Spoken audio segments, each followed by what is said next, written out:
Hi guys. Happy almost Christmas. It's December 23rd.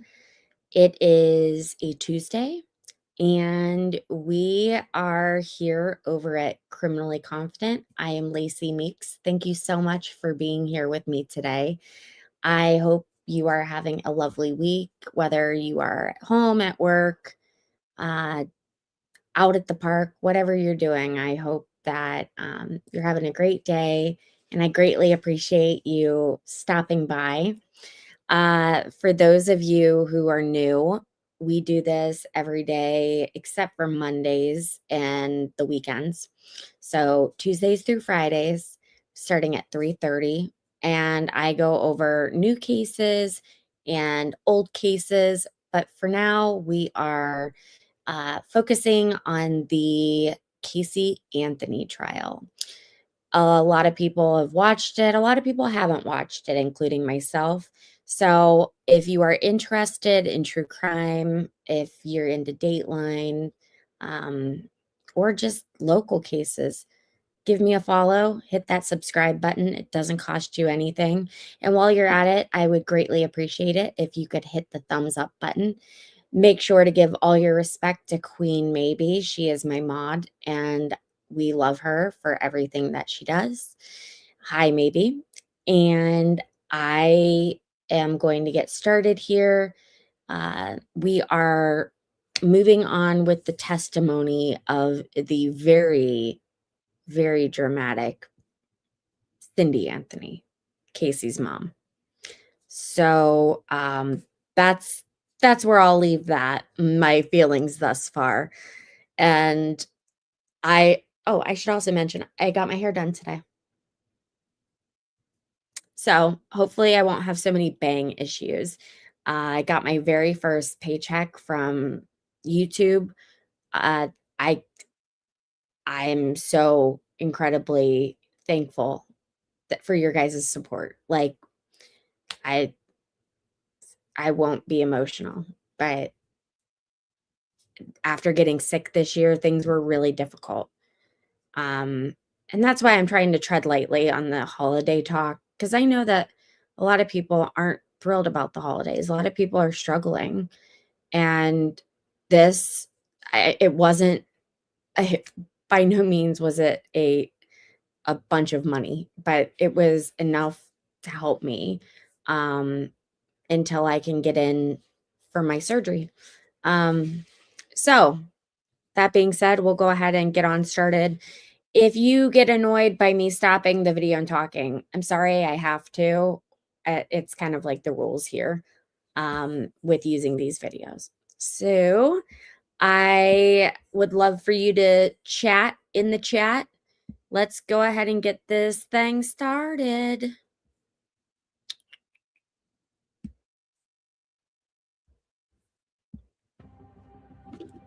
All right, Ms. Burdick, you may proceed. Thank you, Your Honor. Good morning, Mrs. Anthony. Good morning. When we left off on Saturday, we were talking about July 3rd of 2008. Do you recall? Yes, ma'am. In the evening hours on that date, you posted a paragraph on MySpace, correct? Yes. Paragraph. Did you ever talk to your daughter, Casey, about what you had posted on MySpace? Yes, I did. Was it that same day, or was it a period of time after that? It was either the next day. I believe it was the following day. I know I didn't speak with her since I spoke with her like at 3:00 that afternoon on the phone. I hadn't spoken with her. Did you talk with her about the issues and feelings that you expressed in the posting? Yes, I did. Did you express to her your feeling that Kaylee was missing and you didn't know why? And that was a figure of speech. She was missing Tell in my us the heart. post, Casey and I spoke please. about, why I wrote what I did. Okay. Now, you did not know at that point on July 3rd that Kaylee was not with Casey, correct? Absolutely not. Okay. Did you speak with Casey about your feeling that she had betrayed you? Yes, I did. And what was her response to your discussion about Casey betraying you? She explained to me that she needed some time away and that she was not upset with me and she was not punishing me by not letting me speak with Kaylee. She felt that she needed some time to sort some things out. And she explained to me that seeing Jeff again rekindled a lot of her feelings and emotions. And she explained to me that someday, I'm going to have to go through that empty nest syndrome with her and Kaylee. And so she explained to me, that how much she loved me and that, that she wasn't trying to get me upset. It was just, she wanted to work things out in her mind. And I needed to get used to the fact that someday she was going to be moving out and be her own person. And I realized that I was being selfish at that point. And so I quit questioning her. I want to see this. Now, what she told you was that she was pursuing a relationship with what you thought was a wealthy man who lived out of town. Yes, ma'am. Okay. And at that point, once she tells this to you, you decide to stop questioning her about her whereabouts? Yes, ma'am. Okay. The issues and feelings that you posted and then discussed with her predated June 16th, 2008, correct? The feelings that I spoke about was everything up until July 3rd, just the feelings. I felt betrayed that day because I found out she had lied to me. Okay. But you also discussed with her your feelings that she was jealous of you. That was my interpretation. Leading. I asked for the court. Overruled. That was, Did you discuss with her your feelings? Leading as to outside of the scope of what was previously agreed upon on leading. Okay. Overruled. Did you discuss with her your feelings that she was jealous of you in some fashion? it was brought up to me by her ex-fiance, Jesse Grand, when they were dating or engaged. Sustained. Did you discuss that with Casey? Yes, I That did. you had these feelings that you thought she was jealous of you? Yes, Okay. Did she deny that? yes, Did you discuss with her that she had left without warning? yes. Okay. Did she tell you that that wasn't true? That there was some warning? Well, no, she said she left without telling me. I mean, that was the whole purpose of me being upset with her on the phone at 3:00 that afternoon. Did you discuss with her your issue or feeling that she left without warning, even though you had been the one to raise, feed, clothe, shelter, and pay the bills for Kaylee? Leading Overruled. way outside the scope of what was agreed upon. Overruled. Did you discuss that issue with her? Yes, I did. And And again, that was, I think I was making, my whole purpose of writing the letter was I didn't want to go into it on the phone with her. So I thought writing my feelings down, maybe it would make an impact on her, how she made me feel those last few days, finding out that she had lied to me, that she was Okay. not in Orlando. did you discuss with her your feeling that you had heard she felt you were controlling her life? Maybe I'm setting up the Um, goal. I don't remember others are speaking about chatting. me controlling her life, no. Okay. So Hey, after everybody. you talked, or during the time that you talked to your daughter about the feelings that you expressed, did the conversation conclude with her telling you she does need her space? Yes, So after having that discussion on July 3rd, well, a few days after July 3rd, you said, did you back off? I backed off, but I still persisted on, I learned how to text during that time. So I started texting her just to make sure that everything was okay. And I'd leave messages and then she'd call me back. I just wanted to, talk to her at least every day to make sure she was okay. And I did persist every day asking if I could speak with Kaylee because I miss hearing her little voice. Right? And were you given an opportunity to speak with Kaylee at all? No, Were you told at that point where Kaylee was? yes. What were you told? I was told at various times that either Kaylee was napping or with Jeff's mother and Zachary, maybe at the beach in Jacksonville on a boat, just various places. Based on your conversations then with your daughter, did you have some expectation as to when she was going to return from Jacksonville? Yes, at one point, I kind of thought she was going to come home during that weekend after the 4th of July. And then I believe that's when she told me that there was something wrong with the Pontiac, that, her boyfriend Jeff was going to, take it to his mechanic and have him look at it. She thought that the gas gauge was broken or something on it, Okay, her car. her car. All right. So did that necessitate her staying out of town based on what you were told? Yes. Okay, for how long? I believe it turned into like Monday or Tuesday because they had to order a part of some sort. Plus, we knew that Casey needed to get her brakes done. We had been mentioning it to her that it was about time that she, get those checked and redone. So, I don't really know a lot about cars, and I was the one that spoke to Casey every day. So I just assumed that that was correct. Did you share with your husband, George, that you were speaking to Casey on a regular basis? Oh, absolutely. He inquired every day if I had spoken to her or not. And I'm the one that told George to leave her be, just to let her go. you know. So after being told that the car was going to need some repair, did you have some other expectation as to when she was going to be coming back to Orlando? Yes, again, that following weekend, the weekend after July 4th, we had expected her to come home. And then I remember on that Sunday receiving a text. George and I were in Walmart just getting some things, and I received a text from her saying that Jules was getting married. And Jules is Jeff's mother. And so they were going to stay for the wedding. It was an impromptu thing, and it was going to be at the chaplain, with the chaplain. I guess Jules had cancer, and they were going to get married at the hospital chapel. And then she would be home either Monday or Tuesday. All right. Now, at this point, we're talking about Monday, July 14th. Yes, ma'am. Did you see her then on Monday, July 14th? No, ma'am, I did not. Do you know where she was?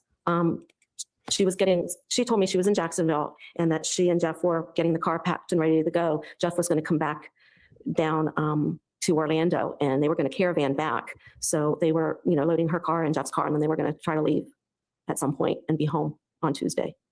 Tuesday, July 15th. Yes, ma'am. Now, on Sunday, the 13th, were you and your husband working in the yard?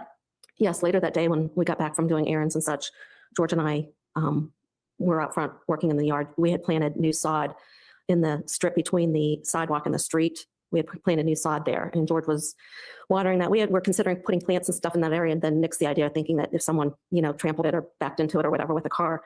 So I was out weeding in the front, and George was off to the side, and I noticed that there was a notice taped to the front glass door, and it was kind of hard to see because our door is it's not really a peach, but it's a light pink color. Overruled. You were talking about the difficulty of being able to see the notice that was on the door. Yes, ma'am. Why was it difficult? Well, in the afternoon, we get the afternoon sun in the front of the house, and there's a glare usually off the glass. And I usually have a wreath or something on the front door, or a plaque or something. And the notice kind of blended in with the door, but the reflection, as I worked closer, I could see it. And I went ahead and took it off at that point. Right. Do you have any indication, or did you have any indication at that time how long that notice had even been there? I believe it was put there either Thursday or Friday. Why do you believe that? Because usually they're marked, and I believe I saw either the 10th or the 11th date on when it was posted on there. Okay.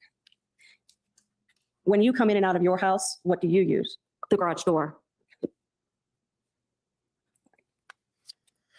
Other than some date indicators on the notice, did it give you any idea what it was about or who it was from? It said it was a certified letter, and it had Johnson's. And when I read it, I didn't know anybody the name of Johnson or Johnson's company. So I went over to George and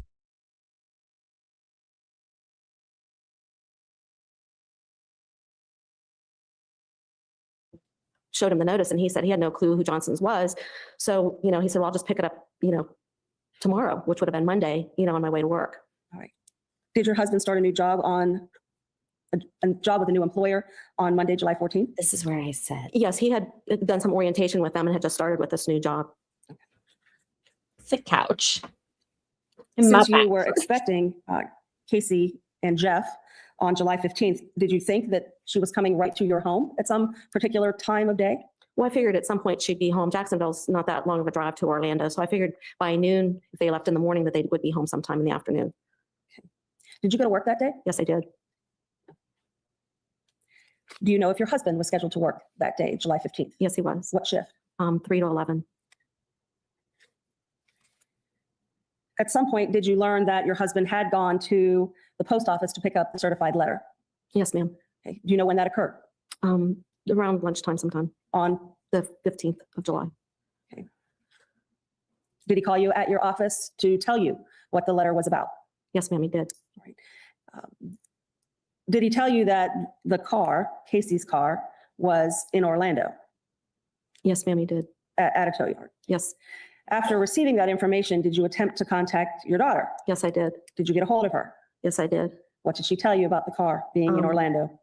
I told her that she had a lot of explaining to do, that her car, from what I had found out at that point, the car had been towed from a facility. I wasn't sure at that point what facility, and had been there for a couple of weeks. So I said she had a lot of explaining to do. Did she explain? No.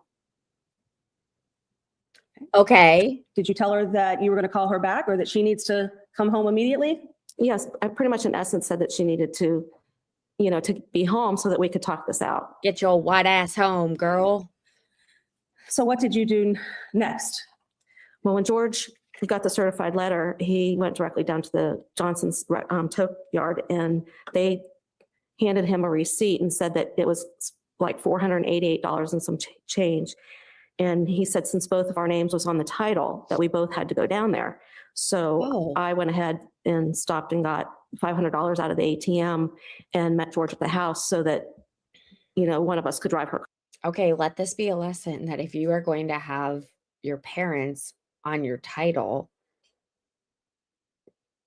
that could be extremely inconvenient, because if it gets towed and you have to both show up, oh my God, can you imagine? And they're pissed off at you. So if they live out of town, that's first whammy, double whammy. They want to rip your skin off. Yikes. Car home. So you left work about what time? I didn't look at the clock. I just left after he went down to the, within minutes of him going to the post office, he was at the tow yard because it's, not that far away. So I would say maybe if I had to guess, sometime maybe 12:30, 1 o'clock. So you met your husband at the house and the two of you went in one car Yes, ma'am. to the tow yard. Right. Did you get any access to the car while you were at the tow yard? I did not. I was close to the car when George came around after he, was able to drive it. He came back around and I was waiting for him because it was raining and I had my window down. And he said, we need to get home right now. This car stinks and, it's raining and let's, I'm going. In other words, he just said, let's not chit chat. Let's get home. All right. Were you able to detect an odor at that point? No, I was not. So where did you go from there? We drove back to our home and George drove the car right into the garage and parked on the right-hand side of the garage, my normal spot, pulled the car right into the garage. And then I left my car out. All right. Now you indicated it was raining. Yes, it wasn't raining very hard. It was kind of like a misty rain.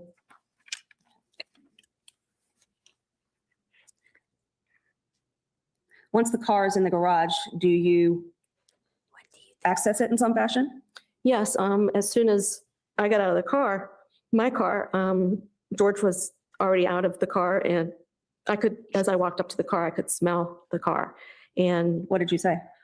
I said, oh my gosh, what, Was it a smell? I asked her what she said. Overall, That's I what said, oh my gosh, what's wrong with the car? And George proceeded to tell me that excuse me, okay, that's what got you, Mr. Anthony said. got you.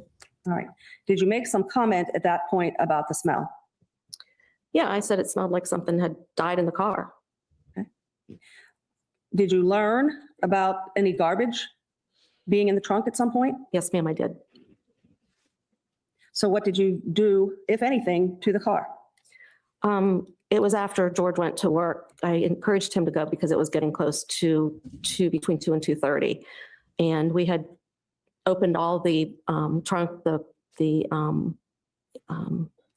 hood of the car. George took the battery out of the car because we were afraid that Casey might come home and take the car and we wouldn't be able Oh to my speak with her. God. So I went ahead and noted that Casey's purse was on the front seat and that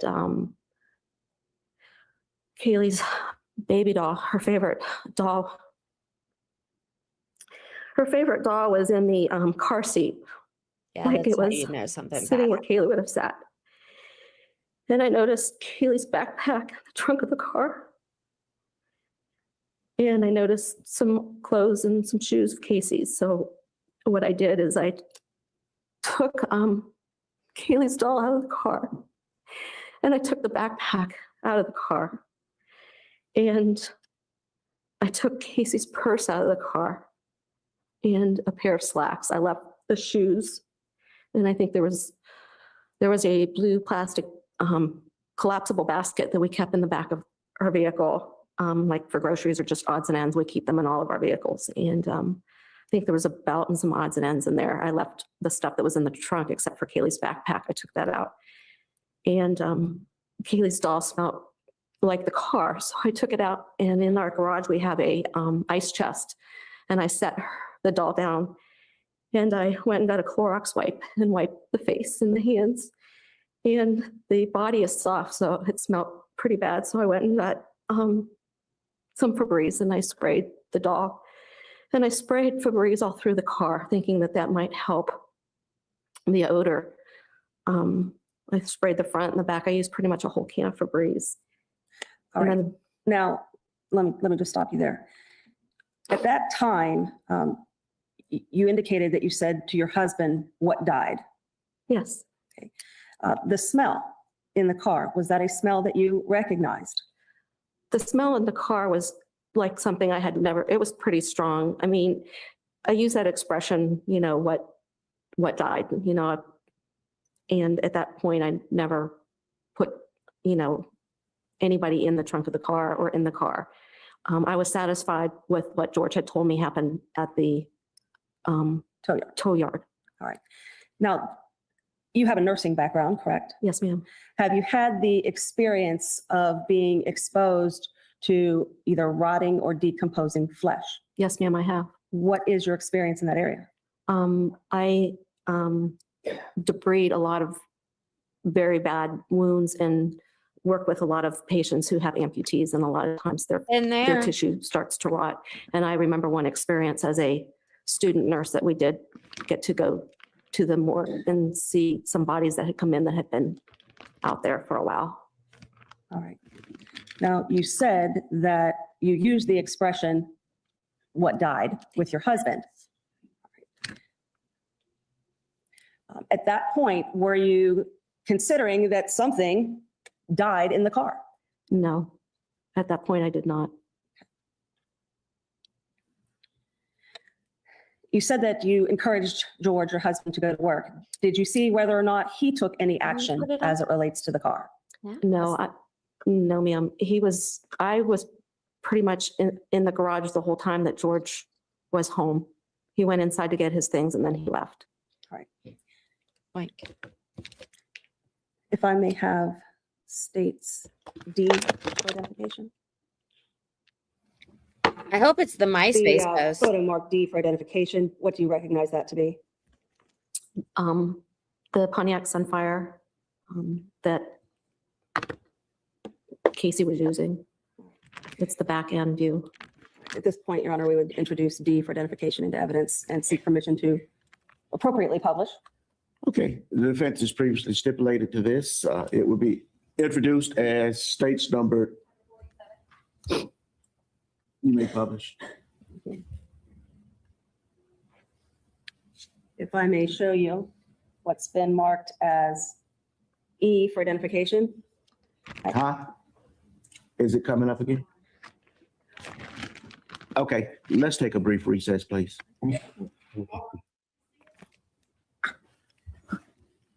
Okay, you may continue.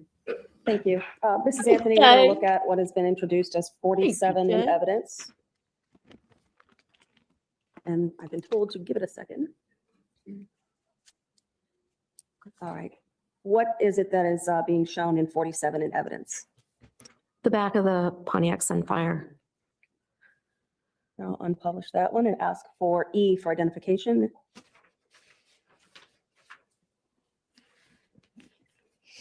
And I'm showing you what has been marked as E for identification. Do you recognize that?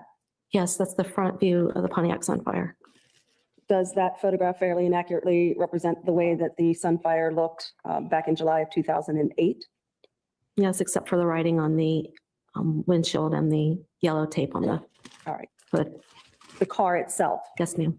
Your Honor, at this point, I would seek to introduce E for identification into evidence. What says the defense? No objection, sir. It will be received in evidence as states numbered. Permission to publish. You may publish.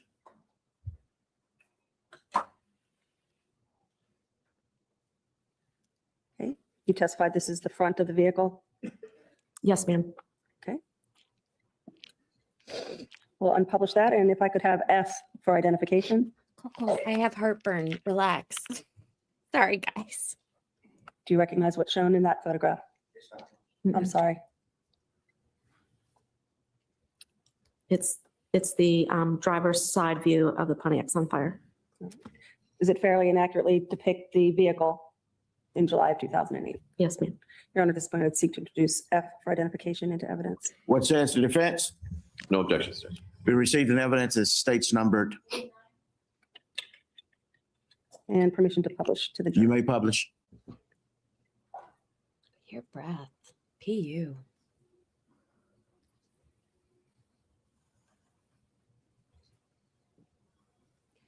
If I could have H for identification. No, ma'am. Ma'am, do you see H for identification? Yes, that's looking in the front interior of the car, the Pontiac Sunfire, through the passenger side. You had mentioned when you first had access to the vehicle that there were some items in the front. Do you see those items on the seat, or were items removed? There was another item that was in the passenger seat that I removed. That was Casey's work purse. Aside from that item, were the items that are shown in the photograph on the front seat whenever you first had access to the car? Yes, the purse was covering those items, and I saw those after I removed the purse. Does that photograph then fairly and accurately depict the condition of the front seat with the exception of the work purse that you mentioned? I think there was I think I could see one of my steak knives. Hold on. Aside from the things that I mentioned, the work purse, is that what was there? Yes, Okay. Is the photograph fair and accurate depiction of the interior of the car? missing one other item. that I- Okay. Is the photograph a fair and accurate depiction of what we had discussed was remaining in the car? Yes, Your Honor, at this point, I would seek to introduce H for identification into evidence. What says the defense? We have no objections. However, we think a sidebar is required. If you have no objections, why is there a necessity for a sidebar? In reference to some testimony. She's here and she's biting. Okay, it will be admitted in the evidence approach. Her name is Bitey. That's what it's becoming. Okay, ladies and gentlemen of the jury, you're hereby instructed to disregard the testimony regarding one of my steak knives that was mentioned by Ms. Anthony concerning the photograph. You may continue. Your Honor, is F for identification, I'm sorry, I believe that's H for identification introduced into evidence? Yes, And permission to publish that to the jury. Put my mascara there to warm it up.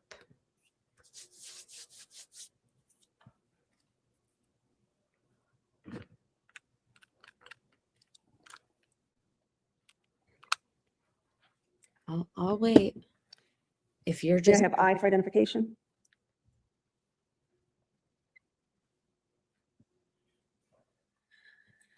All right, Mrs. Anthony, I'm going to show you what's already been introduced into evidence as states 35. you guys didn't even have to pay for a cat to show up who's just going to start biting me. You get this for free, so you're welcome. And permission to publish during the testimony since it's already been introduced. All right, Mrs. Anthony, do you see the items? yes, ma'am. Were those items in the vehicle when you first accessed it? Yes, ma'am. Okay, you had mentioned that there were some other items in, which part of the vehicle is this? The back seat of the Sunfire looking from the passenger side. All right. You had mentioned that there were some other items in the back seat. What was that? On the back seat, covering the shoes, was a pair of Casey's dress slacks.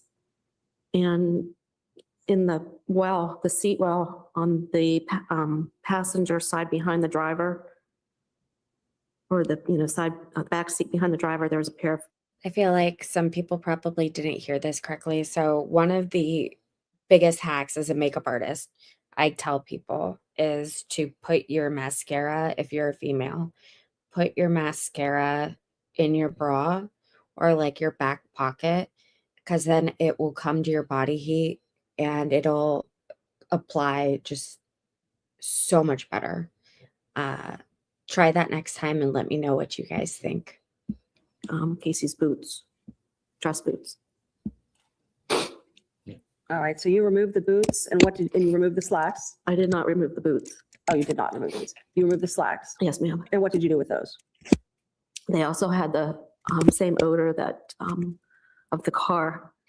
So I went ahead and put them in the laundry. Your laundry is right there in the garage? Yes, ma'am.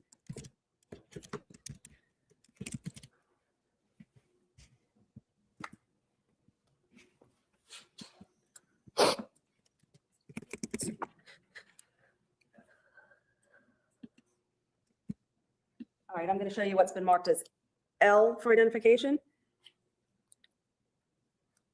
Can you see that? Yes, ma'am. Is that photograph a fair and accurate depiction of a portion of the vehicle as you found it on July 15th of 2008? And that picture's taken after, because the boots were in the well and the dryer sheet was not there. I placed that there. Aside from the changes that you've made, accurately show the back seat? Yes, ma'am. Now, Mrs. Anthony, Your Honor, at this point, I would seek to introduce L for identification into evidence. What says the defense? Objection. Objection, sir. Be admitted in evidence. It states numbered. Mrs. Anthony, Your Honor, may I publish? You may. I'm trying to make a comment. You indicated that the boots that are shown on the back seat were in a different part of the car when you first accessed it. Yes, ma'am. Were they on the floorboard? Yes, ma'am. Okay, you also mentioned a dryer sheet.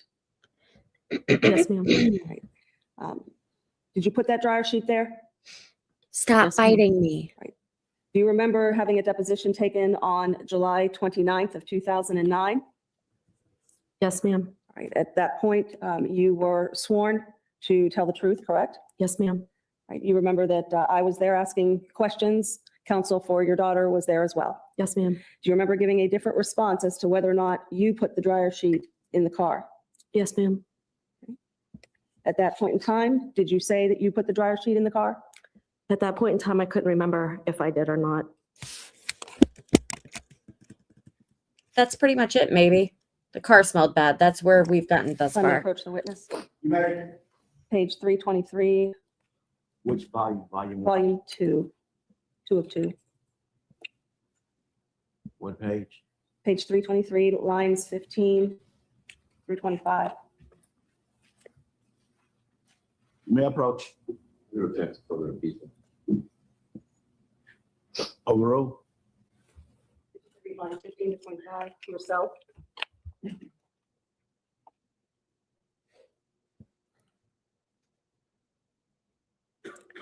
You guys aren't going to believe what this emoji is called, the one on the screen right now. Because it relates to this case. Is that, Connecticut. refresh your What's up, recollection as Connecticut? to whether or not you actually put the dryer sheet in the back seat of the car? Overruled. At that time, when I made the statement that I did not know, at that time, I did not remember. Since then, I've had flashbacks of that day. And on that day of my deposition, I was under new medication, and I explained to everybody before we started the deposition that it was a very stressful day and that my medicines, I was in transition between two medications, and that I was going to do the best that I could with Okay. the memory I had at that time. Mrs. Anthony, at the time of your deposition, did you not indicate that you did not know of a reason why you would have put a dryer sheet in the car? Impeachment. Overruled. At the time, all I remember the day of my deposition is that I was tired, had not been sleeping, and very emotional. And I did not at that time remember why or doing so. Later on, I have had flashbacks, and a lot of my memory has increased.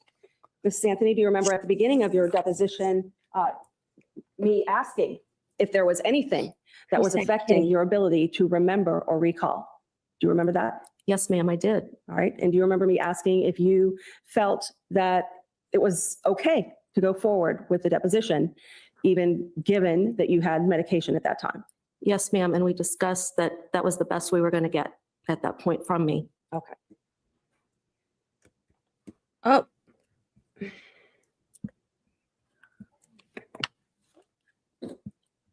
No, this is not cross-examination. She's just, hold on. That's actually a really good point. Texter Sis just asked if this is cross-examination. This is the state. And I think that Cindy at this point was starting to have a little buyer's remorse about testifying against her daughter, or at least that's how it was perceived. So she's like being a little skittish with her answers that are definitively going to incriminate her daughter. I hope that clears that up. Oh yeah, I gotta use the allergy meds.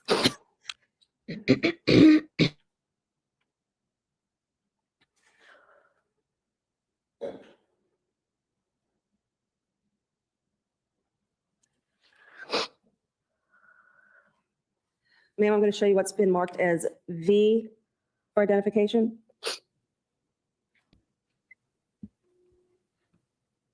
What? Tell me if you recognize what is shown in V. It's the blue collapsible bin from the trunk of Casey's car. It has Casey's doll, Kaylee's doll, Casey's purse, and Kaylee's backpack. And there's a hanger at the bottom of the basket. All right. Are these items that you turned over to the Orange County Sheriff? Yes, ma'am. Are these items that were in the car? Yes, ma'am. Okay, the doll that is on top, is that the doll that you had indicated in your earlier testimony was in the car seat? Yes, ma'am. Okay, is this photograph fairly and accurately depict the bin and other items that were removed from the car and subsequently turned over to the Orange County Sheriff? Yes, ma'am. Your Honor, at this point, I would seek to introduce V for identification into evidence. No objection, sir. It will be received in evidence as states numbered. Permission to publish to the. You may publish.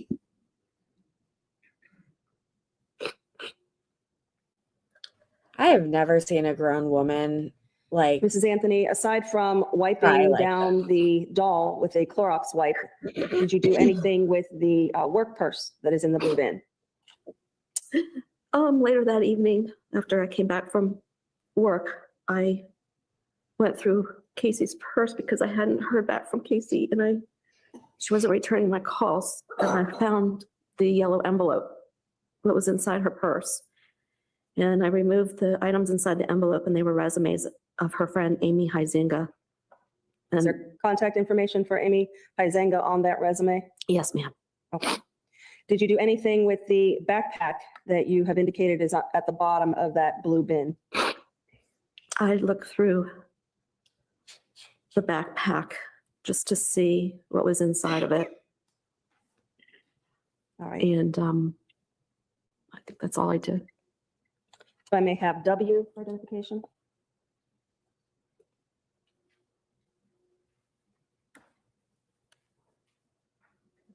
Can you see W for identification, Mrs. Anthony? Yes, ma'am. Great. Are the item, what is it a picture of? The inside of Kaylee's backpack. Right. Is that photograph fair and accurate representation of what you saw in the backpack in July of 2008? Yes. Your Honor, at this point, I would seek to introduce W for identification into evidence. What says the defense? that's No objection, funny. sir. Texas Received in says- evidence as states numbered. Permission to publish. You may publish. trying to put on eye makeup. All right, you said you looked through the backpack. Did you find anything and remove it? Briefly, I took out her toothbrush. All right. I knew. We always had a tooth. I knew someone was going to say this. Okay.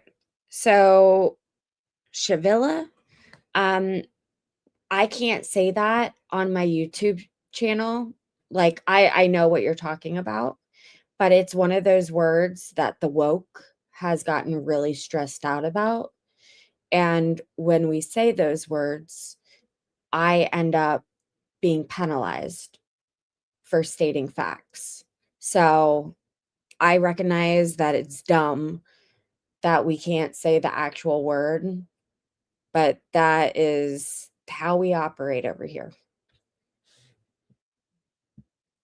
Brush, like a comb and different things in one of the pouches. And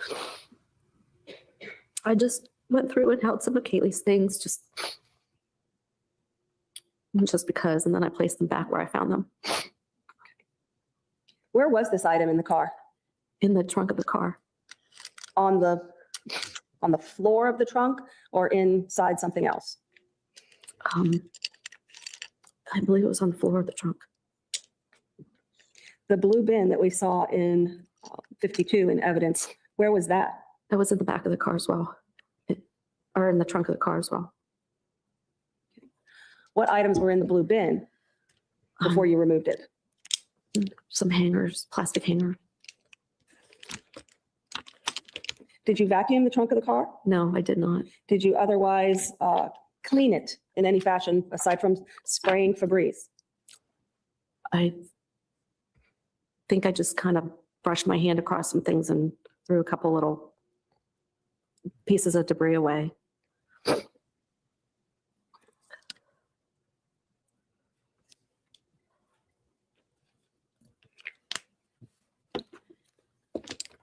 All right, you had indicated that you went to work.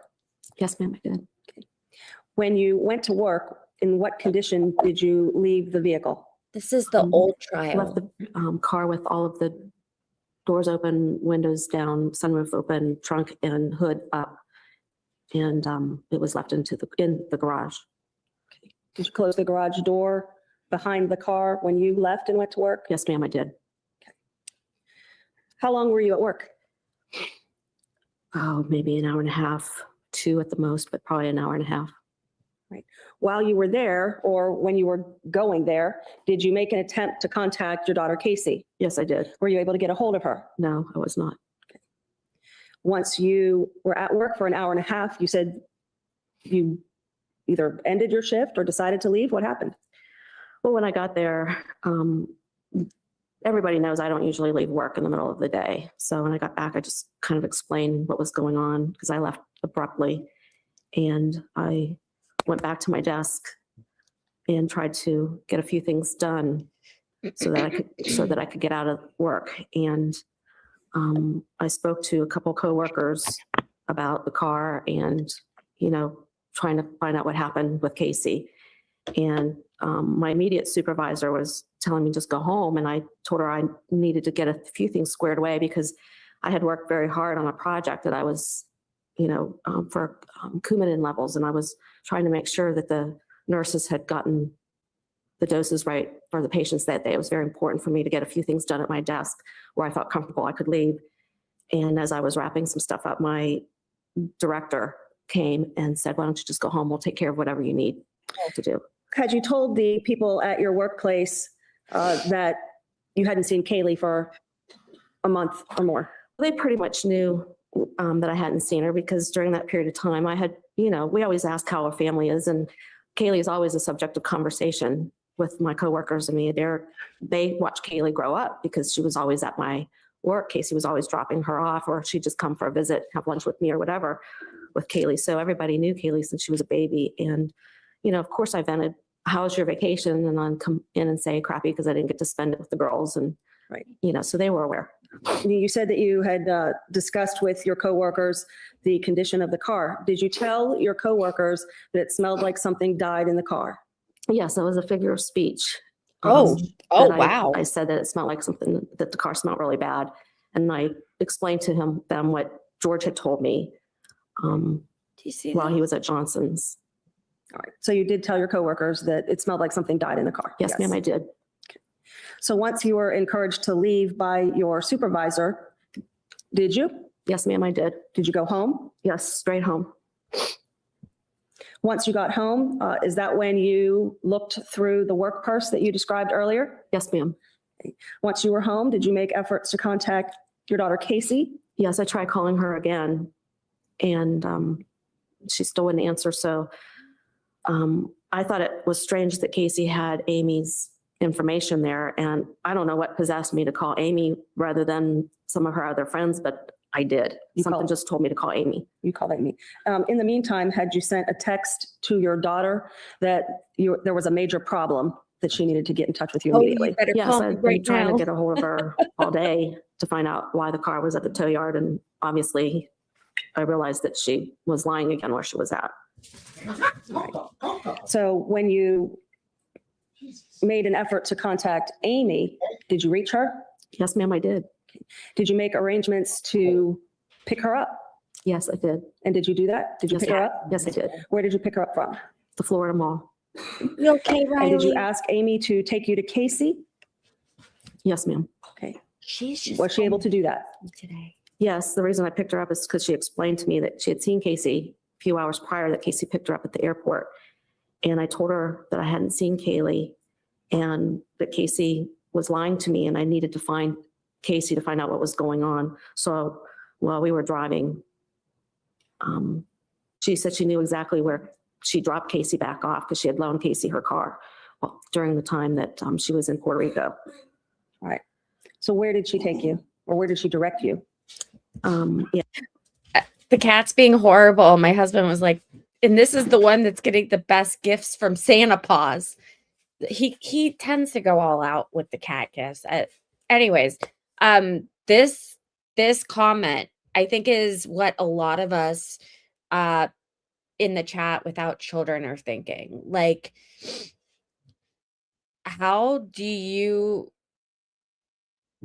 are you okay with this?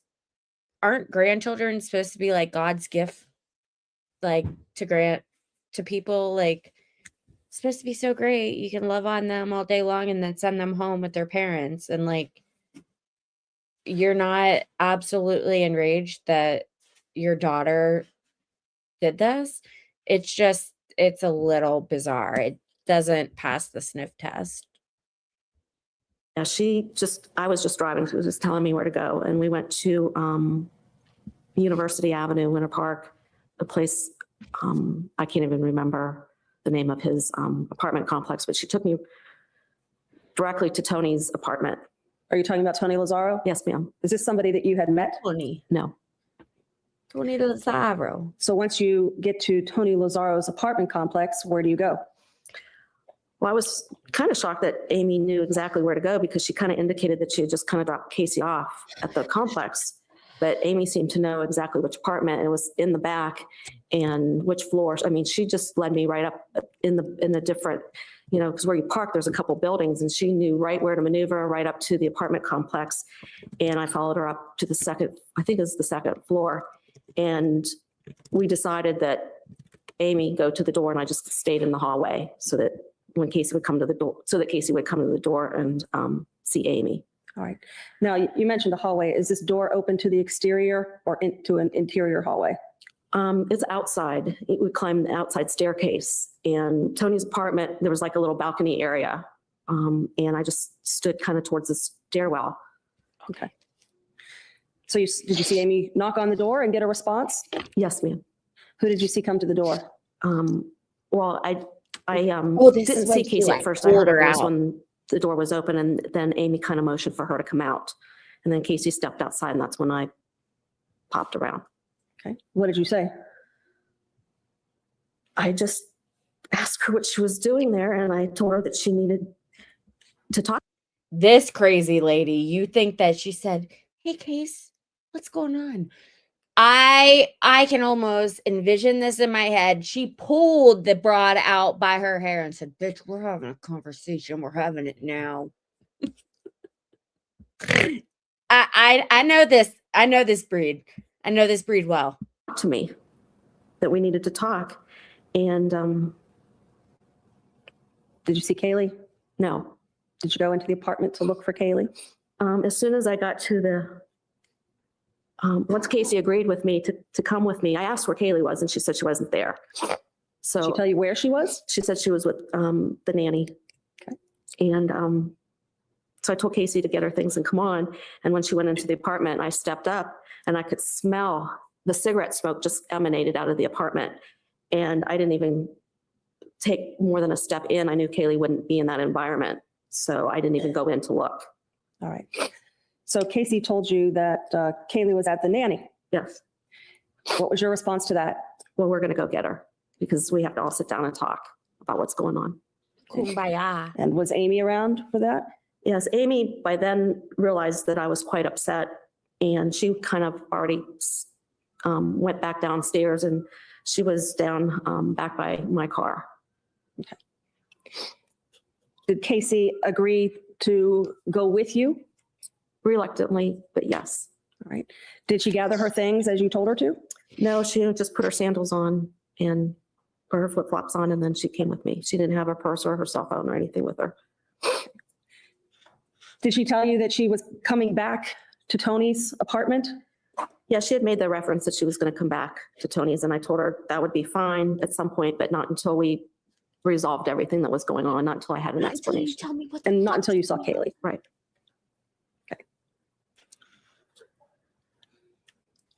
Does everyone get back into your car at that point?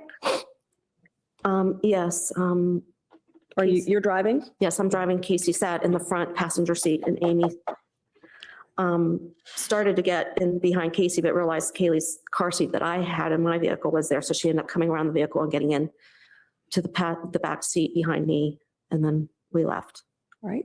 Did you continue to question Casey as soon as she got into your car about Kaylee's whereabouts? Yes, I did. And I realized that that wasn't an opportunity to really talk to Casey because Amy was in the car and I didn't want to really embarrass Casey or Oh, Amy. we didn't want to So, embarrass her. Amy gave me directions to take her home. So the conversation was very limited during that period of time. All right. How about once Amy got out of the car? At that point, did you ask where Kaylee was?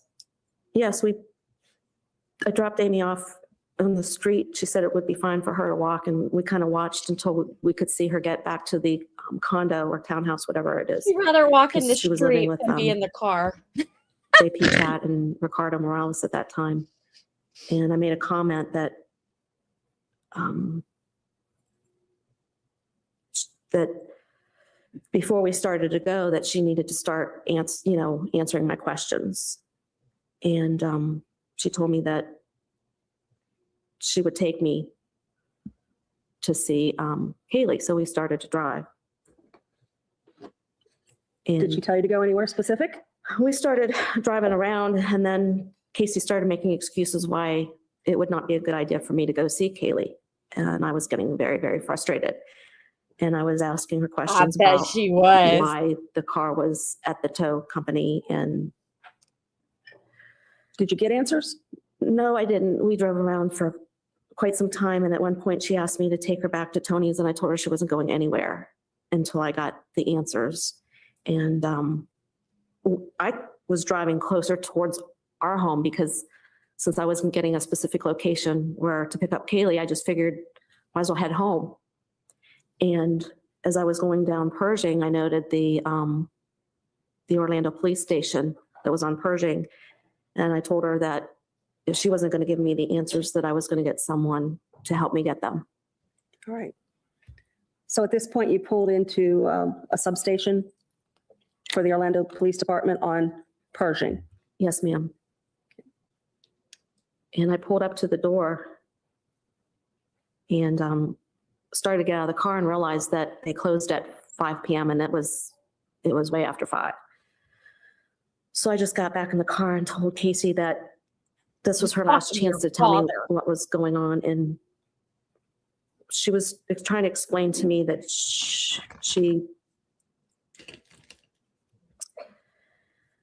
we talked about issues that we were having, and we were kind of arguing a little bit in the car, and I wasn't getting the answers that I wanted. So I dialed 911 from the car. Your Honor, at this point,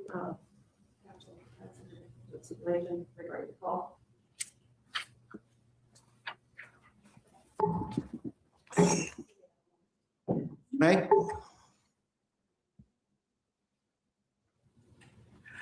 Okay, ladies and gentlemen of the jury, we're going to take a 15-minute recess at this time.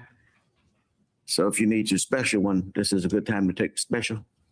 I'm going to ask you not to discuss this case among yourselves. We'll take a 15-minute recess at this time.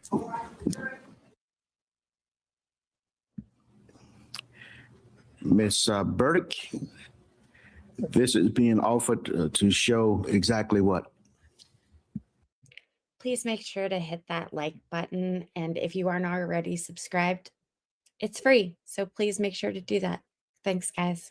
Your Honor, in July of last year, we had a hearing regarding the admissibility of the 911 calls. It was our position that they were excited utterances. Ms. Anthony at that time gave testimony, as well as her son, regarding the context in which the calls were made. We had indicated that the calls, in addition to being excited utterances, it was our position that they were not hearsay at all, because they weren't being offered to prove the truth of the matter asserted. And after the conclusion of that hearing, the court entered orders as it relates to the admissibility of all the calls. Okay. The long reason I actually am trying to fashion an instruction. This is what I propose. The evidence that you're about to hear is to be considered by you only as to Ms. Cindy Anthony's state of mind and as an excited utterance at the time, and not for any other purpose, such as any alleged criminal act of the defendant. You are not to take into consideration those alleged criminal acts, i.e., quote, stolen car or money that she mentions. At the end of at least one of, I believe it's this first 911 call, there are statements made of Ms. Anthony's that were captured on the recording. And then, of course, on the third call that we plan to introduce, Ms. Anthony does get onto the phone with the operator, the person from dispatch from Orange County Sheriff's Office, and made statements of her own as well in response to some of the questions posed. So the limiting instruction, I believe, would only apply to the first two calls, not the third. The third deals exclusively with the reporting of the child being kidnapped. I do not believe that there is any reference in that third call to the car or the money again. And I do have transcripts for the court reporter. I will specifically mention stolen car and bank account. Okay. So the criminal acts will be specified. Thanks for dropping No, it by. is not my intent to introduce the transcript unless there's no objection. When the recordings are introduced per the stipulation, understanding there are objections, prior objections made by motion, we have the recording synced to a transcript for the jury to listen and watch. However, the transcripts that I have here, I do not intend to introduce into evidence unless there's no. When you say they are synced to a transcript, what do you mean? When Superimposed over the. When the recording plays, the transcript will appear with a highlight as to the portion being spoken, just a scrolling text. I know that administrative order requires that we provide copies of any tapes played to the court reporter. I do have those marked as exhibits, so that the record is able to be clarified at some point as to what the jurors saw and heard. As to the limiting instructions, any objections from the state? No, Your Honor. Mr. Baez, I think that was what you requested. Your Honor, we object to that part of the tape being played at all. I'm gathering that what you have done is crafted a hybrid of 2.4 of the standard. To be honest with you, I didn't look at 2.4. But I can look at it. Wonderful coincidence, is it not?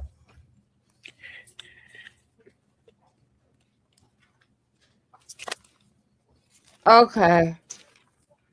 We're going to zip through this. 2.4 has to do with so-called Williams Rule evidence. But if you started reading, what's the first several words of exactly that?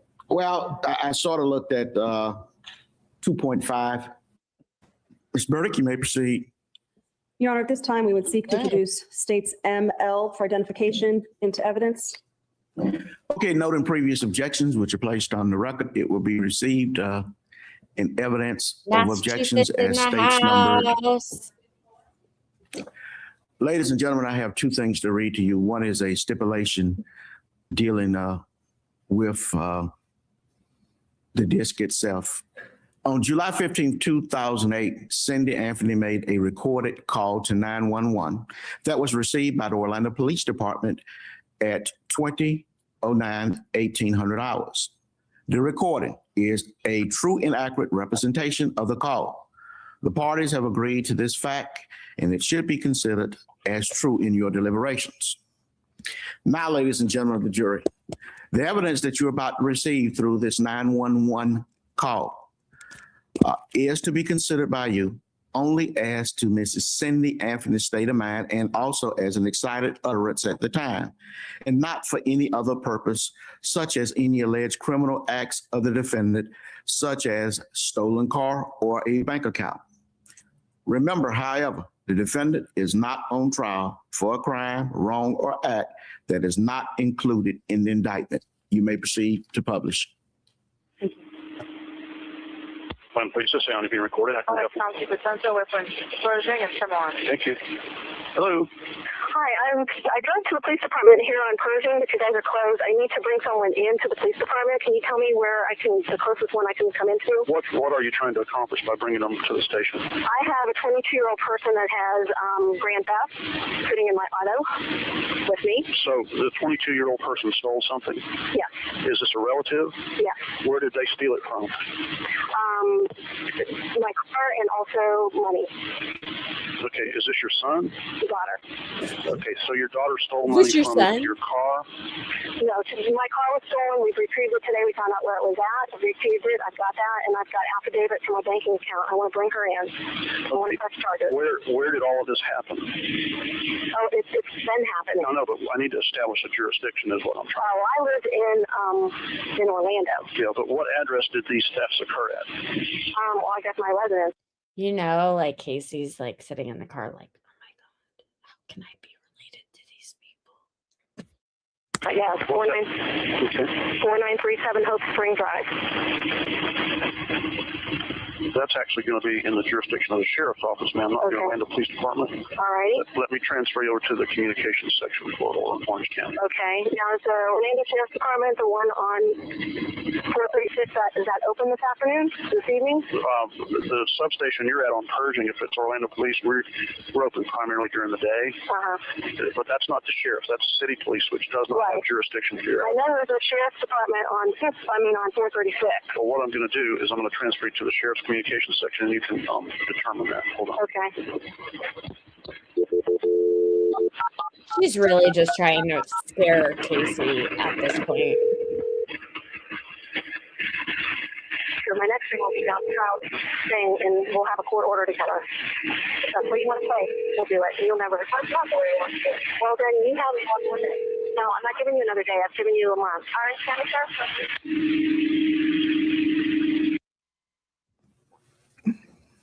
So what? Did she hang up? Mrs. Anthony, did you stay there at that location on Pershing where you made the call? No, I did not. All right. Where did you go from there? They told me either to go home or to drive to the side of the road and recall. So I figured I'm not going to do this at the side of the road. I drove home. At any point, once you had your daughter Casey in the car, did you call your husband George? No. Okay. Did you call your son Lee? No. From that location on Pershing, you went back to your residence Yes, ma'am. directly? Yes. How long did it take you to get there? Just a few minutes. It's only like 1.5 miles, 2 miles away at the most. Once you arrived in your neighborhood, could you tell whether or not another member of your family had arrived at the house? Just as I was approaching our subdivision, I received a phone call from my son, and Lee stated that his dad had told him that he needed to come home, and he informed me that he was at the house waiting for me, that something was going on. And I told him I'll be there in just a second because we're turning into the development now. I'll see him in a couple minutes, a couple seconds. All right. And is that what you saw upon your arrival, your son Lee waiting at the house? Yes, the garage door was open and Lee was standing in the driveway. All right. When you arrived, did you pull into the driveway? I pulled into the driveway, but I think I left my car out in the driveway. Okay. And did everyone go into the house? Yes, Casey immediately jumped out of the car and ran past her brother and went into the house, and Lee followed her in, and then I followed both of them into the house. Once you got inside, what happened? I think I briefly just kind of told Lee what was going on because he had no idea at that point. I just kind of explained to him that I needed some answers from his sister and that I was urgently trying to get her to take me to see Kaylee and that she was refusing to do so. Did you immediately call the police from your home so that you could have the Orange County Sheriff's Office respond to you at that location? No, because by talking to Lee, he thought that if we sat down together and she was, relaxed in the home, that maybe we could get some answers. So he wanted to try to talk to her. So that's what happened. All right. Did the two of them speak alone? Or were you there? I was there too. With three of us were kind of in a, like a 6-foot proximity of each other. Speaking, one of us was in the hallway, Casey's doorway, and in her room where we could all see each other and speak to each other. That's not awkward. Did you continue to insist that you wanted to know where your granddaughter was right then and there? Yes. I mean, I wanted her to take me because she kept insisting that Kaylee was spending the night with Zanny. And I said, well, she doesn't need to do that anymore. So we need to get her. And Casey kept insisting that Kaylee would probably already be asleep by that time and she didn't want to disturb her, that we could go the next day. And I didn't care if we were up all night, if it disrupted Kaylee's sleep, that I would stay up all night and not go to work the next day. If it became an issue that Kaylee wasn't able to sleep and someone wasn't going to get any sleep, I volunteered to be the one. I didn't care. I wanted to see Kaylee. All right. Did she tell you that she would take you to her at this point? No, she continued to insist that it was not a good idea to get her that night. And I was getting more irritated. And I bet she was. Not happy with that answer, that I threatened again to call the police. And I gave them a few more minutes to try to reason with the sister. And I just had enough of not hearing anything. So then I made another phone call to 911. Your Honor, at this point in time, I would seek to introduce MM for identification into evidence. And there is a stipulation.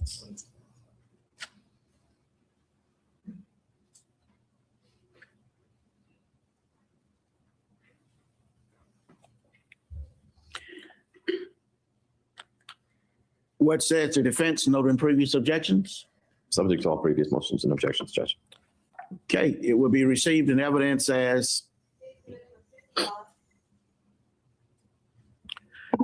ladies and gentlemen, on July 15, 2008, Cindy Anthony made a recorded call to 911 that was received by the Orange County Sheriff at 20:44:30 hours. The recorded is a true and accurate representation of the call. The parties have agreed to this fact, and it should be considered as true in your deliberations. You may publish.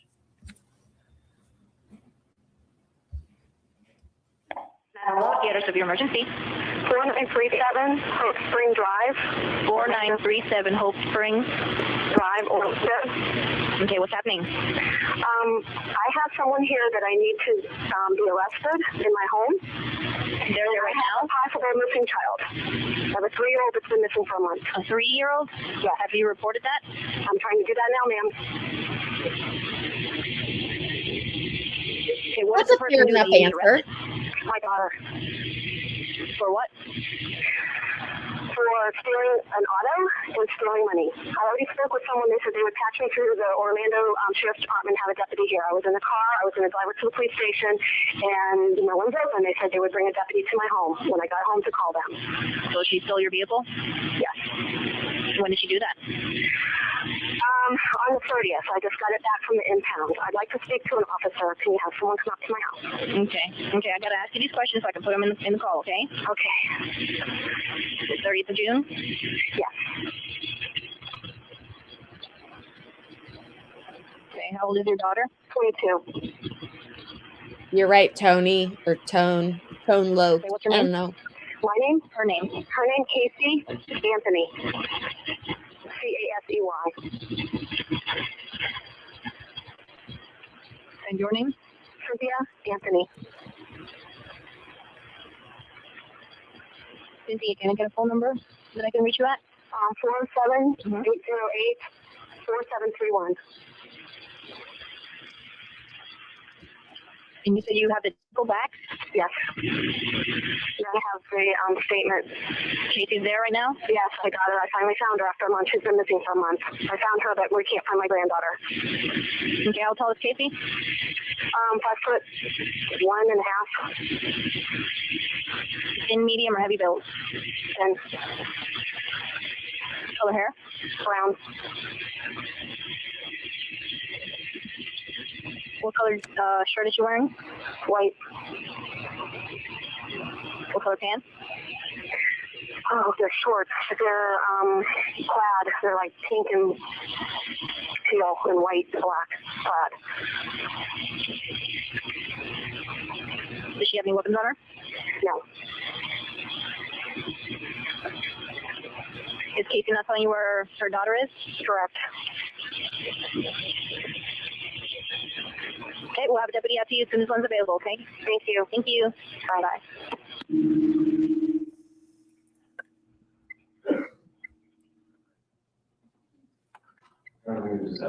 Instruction be read. Ladies and gentlemen of the jury, the evidence that you just heard is to be considered by you only as to Miss Cindy Anthony's state of mind and excited utterance at the time and not for any other purpose. You are not to take into consideration the alleged criminal acts of stolen car or money.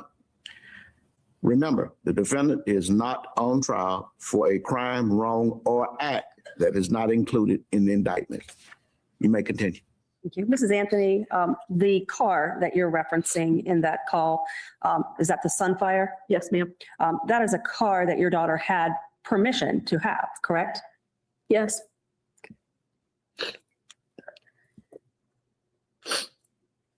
Did the police respond immediately to that second call that you made? Not fast enough. Do you know how much time passed between when you made that call and their arrival? It seemed like forever. Did you continue in the interim to try to speak with your daughter about your granddaughter's whereabouts? I popped in from time to time. I was trying to stay close to the garage in case they came so I could hear them. So I was pacing back and forth between the hallway from the living room to the garage, into the living room to Casey's room, and back and forth. I was just pacing because I was getting angrier and angrier and more upset as I was waiting. All right. So you're trying to keep an eye out for the police at this Yes. point. Is Lee Anthony in the room where Casey Anthony is? Yes, by this time, they're both in the room. And I think at some point Casey was sitting on her bed and Lee was leaning up against her dresser.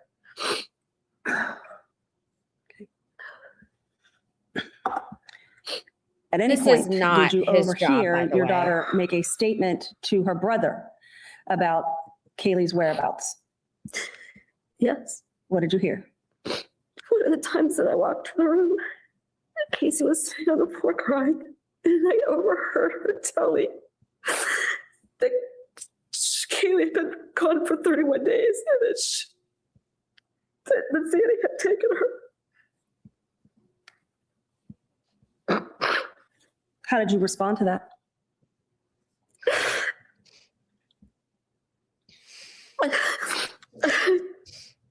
I lost it. I just went into the room and started yelling at Casey. And so what do you mean she's been gone?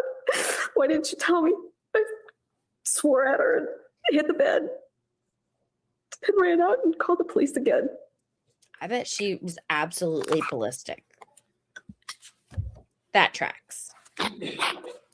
Your Honor, at this point, I would seek to introduce what's been marked as MN for identification into evidence. What says the defense, noted in previous objections? Subject to just previous motions and objections, Judge. It be admitted into evidence over defense objections as states numbered. And there is a stipulation as it relates to the accuracy as well. Ladies and gentlemen, I will read to you the following stipulation. On July 15, 2008, Cindy Anthony made a recorded call to 911 that was received by the Orange County Sheriff's Office at 21:41:20 hours. The recording is a true and accurate representation of the call. The parties have agreed to this fact, and it should be considered as true in your deliberations. You may publish.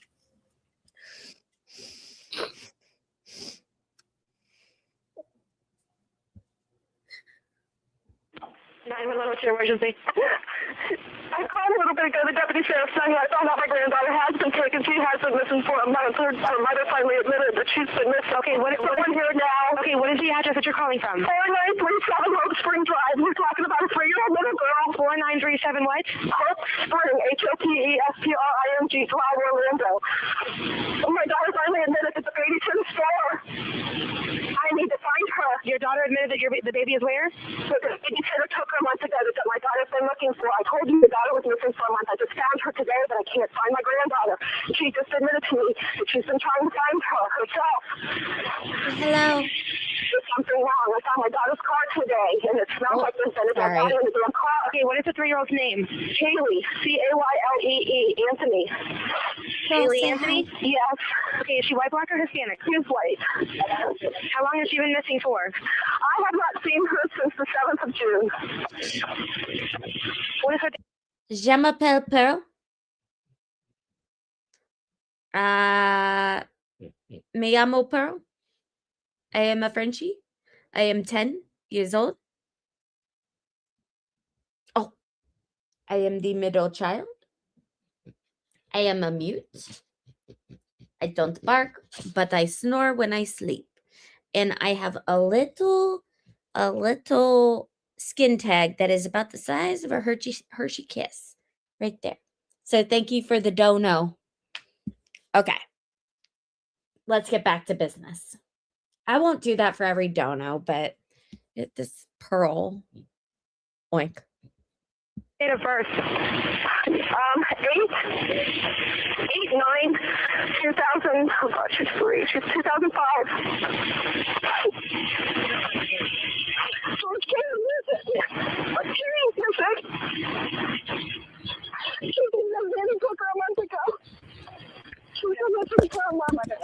Okay, I understand. Can you calm down for me for just a minute? I need to know what's going on, okay?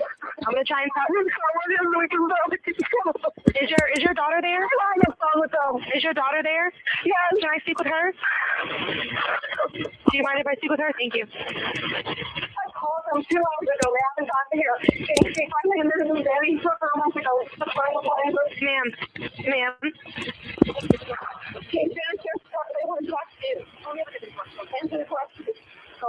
Hello? Yes. Hi. Well, can you tell me what's going on a little bit? I'm sorry? Can you tell me a little bit what's going on? My daughter's been missing for the last 31 days. And you know who has her? I know who has her. I tried to contact her. I actually received a phone call today, now from a number that is no longer in service. I did get to speak to my daughter for about a minute. Okay, did you guys call and report a vehicle stolen? Yep. Yes, my mom did. Yep. Okay, so there's been a vehicle stolen too? No, this was my vehicle. What vehicle was stolen? It's a 98 Pontiac Sunfire. Okay, I have deputies on the way to you right now for that. So now your 3-year-old daughter is missing. Kaylee Anthony. Yes. My female. You got a lot going 3 years old, on, man. 8/9/2005, her date of birth? Yes. And you last saw her a month ago? 31 days. It's been 31 days. Who has her? Do you have a name? Her name is Zenaida Fernandez Gonzalez. Who is that? Babysitter? She's been my nanny for about 1.5 years, almost 2 years. Why are you calling now? Why didn't you call 31 days ago? I've been looking for her and have gone through other resources to try to find her, which was stupid. Okay. Can you give me the name of the nanny again? Like spell it out for me? Zenaida, Zenaida. Last name? Fernandez. -Gonzalez. I think the officers are here. Okay, here? The officers are there? Yes. Okay, hold on a second. Don't hang up with me yet. I need you. Okay.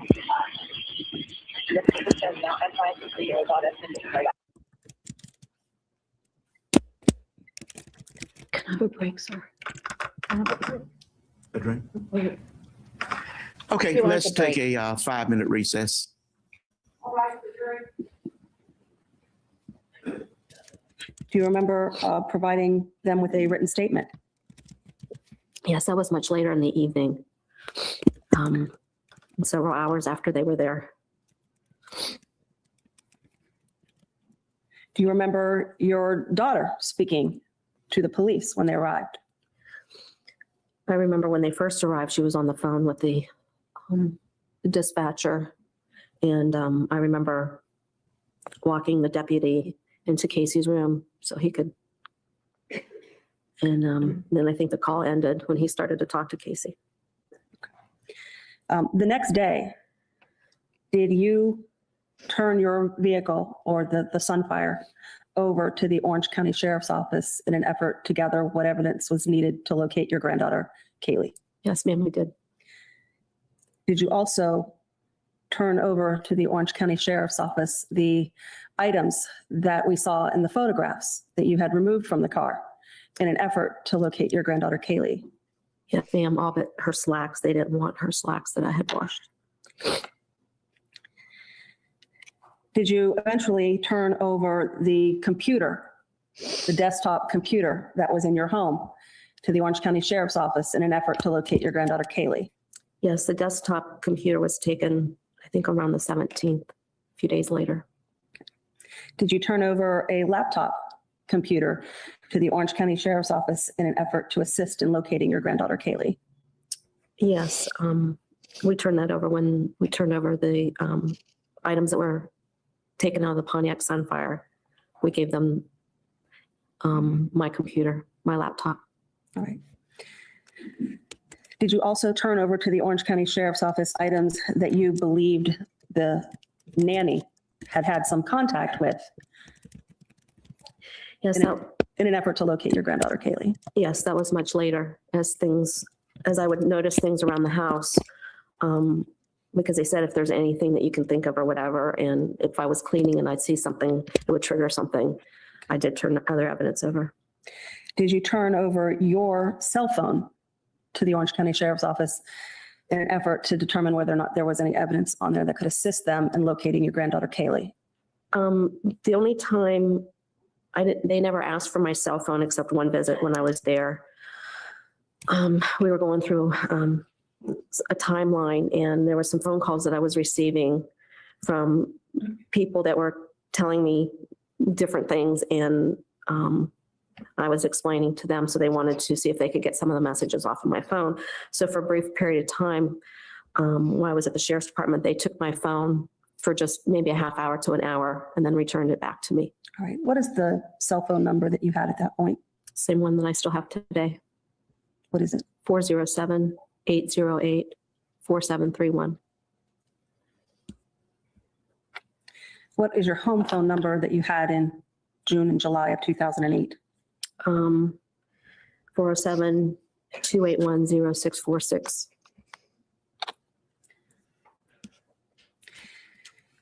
Did you eventually give samples of your DNA and hair to the Orange County Sheriff's Office in an effort to assist them in locating your granddaughter, Kaylee? Oh, Yes, sometime later I did, yes. Did you set up a tip line so that people from around the country could call you with information about where your granddaughter, Kaylee, may be located? Yes, that was the efforts of my son that arranged. Lee worked with some people to set up a tip line, yes. Did you set up a command center in a public shopping center to get the word out that your granddaughter, Kaylee, was she's missing? changed her phone number. Yes, ma'am, our family did that.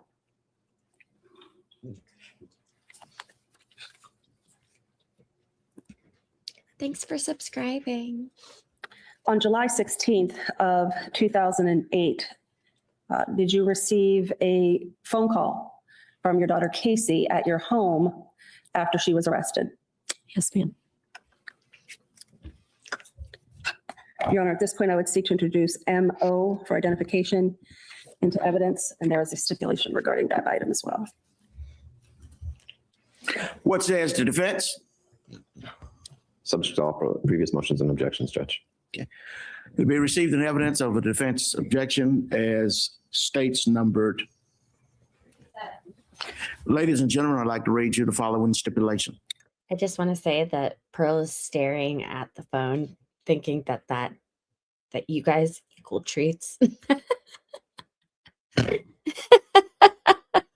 I'm sorry. Okay. Serious face on again. Casey Anthony made a recorded call from the Orange County Sheriff's from the Orange County Jail to her home on July 16, 2008 at 11:16 p.m. The recording is a true and accurate representation of the call. The parties have agreed to this fact, and it should be considered as true in your deliberations. You may publish.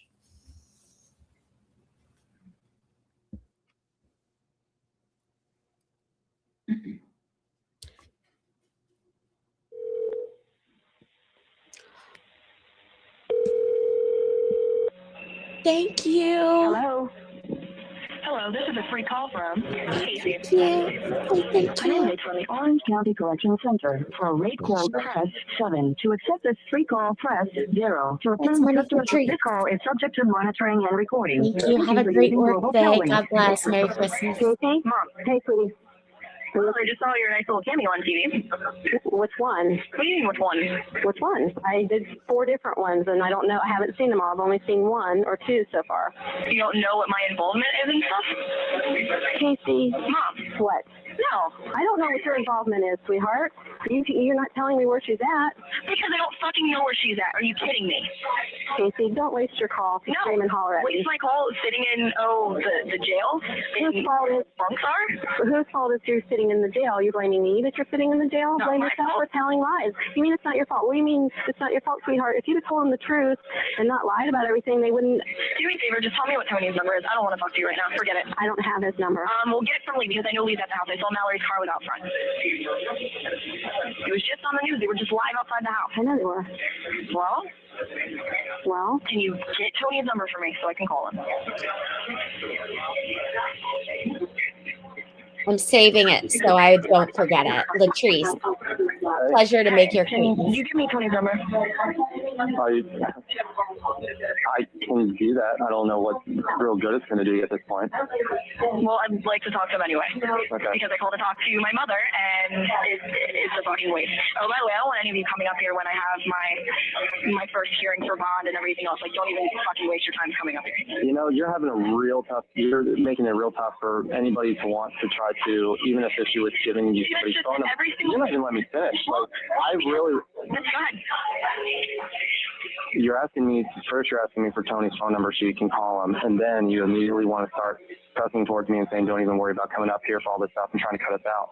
I'm not trying to cut anybody out. I'm not going around and around with you. You know, that's pretty pointless. I'm not going to go through, I'm not going to put everybody else through the same stuff that you've been putting the police and everybody else through for the last 24 hours and the stuff you've been putting mom through for the last 4 or 5 weeks. I'm done with that. So you can tell me what's going on. Christina would love to talk to you because she thinks that you will tell her what's going on. Frankly, we're going to find out. Something, whatever's going on, it's going to be found out. So why not do it now? Save There's yourself nothing to find out. There's absolutely nothing to find out. Not even what I told the detective. Well, you know, everything I have she's no telling them clue where is a lie. If I knew where Kaylee was, do you think any of this would be happening? No. Anyway, you only got a couple minutes of this, so I'm not going to let you completely waste it. Here's Christina. She thinks she can get through. No, I want Tony's number. I'm not talking to anybody else. hello. Hi, I'm glad everybody's at my house. I'll have to call you later. I'll have to call somebody to get your number. Do me a favor, get my brother back because I need Tony's number. Okay, is there anything I can do for you? I'm sitting in jail. There's nothing anybody can do right now. So I'm just trying to be. Oh, I know you are, honey. I absolutely know that you are, and I appreciate everything that you're trying to do, but I'd like to call Tony. He's not at my house, is he? No, it's just me and your parents and Lee. Okay, well, can you do me a favor and get my brother back or get the number from him, please? Does Tony have anything to do with Kaylee? No. Nothing. Okay, so why do you want to talk to Tony? You probably don't want to tell me, do you? Huh? You probably don't want to tell me, do you? What do you, I didn't hear what you said. I said, does Tony have anything? Hi, Elaine. I just want to say Merry Christmas. And thanks for the algorithm boost. anything to do with Kaylee. No, Tony had nothing to do with Kaylee. Oh, so why do you want to talk to him? You probably don't want to tell me. He's my boyfriend, and I want to actually try to sit and talk to him because I didn't get a chance to talk to him earlier because I got arrested on a fucking whim today. Because they're blaming me for stuff that I never would do, that I didn't do. Okay. Well, I'm on your side. You know that. Oh, I know that. I just want to talk to Tony and get a little bit of... Casey, you have to tell me if you know anything about Kaylee. If anything happens with Kaylee, Casey, I'll die. You understand? I'll die. If anything happens to that baby. Oh my God. Calling you guys, a waste. Huge waste. Honey, I love you. You know I would not let anything happen to my daughter. If I knew where she was, this wouldn't be going on. So how come everybody's saying you're lying? Because nobody's fucking listening to anything that I'm saying. The media completely misconstrued everything that I said. The fucking detectives told them fucking bullshit. They got all of their information from me, yet at the same time, they're twisting stuff. They've already said they're going to pin this on me if they don't find Kaylee. They've already said that. Well, they arrested me because they said that... Yeah, because they said that the person that you dropped Kaylee with doesn't even exist. Because, oh, look, they can't find her in the Florida database. She's not just from Florida. If they would actually listen to anything that I would have said to them, they would have had their lead. They maybe could have tracked her down. They haven't listened to a fucking thing that I've said. Do you know that whoever has Kaylee, nobody's going to get away with this? Nobody. I know nobody's going to get away with it, but at the same time, the only way they're going to find Kaylee is if they actually listen to what I'm saying, and I'm trying to help them, and they're not letting me help them. So how can I help them find her? The best thing you can do, baby, is listen. They need to look up her information in a New York database, in a North Carolina database, other places that she's lived outside of Florida. That's what I told them even again today. I told them that 4 times today. I sat up at the police station, up at the county police station for... But she's the one who has Kaylee, or she transferred Kaylee to somebody else? Because honey, I haven't talked to her. I don't know. I haven't talked to her. How come everybody's saying that you're not upset, that you're not crying, that you show no caring of where Kaylee is at all? Because I'm not sitting here fucking crying every 2 seconds because I have to stay composed to talk to detectives, to make other phone calls, to do other things. I can't sit here and be crying every 2 seconds like I want to. I can't. Okay, Casey, don't yell at me. I'm on your side. I'm on your side. I know you're not. Trust me. I know you're on my side. I'm not trying to yell Nobody at is you. saying anything bad about you. Your family is with you 100%. No, they're not. That's bullshit because I just watched the fucking news and heard everything that my mom said. Nobody in my own family is on my side. Yes, they are. Nobody has said... I just want Kaylee back. That's all they're worried about right now, is getting Kaylee back. And you know what? That's all I care about right now. Casey, your daughter, your flesh and blood, your baby girl. Christina, please, put my brother back on the phone. I don't want to get into this with you right now. I love you, honey, and I'm glad that you're there. Thank you for your help. I will let you know if there's anything that you can do. You can't tell me anybody that can find Kaylee. Nobody. No, because every number that I've tried, every number that I called is disconnected. Nothing. I can't get a hold of anybody. But that girl was the last person to have her? She was the last person to have her. That was the last time I saw Kaylee.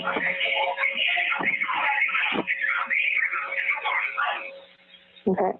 Lee says he doesn't have Tony's phone number. Yes, he does. He has Tony's phone number in his phone. He needs to stop fucking lying. He just told me a second ago that he'd give me the number. So if I go and I get you Tony's number, are you going to finish talking to me?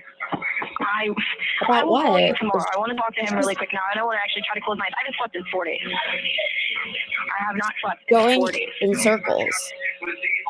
Listen, if you're going to talk to anybody, you can talk to me. I know I can talk to you, but at the same time, I know I can talk to Tony, and that's who I want to talk to right now. I haven't gotten a chance to talk to him since this morning.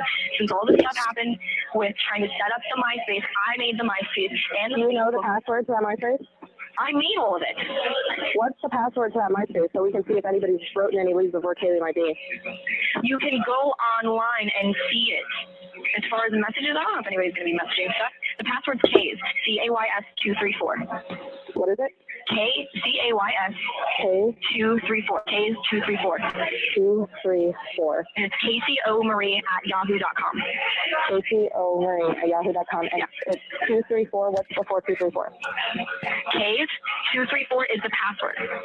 K. How do you spell K? CAYS. CAYS. Girl. And then that's the code or whatever? That's the password to get in. The login is CaseyOMarie@yahoo.com. The password is Kays 234. 234. Is it C or K? Okay, guys, just a reminder, please show your Christmas spirit or celebration of Hanukkah, which is ended now. by liking this stream and sharing it and subscribing to the channel. That would be great. All big, really important things to help push the algorithm out, help put this in front of other people. So I appreciate your assistance with this. Thanks. See. Okay, hold on. Hold on one second. I have to go looking for our 70-year-old Hold on one second. friend of the channel. Hold on one second.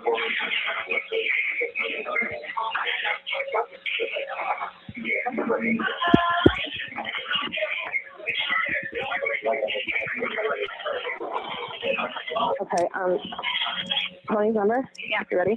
631 I know that. Yes. 902 902 5443 5446 5443.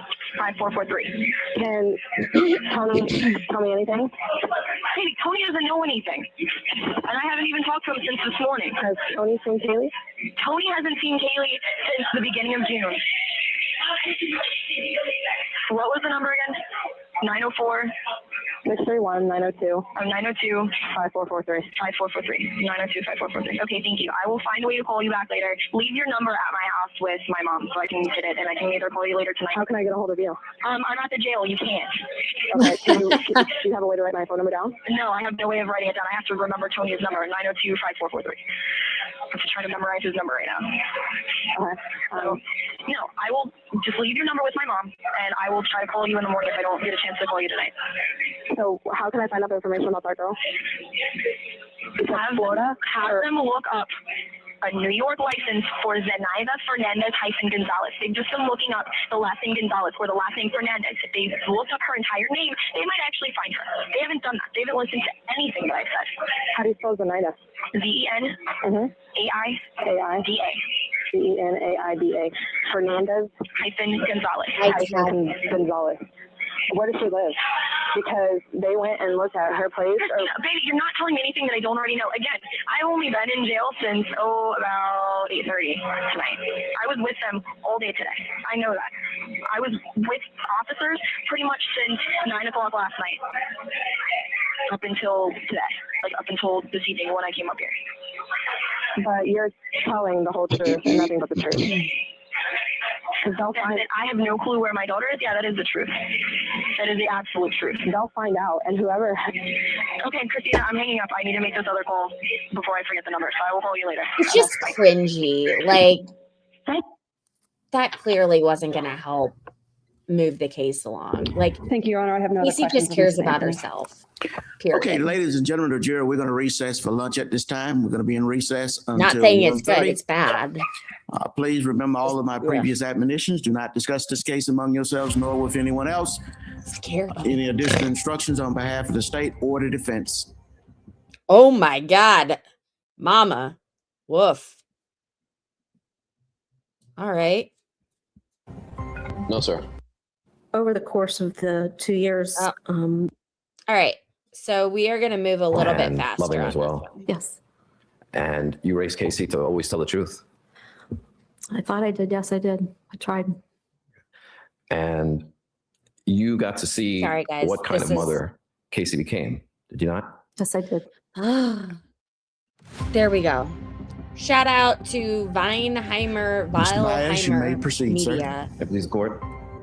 Mr. for Rainbow. having this available. Good afternoon, ladies and gentlemen. Good afternoon, Mrs. Anthony. Hello. Mrs. Anthony, is it fair to say you and Casey are very much alike? In many ways, yes. In fact, is that not what you hear quite often, that you are exactly alike? In most ways, yes. And you raised Casey to be a good person. Yes, I did.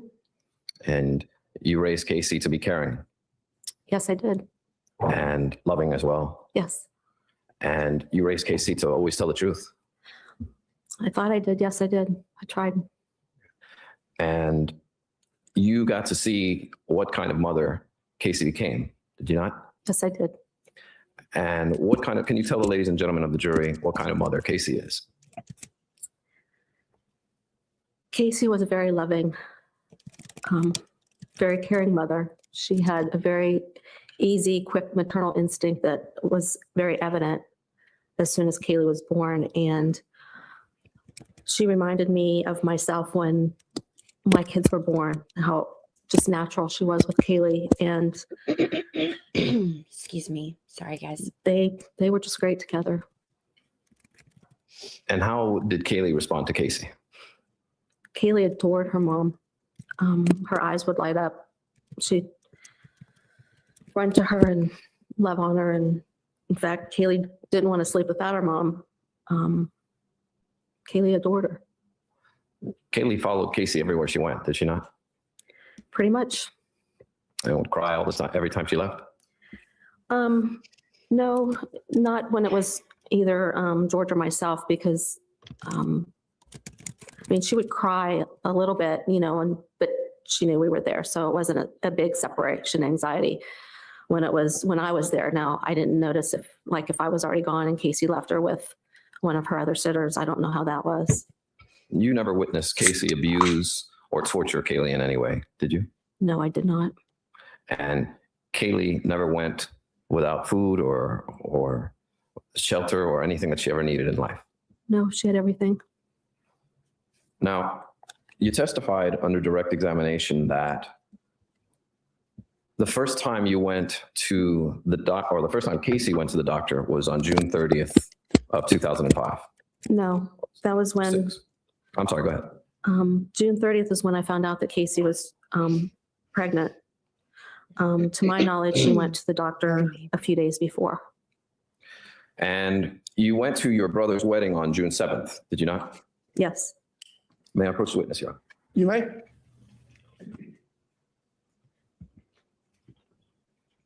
Without showing this to the jury, madam, I'm going to now show you Defense Exhibit Adam. A.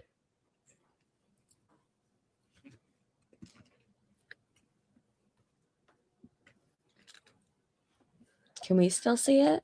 Did you recognize that photo, ma'am? Yes. And is that a photograph of you and Casey at your brother Rick's wedding? Yes.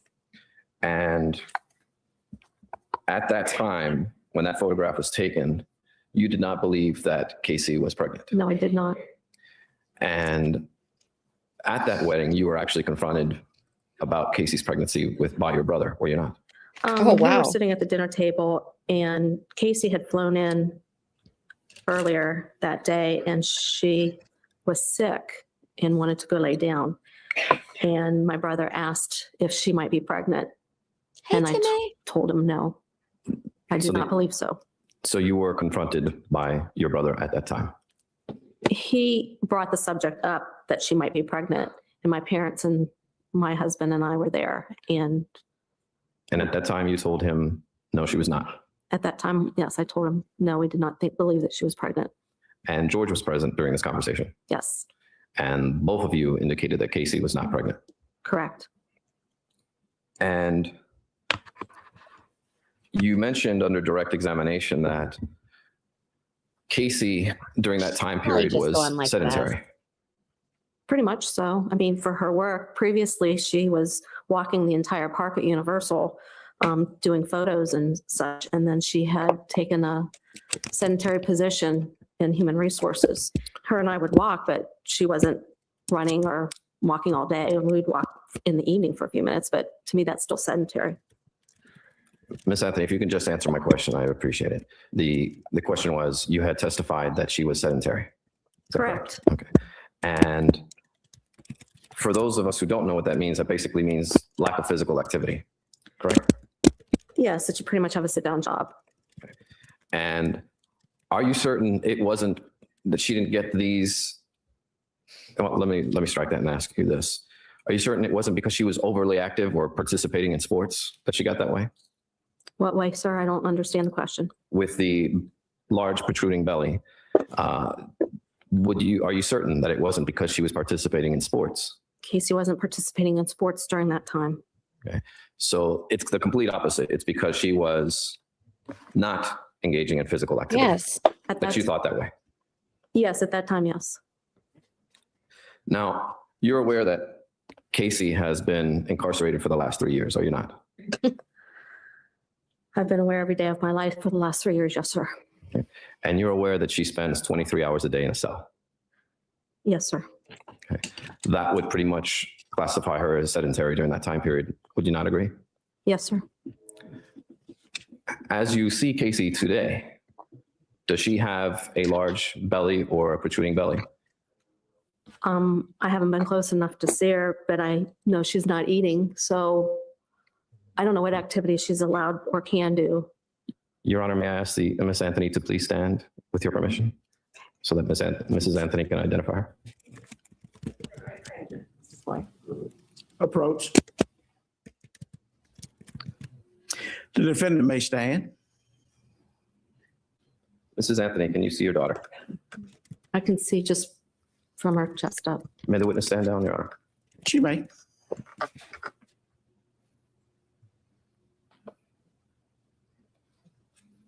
Can you please look at your daughter and then go back to the witness stand once you've had an opportunity to view her?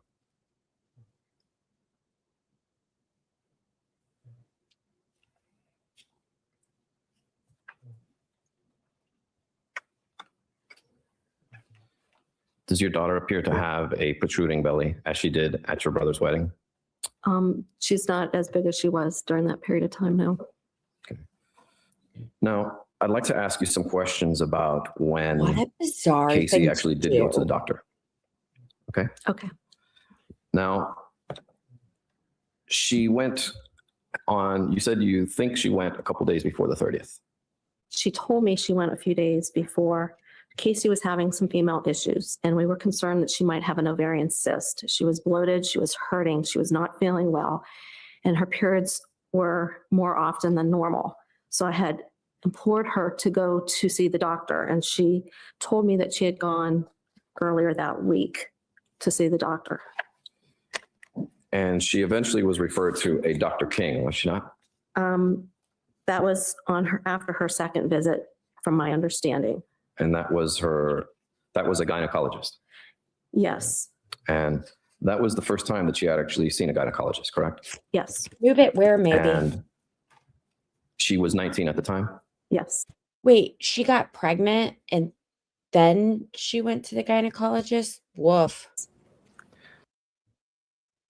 Now, you've testified that your daughter had irregular periods Yes, and that you thought that she might have had a cyst. yes. Been there, And done that. when did Casey first get her period? When she was 12. Actually, excuse me, when she was 10. She was 10. And from the age of 10 to the age of 19, being a medical professional, you never Oh. considered taking her to a gynecologist. Going to a gynecologist is pretty traumatic for a child. It I can- remember it is. I didn't go till I was like 17 or 18 years old. No, I considered it, but she wasn't having issues that weren't what I considered, pretty much like me. When you compare that her and I are a lot alike, we're a lot alike in that way as well with our periods. Despite the fact that she was having irregular periods? That just started just a few months prior to me finding out she was pregnant.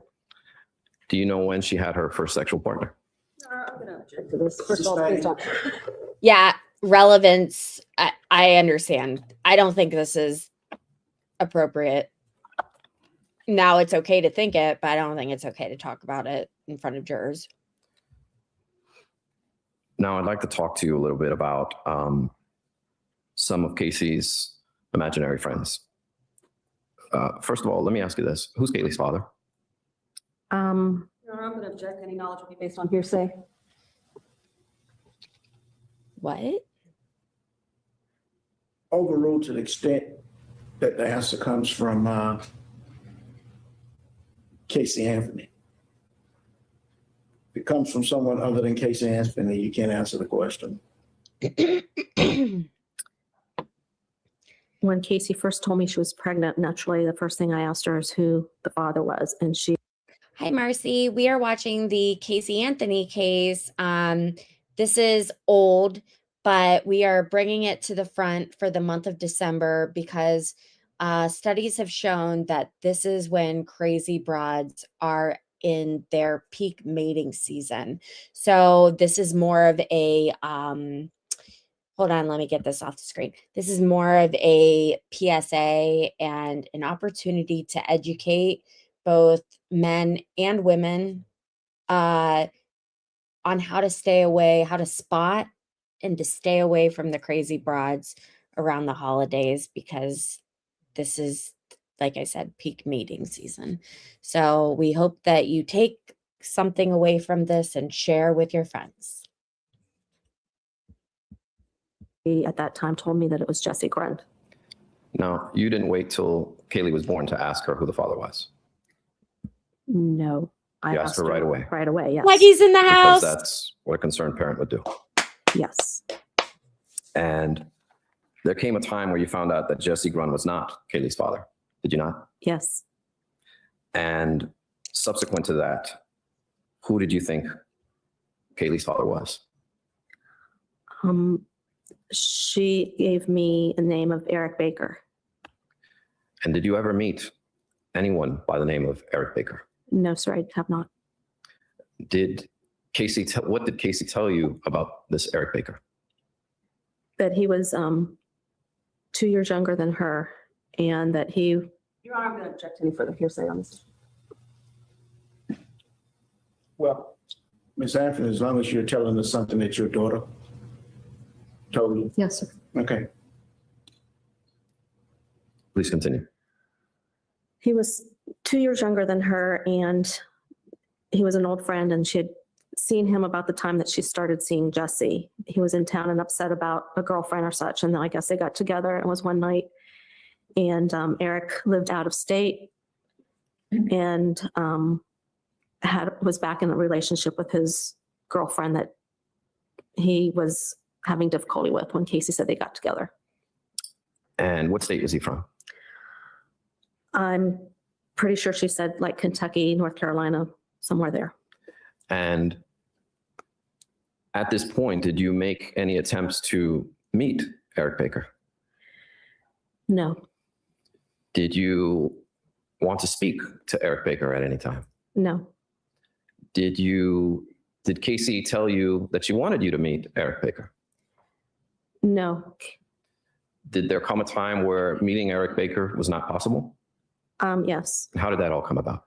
It was about a week or two after Kaylee's second birthday that Casey called me at my work, and she was hysterical on the phone. Oh, And she no. told me that Casey's father was involved in a car accident.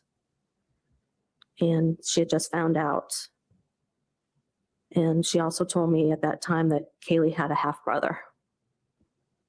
And what is Kaylee's half-brother's name? I have no idea. So did he? Is Eric Baker Ask. on Kaylee's birth certificate? No, no father's listed on Kaylee's birth certificate. Now, I forgot my mascara. do you think Eric Baker exists? I'm going to object to her opinion. To any opinion, testimony. Do you have any evidence that Eric Baker is Kaylee's father? Objection would be based on any hearsay. Sustained. Do you have any evidence that Eric Baker ever existed? Next Objection. Mr. Baez. Objection is sustained. Tell me about Jeff Hopkins. You testified quite a bit about him during direct.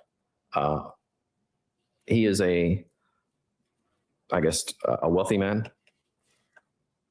Do you want me to tell you how I learned about him, or? Sure. Casey was engaged to Jesse, and it was sometime around Valentine's Day of 2006. And she was telling me, this is about the time Casey was starting to vocalize issues of her and Jesse's relationship. And she started telling me about this young man that she worked with that was an IT at Universal. Actually, I guess he worked for Nickelodeon Studios at the time. And he had a little boy, and she said that she thought he was a nice young man, and he had befriended her, and she was confiding in him about her relationship with Jesse. Did Casey tell you these things on pretty much a daily basis, or is this all information you heard on one day? No, this is over the course of a period of time. I mean, I heard about Jeffrey Hopkins from that point on through, Kate, until I found out about Kaylee. And Jeffrey Hopkins had a child named Zachary. Yes. And did you ever see a photograph of Zachary? I saw a picture of Zachary and Jeffrey on Casey's cell phone months later. It was probably towards the fall or winter of 2006 that when Casey's phone was on, I guess was just sitting there, the picture was of Zachary and Jeff, and she had him listed as boyfriend in her phone. Have you since come to find out that Nailed it. Jeffrey Hopkins does not exist? I never knew for sure if he did or not. So if you're telling me that he doesn't exist now, then Are you aware that law enforcement looked for him? yes. And are you aware that no such Jeffrey Hopkins worked for Universal Studios? Based on Do you have any evidence other than the photograph that you saw that there ever was a Jeffrey Hopkins? Exactly. same basis. Do you ever speak to Jeffrey Hopkins? I agree. No. You had, that you testified under direct, a girls' day at the mall with Jeffrey's mother? We were supposed to meet up with Jeffrey's mom and Zachary for Christmas pictures with Santa Claus, Christmas of 2007. And what was Jeffrey's mother's name? Jules. Jules. And did you ever speak to Jules? No, I did not. Do you ever see a photograph of Jules?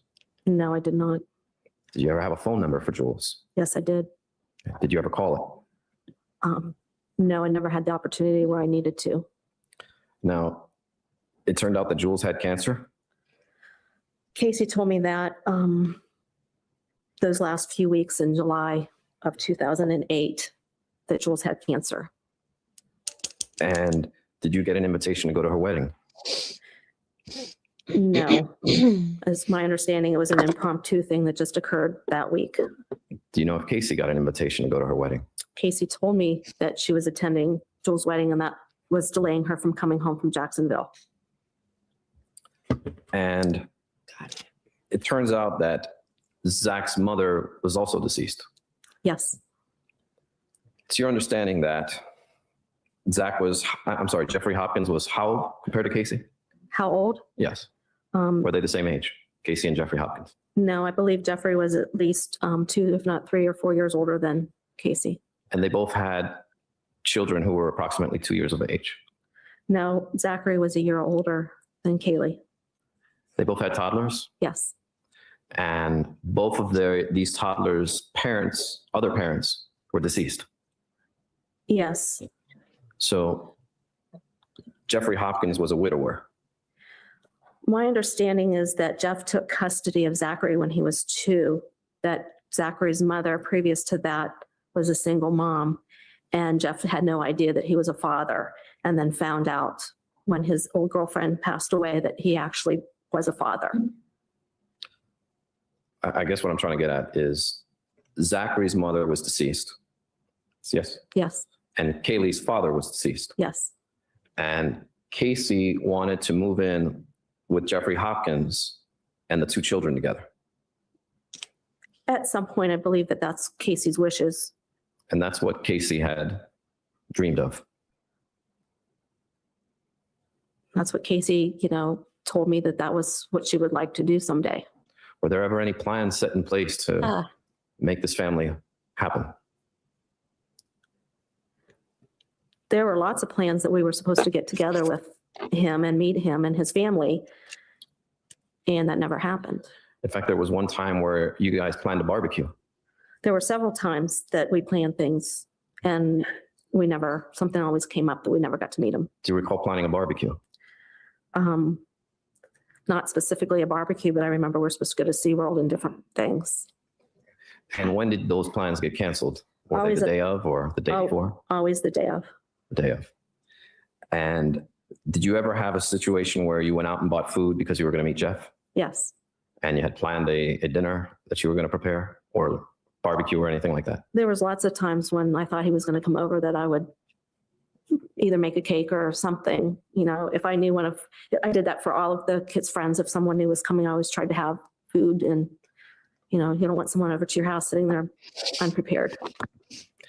And did you share this with people, this information of this wonderful guy that named Jeff Hopkins? Absolutely. He Welcome, told your Victoria. coworkers. Yes. Please make sure to like and subscribe. Did it ever occur to you, Cindy, that these people weren't real? No, sir. And this was long before June 16, 2008, wasn't it? Correct. And you had heard these stories of these imaginary people for quite some time. I did not know they were imaginary people. I know that, but you had heard these for quite some time. Yes. Juliet Lewis, who is she? I was told she was a coworker of Casey's through not only Universal Studios, but also someone she worked with at Hard Rock Cafe. And did you ever speak to Juliet Lewis? No, I did not. What does she look like? I can only tell you a description that Casey gave me. I've never seen her. And why did she describe her to you? I remember one day we were sitting in Universal parking lot waiting for her boss and Juliet to arrive because I was volunteered to help Casey with the fundraiser. And how long did you wait for Juliet before she never showed up? Hour and a half. Did you call Juliet? No, Casey called Juliet. And did you ever have an opportunity to speak to Juliet? No, sir. Do you have any evidence or any knowledge as to whether Juliet Lewis ever existed? The only thing I remember, Kaylee, when I'd ask her about Juliet's daughter, Annabelle, Kaylee would repeat the name Annabelle like it was familiar to her. So, Annabelle. And how would Kaylee mention Annabelle? if I would say to Kaylee that day before I go to work or whatever, was if I knew that Casey was going to see Juliet and Kaylee might see Annabelle, because sometimes Zanny was supposed to have watched Annabelle for Juliet as well. I would say, you're going to play with Annabelle today, and her eyes would light up and she would say, Annabelle. She would just repeat the name. Yes. How old was Annabelle? The same age as Kaylee. Did you ever see any photographs of Annabelle? No, sir, I did not. Did you ever have any play dates with Kaylee and Annabelle? No. Who is Raquel Farrell? I believe Raquel Farrell to be Zanny's roommate. And what does she look like? Sorry, guys. I've never seen Raquel. Did you ever speak to Raquel Farrell? No. Did you ever see a photograph of Raquel Farrell? No. Do you have any evidence that Raquel Farrell ever existed? No. Is Raquel Farrell the one that worked at Fridays? I don't know where Raquel Farrell worked at. Her last name is Farrell. No. Shut up. I'd like to talk about Zanny the nanny. Stop. Did you ever see a photograph of Zanny the nanny? No. Did you ever speak to Zanny the nanny? No. When was the first time you heard of Zanny the nanny? The same time I heard about Jeffrey Hopkins, around Valentine's Day of 2006. This was over 2 years and basically 2.5 years before June 16, 2008. Yes, sir. And what did Casey tell you about Zanny the nanny? She didn't call her Zanny the nanny, by the way. She called her Zanny. And she said that that was Jeff's girlfriend and that they lived in the same apartment complex. And Jeff pretty much offered Zanny up as a extra person if Casey ever needed a babysitter, because at that time it was her girlfriend Lauren and the Gruns, or George and I, that was watching Kaylee, those hours that my schedule overlapped with Casey's. And you had no idea that Zanny was not a real person? No, I did not. And she described to you that Zanny looked like what? Over the course of the 2 years, Zanny had gotten her hair cut several times, but when I first heard about her, she had long black hair and was very attractive. Did she say she was a perfect 10? That came up later. I didn't hear that prior, right in the beginning. I heard that she just was a beautiful person on the inside as well as the outside and had a great smile. Was Zanny Hispanic? I don't think the conversation ever came up. I don't think I ever asked. That was not a qualification for Casey's friends or anybody to babysit Kaylee. Did Zanny the nanny speak Spanish? Possibly. Casey spoke some Spanish. She took, I believe, 3 years of Spanish in high school. And did Zanny the nanny teach Kaylee how to count in Spanish, or was that Casey that did that? I believed it was between Zanny, Casey, and Dora the Explorer that Kaylee was able to speak Spanish and count. How would Casey prepare on a daily basis to pack up and take Kaylee to Zanny the nanny? I was never home to see her pack for Kaylee to take her to Zanny's, so I could not tell you that. Were you there when they came home? Yes. And did Kaylee appear to be excited from spending the day with Zanny the nanny? When Kaylee either would come through the door, I would come through the door, the first thing was we would run to each other, and it didn't matter what Kaylee did for the day. It was what her and I were going to do with the rest of the day. So we really never talked about.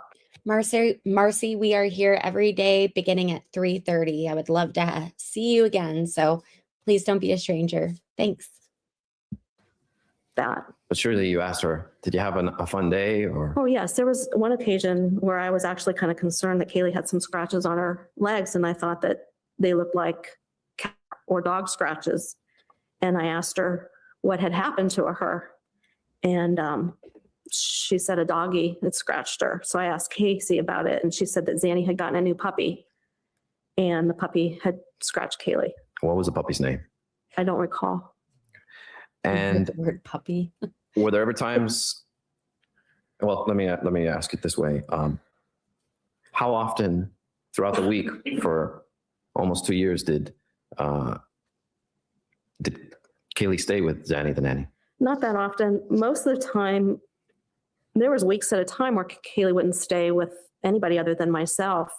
Zanny was someone that filled in. If Casey had to work while I was at work or George was unavailable. Otherwise, Casey, most of the time, Casey dropped Kaylee off at my work or would meet me in the parking lot, and then I would have Kaylee in the evenings. Did Casey ever describe, prior to June and July of 2008, did Casey ever describe any problems that Zanny the nanny was having in her life, in her personal life? Whatever you need. Just that period of time. Well, there were different times during those 2 years where Zanny had to move. She talked to me about Zanny's mom being ill and different things like that. And Zanny had another part-time job and she just babysat. And I guess when her and Jeffrey broke up, Zanny got a job as a bartender to fill in financially from not being able, making money from, watching Zachary. So, there was different, she would talk to me about Zanny's life like she was one of her friends, and that's what she considered her. And that's what I considered her to be, is a friend of Casey's at that point. And did Zanny's mother have cancer too? No, sir. She had heart issues. Heart issues? Yes, sir. And what was her name? If I'm not mistaken, I believe it was Gloria. Okay. Who is Rosa? I have no idea. Okay. Now, A lot of his Zanny had a Hispanic sister, names. did she not? Yes. And what was Zanny's sister's name? I did not find out about Zanny's sister until after July of 2008. What was Zanny's sister's name? Samantha. And was she older or younger than Zanny? I believe she was older. Was Samantha also a nanny? No, sir, I don't believe so. Did she live with Juliet and Raquel and Zanny together? Juliet did not live with Zanny. Oh, I'm sorry. And as far as I know, her sister was either married or lived on her own with her children. Did you ever see a photograph of Gloria, Zanny's mother? No, sir. Did you ever speak to Gloria to wish her well on her heart condition? No, sir. Do you have any knowledge, or did you have any knowledge that Gloria was an imaginary person? No, sir. What about Samantha? I never had the opportunity to meet Samantha. I did not know about Samantha until after July of 2008. What did Casey tell you about, or what information do you have about the uncomfortableness of Zanny and Jeff Hopkins being former boyfriend and girlfriend, and Casey now wanting to marry and move in with Jeff Hopkins. Object to the relevance of this, Your Honor. Sustain.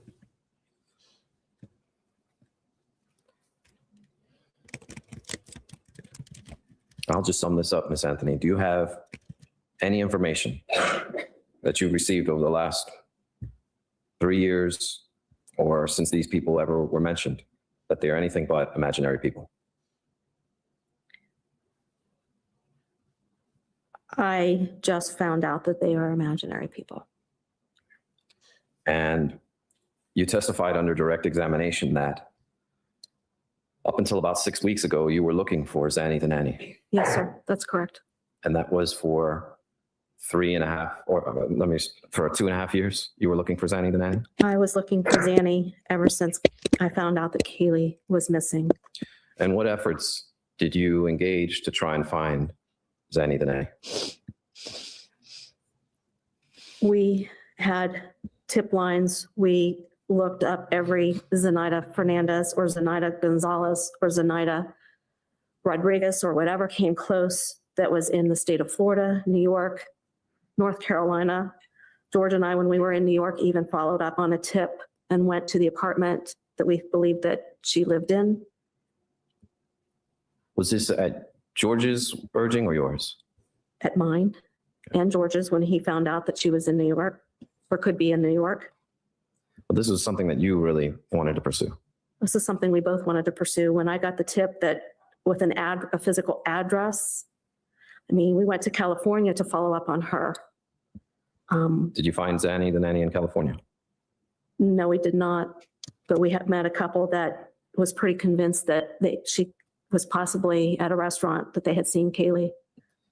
You hired someone by the name of Dominic Casey, did you not?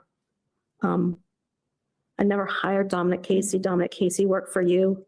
And when you and Mr. Casey had a falling out, he volunteered to continue to follow up on tips for And he did Kaylee. that for you. Yes. And I believe you once made a statement that somebody was being watched in Puerto Rico. Yes, sir. Mr. Casey thought that Kaylee might be in Puerto Rico. Your Honor, I'm going to object on hearsay and relevance. Sustain.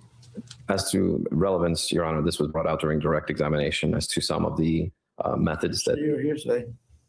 I understand it. May I inquire in another manner? You can ask another question, but Yes, sir. objection sustained. Did you order your private investigator at the time to follow someone in Puerto Rico? Yes, I had received a tip. That objection again is Relevance and hearsay. sustained as to relevancy.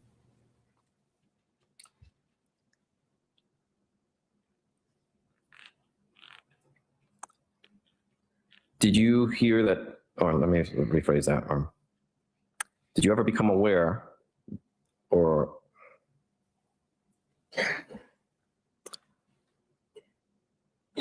did you ever believe that Kaylee was flown by a private jet to Puerto Rico? Sustained. Excuse you. Another subject. Yes, sir.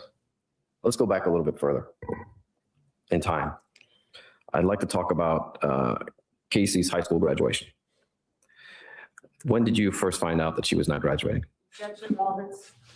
Relevancy sustained. She didn't graduate You know, high I think school? some of this was brought out during direct examination, not the specific stuff. Sustained. Now, Mrs. Anthony, throughout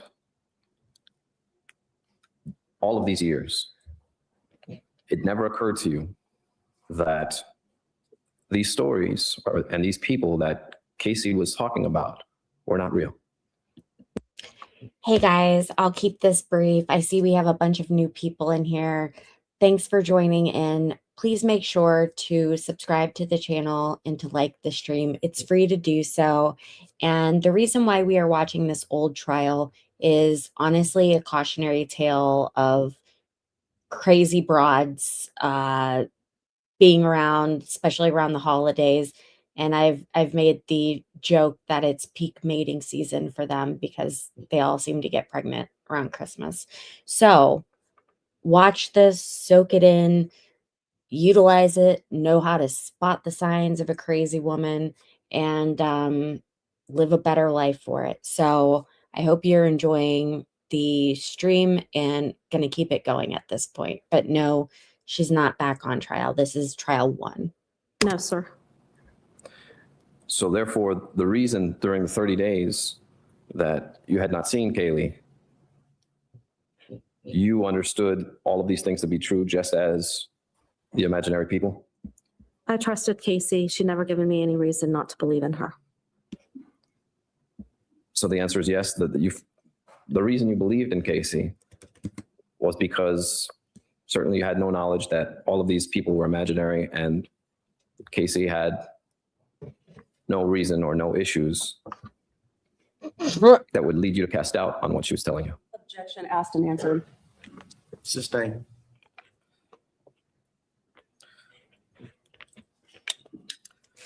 Did there come a time where you told law enforcement that you thought Zanny was Amy Huizinga or Jesse Grund? Object to the relevance.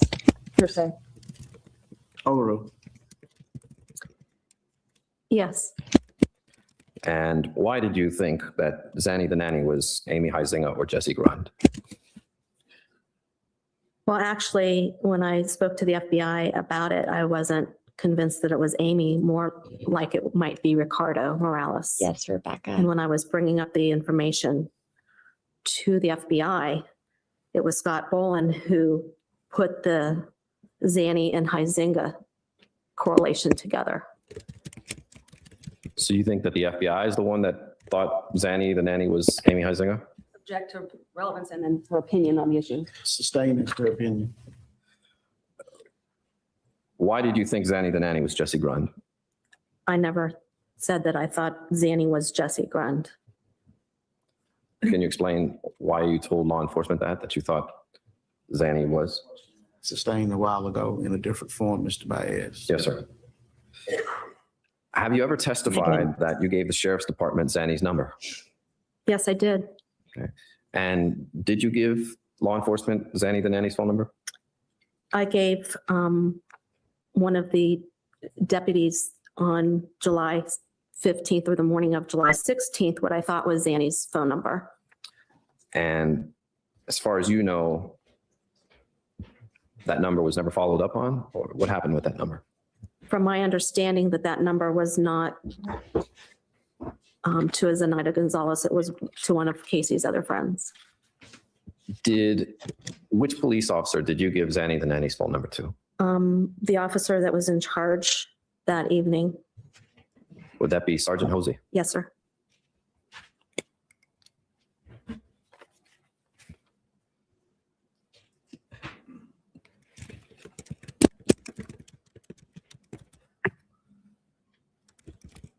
Mrs. Anthony, do you believe Kaylee's alive?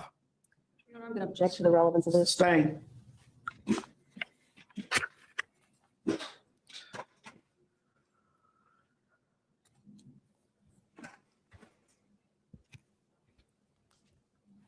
What? So, what? I'd like to talk to you, Miss Anthony, about your home. Yes. Okay. We saw photographs of the inside of your home. Do you recall those? Yes. You have a white carpet. It's like a cream color carpet. And we saw photographs of the sliding glass door that goes out towards the pool. Yes.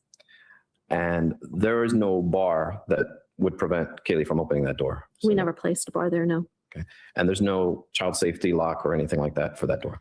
No, Kaylee had difficulty opening the big door. Okay. Have you ever testified that Casey would get out quite easily? Casey could, yes. I'm sorry, Kaylee could. I may have. Okay. And that's what led you to believe that Kaylee could have drowned in the pool, did it not? I don't know if I put those in the same sequence. But it was your opinion that the number one thing that you thought could have happened was Kaylee drowning in the pool. That's my Sustained. opinion. How many times did you tell law enforcement about Kaylee possibly drowning in the pool? I have sustained objection to that question, so move on to another area, please, sir. The day Within 24 hours of law enforcement getting called, Ms. Anthony, did you not tell Detective Melich about the ladder incident? I'm not sure what ladder incident you're talking about. About finding the ladder down attached to the pool on June 17th? That's a fact, not an evidence. Overruled. I know at some point, I remember telling the detectives that the ladder, I found the ladder on the pole and the gate open. And that was on June 17th, was it not? I believe it was the 16th. Could have been the 17th, but I feel like it was the 16th. So the 16th, you came home from work and you saw the ladder there. And I came home from work and let the dogs outside. And when I went outside with the dogs, I noticed that the ladder was on the pole. And when I walked to get the ladder off the pole, I noticed that the side gate was open. And that alarmed you? Yes, because the dogs were in the backyard and I didn't want them running into the street, and we never left the gate open. And this alarmed you so much that the next day when you went to work, you actually told coworkers. Yes, sir. You told Debbie Bennett about someone was swimming in your pool. I had called George that night and asked him if he had worked in the yard and could have potentially left the gate open, and did he cool off in the pool before he went to work? And he said no. And from my knowledge, Casey had not been back home that afternoon. So if it wasn't Casey or George, then it had to be someone else. My question, ma'am, was that you told Debbie Bennett that someone was swimming in your pool. Yes, sir. Okay.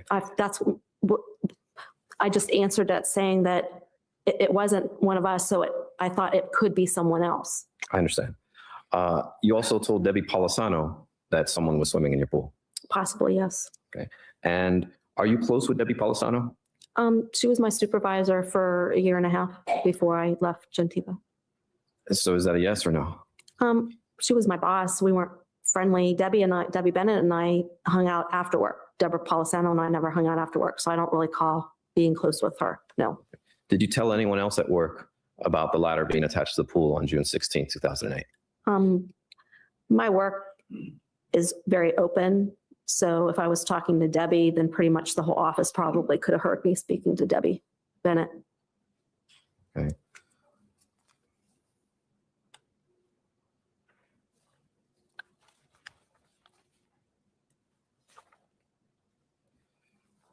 Now, Kaylee loved to swim, did she not? Yes, she did. In fact, when you were on vacation, you guys went swimming every day Which vacation, sir? in June of 2008. Yes, from my second day of vacation, yes. And you always used the protective vest when going Yeah. swimming with her. Yes, I would take it off before we get out of the pool most of the time, because Kaylee liked to get her suit off and go by the jets before we get out. If it was just her and I'd leave the vest on, but if someone else was with us, then we would strip her down and someone would get her with the towel and take her in. I heard you say she liked to swim naked. Well, she Or- just, the jet from the pool, we had a little thing. She liked to go over to it and feel it. So, Who doesn't? yeah, it feels good on your back and your bottom. So, yes. I was going to say, No. every kid loves to swim naked. They think it's such a adventurous thing. Did you ever advise law enforcement that you thought maybe Casey forgot to take the ladder down? I don't recall. I could have. If Casey had the opportunity to come home to swim, she may have.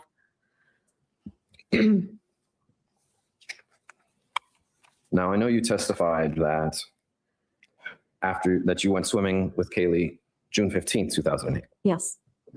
and that it was almost in the evening that the two of you got out of the pool.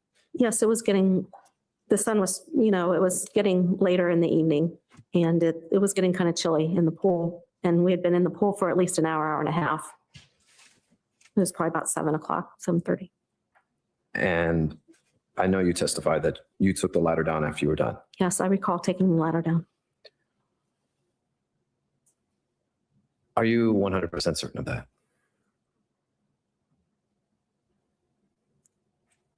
As certain as I can be. I'm not sure if anybody's ever 100% certain of anything, but I do recall taking the ladder down. So as much as I can remember from the events, yes, I took the ladder down.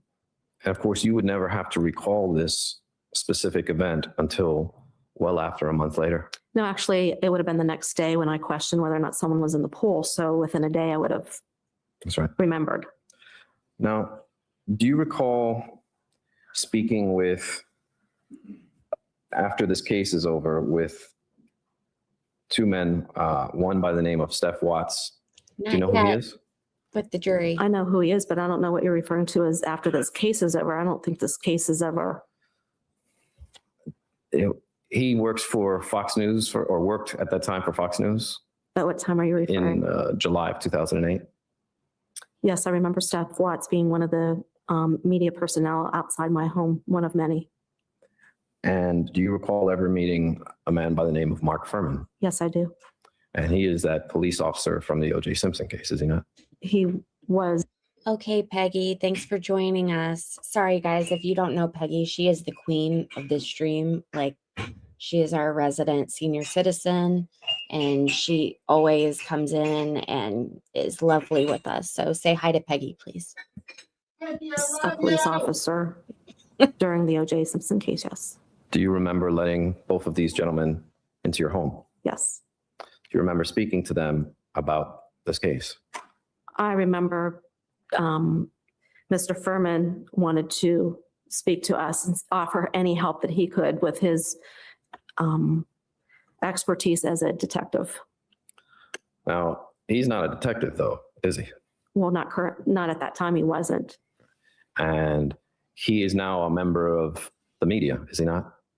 At that time, I actually found out after speaking with Mr. Furman that he was actually working on behalf of Greta Van Susteren. I didn't realize that at the time when we invited him in our home. And did you give both of them a tour of your backyard? Yes. Did you tell Steph Watts and Mark Furman that you forgot to take a ladder down? No, sir, I did not.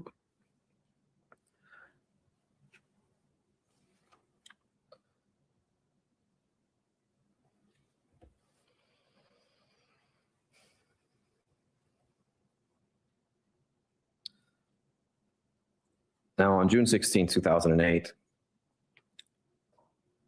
Casey attempted to call you around 4 p.m., did she not? Yes, there were several attempts that Casey was trying to reach me that afternoon.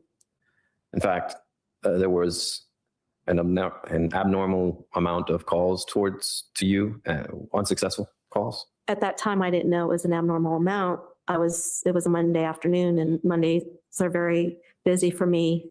And I was getting ready for a meeting, which a lot of my information on my projects were being discussed. So I remember coming out and knowing that she had called me around 4 o'clock. Mrs. Anthony, I know that a lot of this in hindsight, but at the time, I totally understand the difference of your knowledge. But at that time, around 4 p.m. on that afternoon, there were numerous calls, unsuccessful calls from Casey to you in that afternoon, whether or not. Am I to answer, did I know at that? Hold on, guys. Sorry. I was asking for a favor out loud. I want to make sure I don't miss this. So let's all pay attention because I think this is important. Time or now? Now, do you know Yes, that, right? I know that now. Okay. Welcome.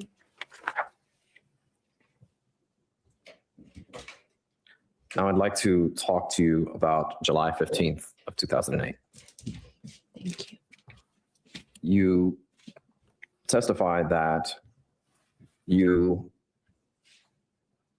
well, several days earlier on the 13th of July, let's focus on the 13th, is the day you found the certified letter on your door, I found the notice that alerted us to a certified letter. the notice. Yes. Is that common for you to receive the certified notice on your door as opposed to in your mailbox? We have a community mailbox that's a few doors down from us. And I don't think they're allowed to put those kind of notices in the community mailbox, so that they're supposed to put them where a person can see them readily. So whenever you get the notices in the mail for certified letter, it's always on the door, never in the mailbox. I've never received a certified notice in our mailbox, no. Okay. And you testified that you received it on the 13th of July, Yes, it was a Sunday afternoon. and that you thought the notice said 10th or 11th of July.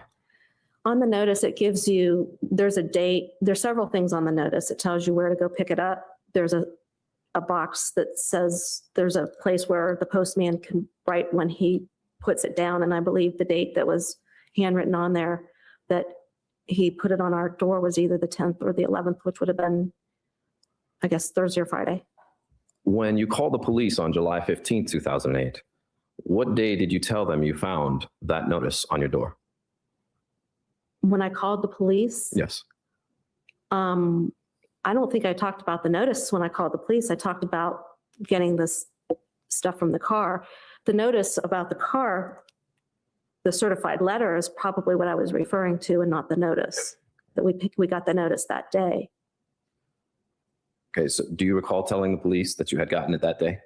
I was referring to the certified letter, not the notice that was on the front door. But you do recall telling them that you received it on that day? I do recall, I just listened to my 911 calls, that I did say that we found the car that day. And that was as a result of getting the notice from the tow company that our car was at Johnson's Towing.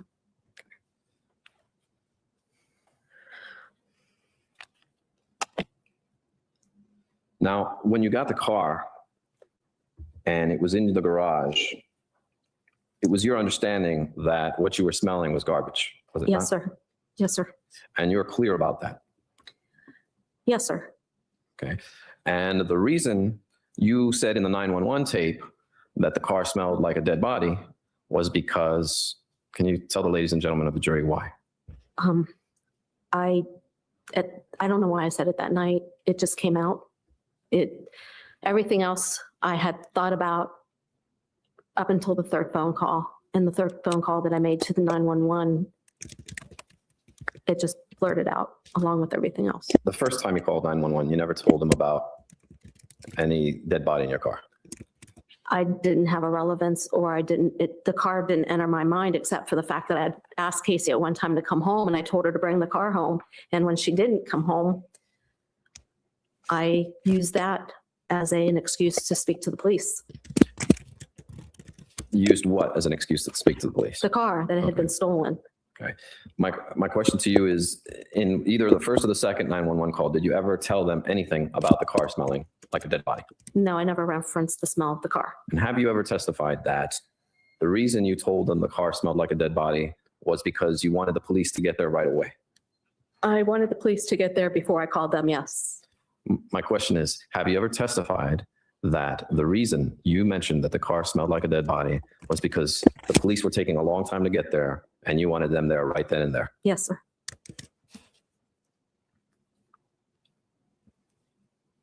Now, you said that you got the notice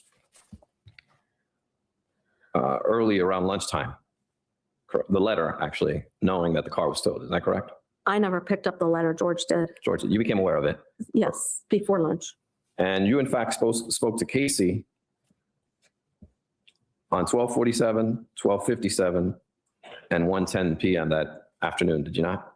I spoke with her and left messages for her during those times. And This would be a good time to break. yes, sir. Okay.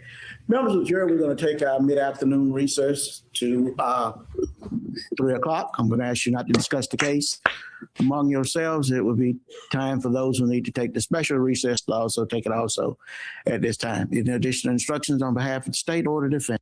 I just want to say that I definitely think I've somehow pinched a nerve sitting here. I don't know if that's possible, but like if there's a chiropractor or someone in here, let me know if it's possible. Cause like every, 3 minutes or so, I'll get a like zip, zip. And it's, oh my God, it's right here. Oh, it's like, and it's super tight. Anyways, if that's possible, let me know. Okay, we'll be in recess to 3 o'clock. I just put some Told me that Casey had called, on there. and I had some phone calls on my cell phone, some missed phone calls. During the course of this case, you've come to know that there were actually 6 calls within 4 minutes, correct? Does that sound fair to you? I never realized there were 6 until now, but yes, I knew there were several, more than 3 or 4. Okay. One at 4:10, 4:11, 4:11, 4:13. Sustained. Oh, God. Now, you work for Gentiva, is that correct? Yes, That's home health care? yes. And you have health insurance. I had health insurance through there, yes. Okay. Now, I'd like to talk about July 15th. That's where we were at before the break. I would, at this time, with the court's permission, like to play an item that's already in evidence, the third 911 call, a short portion of that. May. Any objections from the state? You may proceed, Mr. Baez. There's a name for it. It's called Tech Neck. I didn't know I was going to have to work the electronic remote control, Judge. Wow. I think it's dead. Is there a way? Yes. What's the exhibit number so the record be abundantly clear? Huh. I really do need a chair then. Okay. Okay.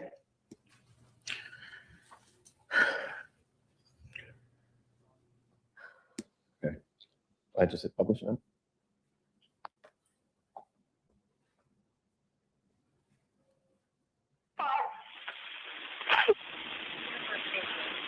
So it's Karen, listen.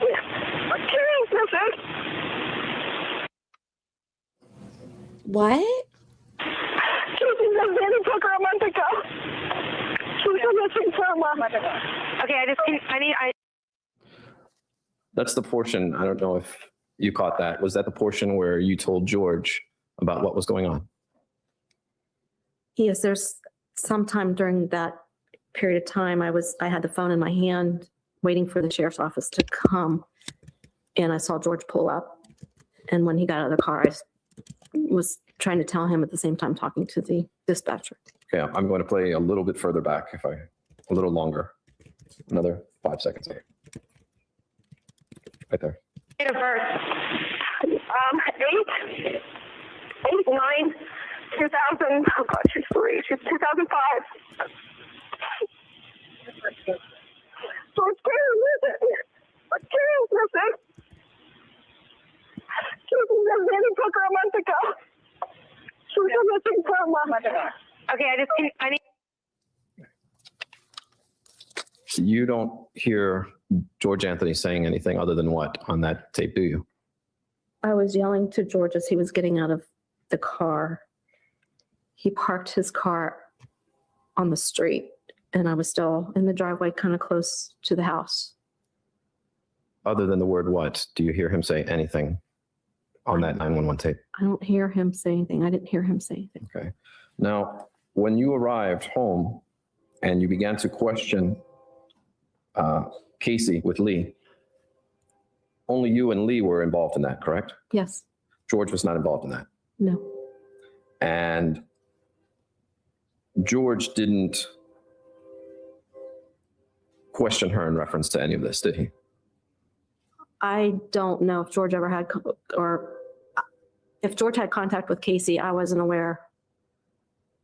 So you're not aware if George had any contact with Casey when this all occurred? Time frame, he was not home until that third 911 call. And then as he was coming home, then the sheriff's department arrived. So everything just happening, everybody converged all at once and everything became a big, just jumble. Everybody was in the house at that point and we were all pushed aside. And he never had the opportunity to question her, according? As far as I know, no, because once the sheriff's office came, we were all separated. Okay. Now, on your 911 tape, you state that Kaylee had been missing since June 7th. Is that correct? Yes, I wasn't looking at a calendar and I didn't reference Father's Day at that point. I just knew that it was a month and that's even though if you count back 31 days from that date, it would have been June 16th. probably, yes. Okay. Now, you gave a sworn statement to law enforcement that evening. Do you recall that? Yes. Do you recall the date you gave for that statement? Again, it was I wrote down the wrong Sunday. It was the Sunday before Father's Day, and I was not intending it to be that day. I did not realize. I just got my dates wrong. I understand, but do you recall the date that you gave on that day? Yeah, it was the For that Sunday statement? before Father's Day. So What day do you recall that being? Be the 9th? No, the 7th, yes, the 7th. 7th. If I showed you your statement, would that refresh your recollection? Yes, please. May I approach the witness, Your Honor? You may approach.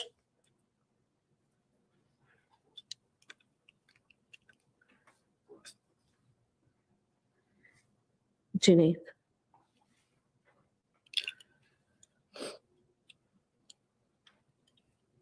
Does that refresh your recollection, ma'am? Yes, And what date did you put in your written statement? June 8th, which would have been the Sunday before the 15th. So in the 911 call, you mentioned it was the 7th. In your written statement, you write the 8th. Is that correct? I don't know, did I say June 7th on the 911 call? Yes, if I showed you Okay, the transcript. I don't want to hear it again. Okay. If that's what it was, then I did. Again, that last call, I was hysterical. You later found out it was June 15th, was it not? Yes, And the way you found out was from law enforcement. correct. And that's because they took a look at the video of Kaylee with your father. Correct. And they then wanted to go and speak to people at the home where your father was at. Is that not correct? Yeah, they wanted to verify that date. And you did not want law enforcement to go speak with them at the home or to disturb your father. I was concerned about my father, who was very ill at the time. I didn't want sheriff's deputies or anybody showing up at a nursing home upsetting him or my mother. Okay. So the answer is yes, ma'am. You didn't want law enforcement to go and speak to anyone at the home or to your father. Correct. And your father is still alive today? Yes, sir. Okay, so that evening, when police arrived, did you not tell the responding detective that Casey had issues with seizures? Are we going to object to the relevance of this? Relevancy, We're discussing July 15th, Judge. sustain.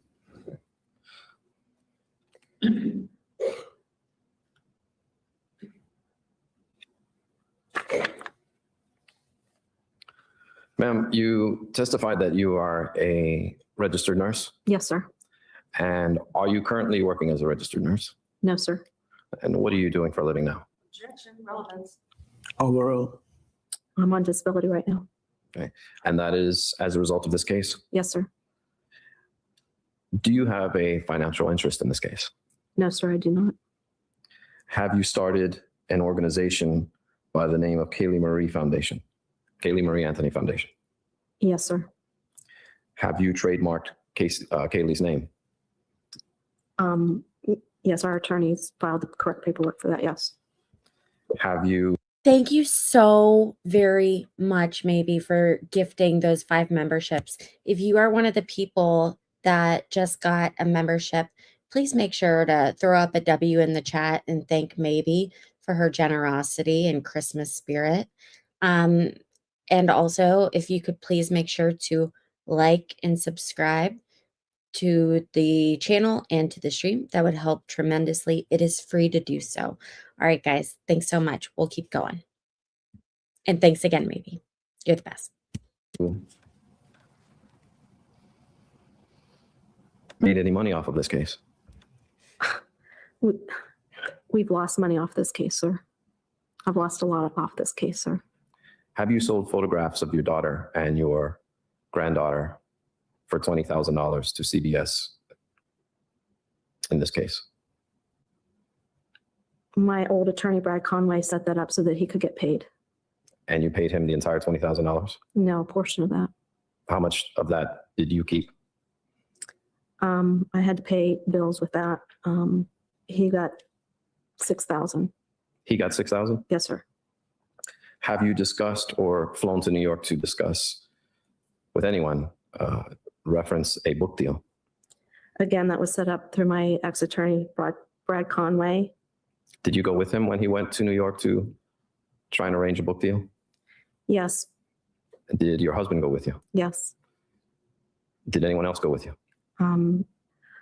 To our surprise, we met Tom Luca up there. We did not know he was going to be there. And he was your son's attorney. Yes. And was he trying to negotiate a book deal for your son? No, sir, he was not. What was he doing there? I have no idea. Have you attempted to earn a living as a director of the Kaylee Marie Anthony Foundation? No, sir, have not. Have you engaged in numerous fundraising activities for this foundation? No, sir, we have not. Has this foundation done anything? Yes, sir, it has. Okay. And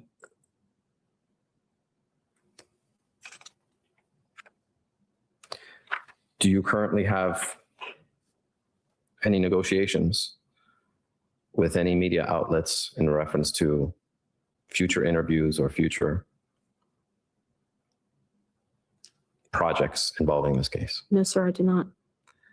Have you flown to New York to meet with ABC News? Not for a long time.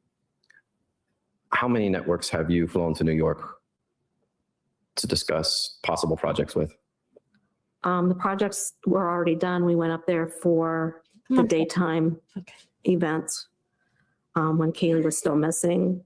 And we went up there and did a 48-hour interview, and we have not been back since. If I can have just one moment, Judge Owens. You may.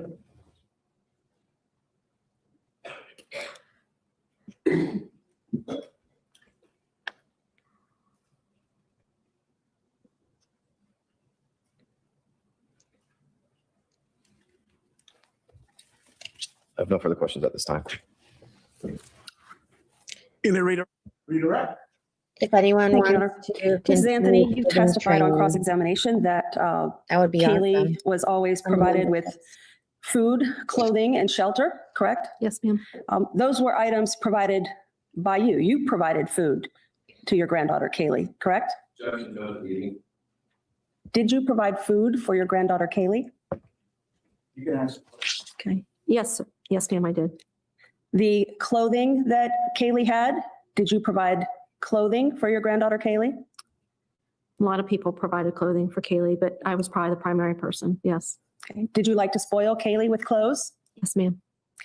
The house where Kaylee lived, did you provide? Just beyond the scope. Did you provide the shelter for your granddaughter? Yes, ma'am. You are also asked during cross-examination about your daughter's weight as it exists today. You've come to many court proceedings over the course of the last almost 3 years, correct? Yes, ma'am. And since July 15th of 2008, has your daughter's weight fluctuated while she's been incarcerated? Yes, ma'am, it has. When you found out that she was pregnant, you asked her who the father was, and she said Jesse Grund. Did you provide that information to your husband, George? Yes, ma'am, I did.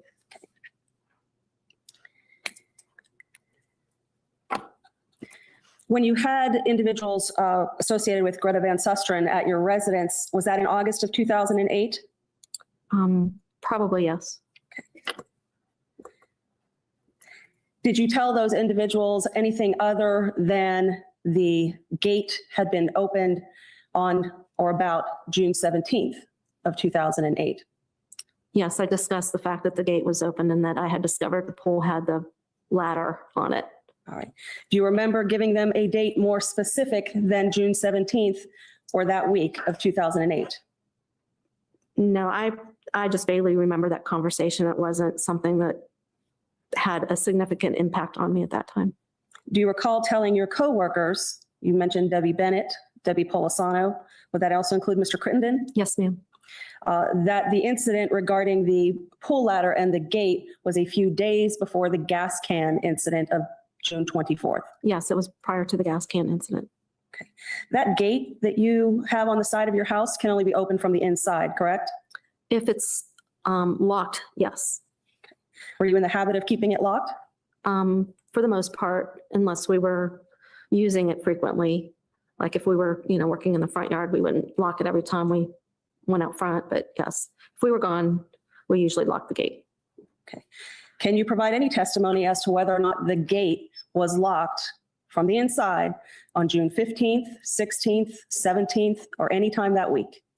The only time I know the gate was not locked that I know for sure was the 16th when I found it was open. I had no reason to go over there after that Sunday, the 13th, when we were doing yard work. So it could only be locked from the inside, Correct, and you didn't unlock it, correct? correct. When you called George and asked about the gate and the pool incident, he didn't say he unlocked it. No, ma'am, he did not. Kaylee was unable to reach that lock or do that mechanism, correct? Correct, it was too tall for her. All right. And so who else does that leave in the house? Casey.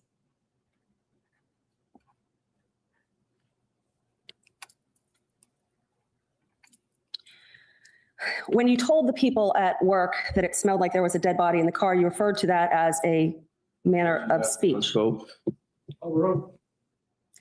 I'm sorry. When you told the people at work that the car smelled like there had been a dead body in it, you referred to that earlier as a manner of speaking, correct? Correct. And when you told the police that the car smelled like there was a dead body in it, it's your testimony that that was just to get them there faster, correct? I wanted them there faster, so I said whatever came to my head. Did you tell any of the people at your office that the car smelled like garbage? I believe I told them that George and the tow driver had pulled a bag of garbage out and the car had been sitting there in the hot sun since June 30th, or probably before when Casey left it at Amscott. So I'd never smelled anything that was left in a car that long. All right. But when you were talking to them about it, you used the words dead body, correct? Correct, because Same words you used with law enforcement, correct? In the correct. 911 call. Correct. Did that car smell like a dead body? That car smelled like something I had never smelled before.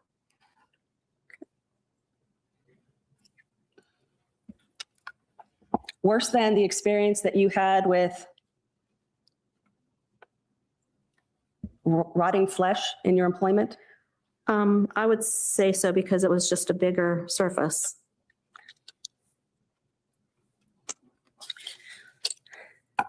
Now, when you were played a section of the 911 calls, the 911 call that you made, and you described your husband, George, coming up as you were on the phone, what did he say?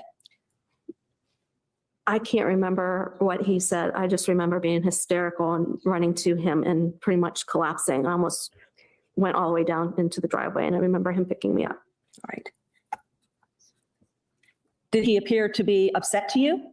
Yes, he was quite upset. Did he have a reaction similar to yours? Yes. And shortly after your husband arrived, law enforcement arrived and separated you all? Yes, it was within seconds. The copywriting or trademarking of your granddaughter's name, is that to prevent the exploitation of Kaylee Marie Anthony by strangers? Yes, ma'am. During your cross-examination, you told us about Zanny and Jeff Hopkins and other elaborate lies told to you by your daughter. Those lies began after Kaylee was born, didn't they? Yes, ma'am. And those lies were always in the context of either who was caring for Kaylee or why Casey wasn't home. Is that correct? Not necessarily, because Jeff Hopkins' name came up, it was more about a discussion Casey and I had about Jessie and her relationship. So aside from that one, somebody who was a potential suitor, the elaborate lies that you've detailed for us. Ma'am, this is close with the question. Do not answer the question until I tell you the answer.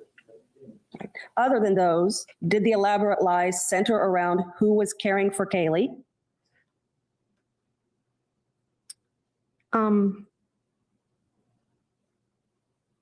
It was also regarding her employment and everything else. So it was. Or why Casey wasn't at home?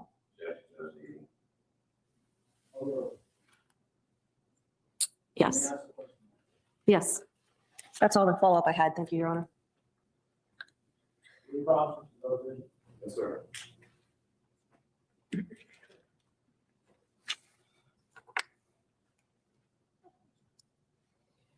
Mrs. Anthony, you stated that the car had smelled nothing like you had smelled before. Correct. And what you had smelled before was dead bodies, correct? The car was overwhelming. It smelled different than I had smelled garbage or dead bodies. So it smelled like something completely different. The closest thing that I could resemble it to would be rotting flesh. Okay. And did you call the police when you smelled this rotting flesh in your home? I did not believe it was rotting flesh. And that's because you believed it to be garbage. Yes, sir. Now, you mentioned during the 911 call under cross or redirect that George's reaction was similar to yours, correct? George was visibly upset after he picked me up and I started hugging him. He started to cry and weep as much as I did. My question, ma'am, is you testified that his reaction was similar to yours. Yes, And we could hear your reaction on that 911 tape, could we not? yes, We did not hear George's reaction on that 911 tape, did we? because George was across quite a ways away at that point. My question is, we did not hear George's reaction on that 911 tape, did we? No, sir. Now, Ms. Drain Burdick during redirect mentioned that all of these lies began when Kaylee was born. Do you recall that? Yes, Do you recall Casey's graduation? yes, And you had a party planned and a big celebration for her high school graduation. yes, You invited people. yes. And what happened on Casey's graduation day? Well, prior to Casey's graduation day, we got a word from her guidance counselor that she was shy 1/2 credit of her necessary credit. She had actually more credits than she needed to graduate, but she was missing a quarter makeup English that we thought she had finished. And if it wasn't for this phone call that you received on the 11th hour, you would have had this party. We would have gone to graduation.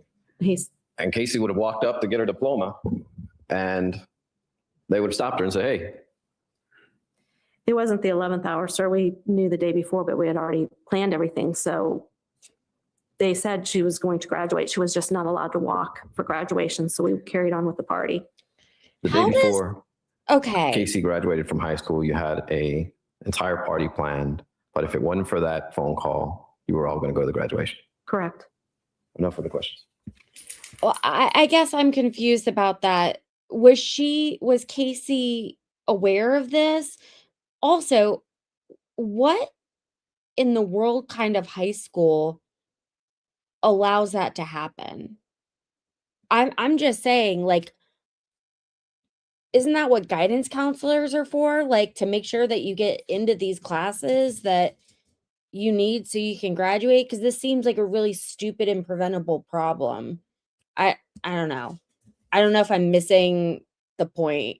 It was Casey in charge of that? Okay. Let's proceed. And that was before Kaylee was born, right? Yes, sir. Okay, may the witness stand down. Yes, Your Honor, subject to recall. Okay, ma'am, you may stand down. Okay. All right, let's remove the jury for a minute. There's some matters we need to take up outside of your presence. I want to listen to a little bit of this, but I'm going to do it on fast speed. You may be seated. Okay. As to state's exhibit MR composite, which is the judgment and sentences of, I believe, contains 6 felony convictions for the defendant, Casey Marie Anthony. Mr. Baez, I think you objecting to these being entered at this time? Yes, sir. Actually, what I would like would be if we could address this in the morning, because I think what we have is an issue where we believe we would have some argument as to whether that would be even possible. My understanding, and Mr. Mason's, is that this relates to testimony that would be elicited from the defense of the defendant. However, throughout the direct examination of Ms. Drain Burdick, she constantly and consistently elicited statements from the defendant. And it is our position that the cross-examination was in rebuttal to the specific questioning of that under direct examination. I think it would be the burden of the prosecutor to show that the areas of which the defense elicited testimony, and I think the underlying theory under Huggins would be that one cannot elicit statements from the defendant and circumvent them taking the stand. However, that is in the scenario where the defense would elicit that, as opposed to the prosecution during direct examination constantly and continually elicit statements from the defendant. And that would be our position. I would like to be able to see if we could provide additional authority on that. Okay, guys. So this is important, like flashing lights. Hello, hello. I want everyone's attention in the chat. So we have an option. Do we want to listen to Casey's best friend's testimony, ex-best friend, Amy, who she was spending all this time with? Because I read that it was very insightful, but it wasn't like there wasn't some crazy moment that happened other than Cindy freaking out with Amy in the car. Or do we want to watch the police interrogation tapes? Mention it in the chat. Let me know what you guys want to do in majority rules.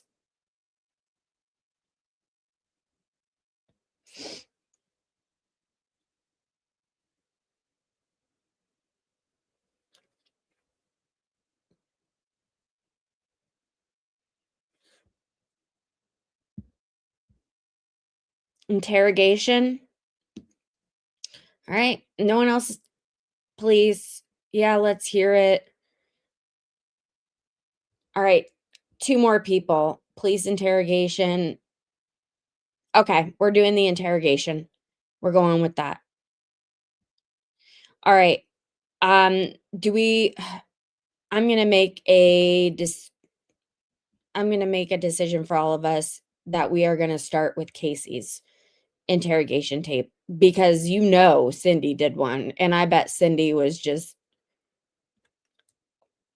like all over the place. So I definitely think we want to listen to that. All right, let's go. Let me have to use the restroom, so if you'll give me a minute. That's right. And then we'll get you a phone, and we will call your attorney. Okay? Aw, thanks, Peggy. I'll sit here with you. All right. Let's see what that. Water. Thank you.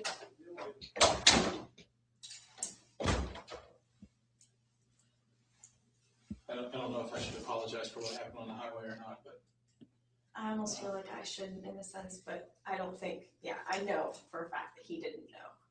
So I don't think that it was intentional on anybody's part for any of it, so. Yeah. I know that didn't look good, but I mean, you can understand why. I know one thing, if I got caught doing that, I would have gotten my ticket and thrown where I belong, especially when they found out I was a federal agent. Oh, really? You're driving like that around here? Get your ass in my car. Well, we figured going through the airport, it's restricted airspace, so they can't take the helicopters through. And we thought that the cars that were following us from my attorney's office were media, because there was a media van that followed us and another van that went with them. So we're thinking, oh shit, here we go. Mm-hmm. It's happened before. It happens every day. I know it does. So I know it does. I'd like to make it stop happening, to be honest with you. I would too. Well, you know what I'll say today. I've said it to your mom, I've said it to your dad, I've said it to your brother even. Mm-hmm.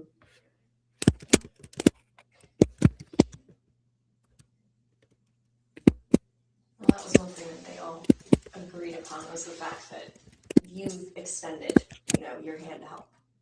Most people haven't. So.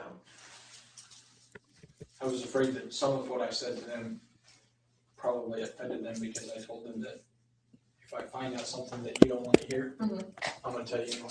Well, Just honestly, because- they'll respect that. That's just know the type of people that they are in the same way. I know they are. But when I hit them with certain things, they don't want to hear it. And I understand that. Yeah, well, But it doesn't mean I'm not going to say it. exactly. When you have different beliefs than somebody, it is hard sometimes to hear their opinion. That's true. That doesn't mean that they don't respect your opinion or the fact that you're coming forward with what you think or what you feel. So, Well, to some extent, it's comforting to hear you say that because it was never my intention to piss anybody in your family off. You know, I'm not in it to get a conviction. I get nothing out of it. I get zero. exactly. You have a job you're trying to do. I've found a few and I've not found a few and it sucks both ways. Yeah, I agree. So, it is what it is. Where I get sideways with people tends to be when attorneys get involved. I've heard most people say that. They don't like attorneys very much. I have many family members that are attorneys. I have no problems with attorneys. What I have problems with are at some point we have to set aside the rules and we have to find kids. And you know what? So be it. That's why I told you in the car. You know, if you tell me anything now, I'll get up and say, yep, I heard it and she's already invoked and we can't use any of it. That's just the way it is. That's all that matters to me. Yeah. And, you know, when we did another case that I was involved in, you know, they lost a confession. And I sat there and I looked right at the guys that we worked with. I said, that's not what's who important. cares? Yeah. We found her. We found her and he's going to get what is coming to him. That's not my job. You know, and it works out in the end. And it works out in the end on all sides, to be honest with you. It may not be comfortable for everybody. Yeah. And I've done things that if I get caught for, I'm not going to be comfortable, I can tell you that. It's just the way life is. You know, but it's not the end of the road either. And that's what we have to keep in mind. It's not the end of the road. You know? Just a random question. Sure. Are there cameras in all of the rooms I or have just no some? freaking clue. I've Yeah. never been in this part of the building, so Well, I know this is my new. guess would be yes. We're gonna go get something to drink. Do you want any soda, Mountain Dew, Pepsi, nothing? No, You good? thank you very much. I know my mom. I would guess yes. Yeah, that's what I was thinking too. Well, my mom wasn't aware that there was a camera in the room, I guess, when she met with Melich and I forget who else in the big interviews that were released to the media, and she was infuriated. You would think that that's something that, you know, you should be told, but you don't have to be. Right. The law is the law. Yeah. And I will play within the rules of the law. Okay. If it's a tool that's available to me that I can use later to look back on and see if I missed something or could I have done something better, I'm going to take advantage of it. Yeah, exactly. I would assume that this place probably has one somewhere. Or at least something that records audio, so either way. Yeah. I can tell you I don't.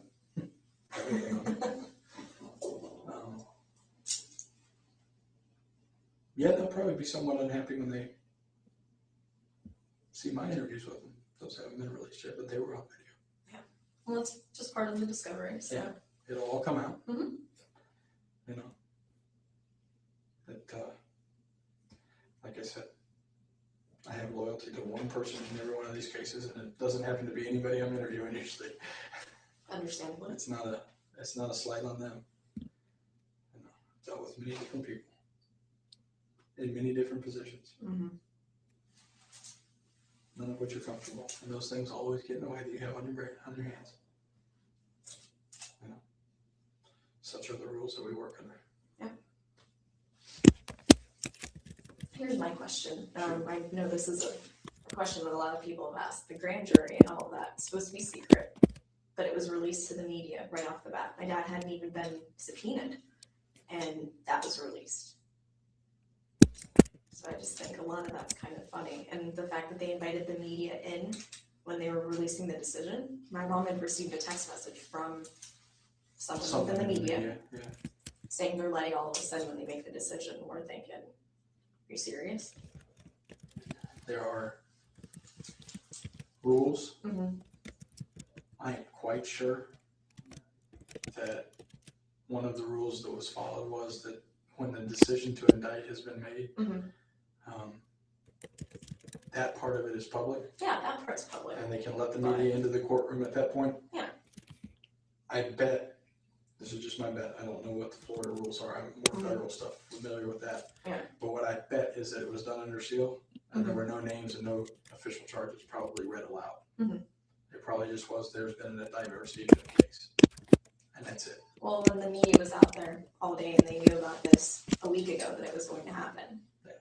So it's just kind of funny. It's supposed to be secret, and The everything was happenings. released. What's funny about this, Casey? What takes place within the room is secret. Yeah. But as far as when it actually is convened and, pulled together the witnesses and stuff like that, that's not also supposed to be secret? It depends on how they are subpoenaed. Okay. I have a If hair. they're subpoenaed under a regular court order, that's a My public dad was through document. his attorney, so I'm not quite sure how that came through. Yeah, I But know. but if the subpoena itself is just a regular federal Yeah, or certain grand things jury are subpoena, that's public public record. knowledge, yeah. It doesn't say what it's for, it doesn't say what case it's in, it doesn't, it just says you're subpoenaed to appear before the grand jury. Well, with them announcing that, there was going to be a grand jury, and obviously my name was thrown out, they knew who the grand jury was for. Who threw your name out? All of the media said that it was from an inside source, meaning in here. So that's where they all say is. I can tell you getting what I their think sources of the from. media, what I think of people who leak stuff to the media. I think it's garbage. Yeah, I agree. That's the next way of putting That it. doesn't make it any Hello. less necessary. Without them, I'll be quite honest, without the media, we don't find a quarter of the kids that we. Oh, I agree. It helps. The exposure has helped bring in so many tips for my daughter. But at the same time, what it creates is it creates a monster that otherwise isn't necessary. Exactly. The tips are what the tips are. If it was a local media only, it would be much easier to work. Yeah. When you make it the national media, then you come up You with. get the Nancy Graces. Well, you get everything else. the tips also that come from Hawaii that say, I saw Kaylee. Oh, really? Okay, let me call Now, Hawaii, ones let me from send them out, Georgia let me do and that. ones that are a little bit Those closer. are what I range. consider local, because Yeah. the local It's in stations close are gonna range. cover that. Yeah. That's contiguous to the state of Florida, it's not. When people are only getting their information from the Nancy Graces or from Globe magazine or People or stuff like Nancy. that. Are you kidding me? Well, I can say you will not see me sit down and be interviewed by people or Globe or anybody else. It's not gonna happen. That's a good. Whoa. Entree vous, my friend. That was a long ride without doing that. And then that adrenaline done all at the same time? Don't even want to know what we're talking about here. You know. I'm just gonna let that go. You know what I needed? Who's that? You're not gonna break bad, right? All right. We're gonna call him on my cell phone. Okay. I know this is. Oh, Yeah, that's not good. Pull it back there. Just slide your hands out. No, I I'll forget I to honestly can't. So they're a little tight. Thanks for entertaining us. Just slide your Way to hands go, out. Corporal Edwards. Actually, if I could, I would have done that for you. at Do you know that time, Baez's but- phone number off the top of your head? No, I do How can we get the cell number or his number? not. I know his office number, What is that? 407-705-2626. How do you know that? Did you see Mr. Savage while you were out there? Yeah. You want to go speak with him and give me a handcuff key that fits? Do you How mind? about that? And I'll have her shoot a phone call to Mr. Baez. You do that. Now, once again, Where is he? should be Do I get that? in the office talking to the I chief think down he there. needs a map to get back there. This is a rat maze. Oh, very good. I'm almost done with what I'm doing. I've identified myself. You know why you're in custody. Yes. And you signed this. You want your attorney present. Yes. Through that conversation, we've agreed, Yes. because express that to me again so I have full understanding before I get on the phone with him. We discussed before that we have no problem sitting down together, him and I, and speaking with law enforcement or listening to all the questions that you have, him and I discussing it, and then we go from there. Okay.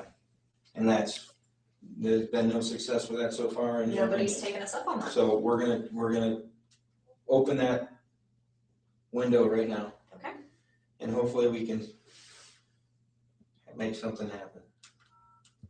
Because ultimately, I think we have the same interest, finding your daughter. 2626, you said? Yes. Thank you. So weird.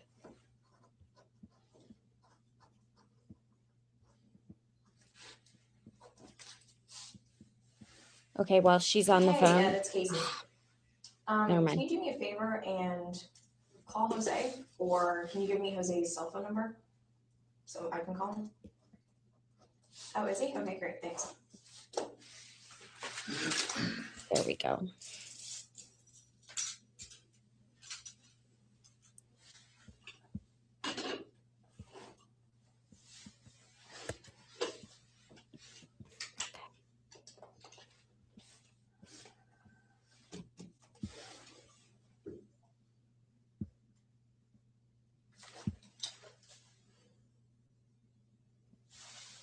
How long ago was that? I was 17, 5 years. When'd you cut your hair? Hey, it's Casey. I'm with Corporal Edwards. I know the last name, sorry. I'm at the Sheriff's Department if you'd like to come down and meet with us. Thank you. Yes. You want to talk to me anytime too? Okay, great, thanks. Go ahead. Hello? Yeah. Give me information. Orange County Sheriff's Office. Yeah, Hey, Big John guys. Young and 50. Make sure to like Yeah, the stream, we, please, and was by subscribe. Miranda, I served Thank you. Edward, that's what, at 422, and she stated that you've done a great job. She invoked, but she also said that she, that her exasperation is the same as ours. You guys have wanted the opportunity to speak with law enforcement face to face, and if you guys are interested in doing that, let's get that done. Quit the finger pointing, okay? All right, sir. We're game on? Game on? Casey, the good-looking young man that just walked in that's sitting across from you now is Nick Savage. When's he getting here? He's from here. Anybody else need a drink? That's from here. If it's okay with you, I'm She gonna didn't turn wanna- the Yeah, that's ball fine. game over to him. I appreciate your help. No problem. Yeah. Mr. Baez is on the way. They're yours. Or they're yours. I don't know. Thank you for taking this. All right. If you guys need anything, I'm better here. I'm gonna get out. All right, Okay? thank If you. anything- All right, I'm back. All right. How's he spell his last name? BAZ. Hard one.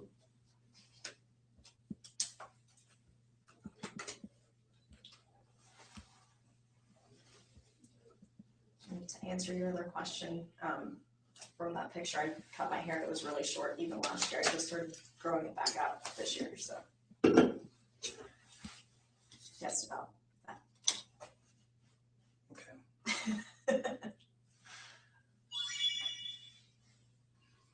As far as Mr. Baez. He's at Done. the office. Since this is going a little bit slow, I'm going to speed it up a bit. But one thing I said a few minutes ago that it was muffled. Please make sure to like the video and subscribe to the channel, even if you're on replay. It helps a lot with the algorithm.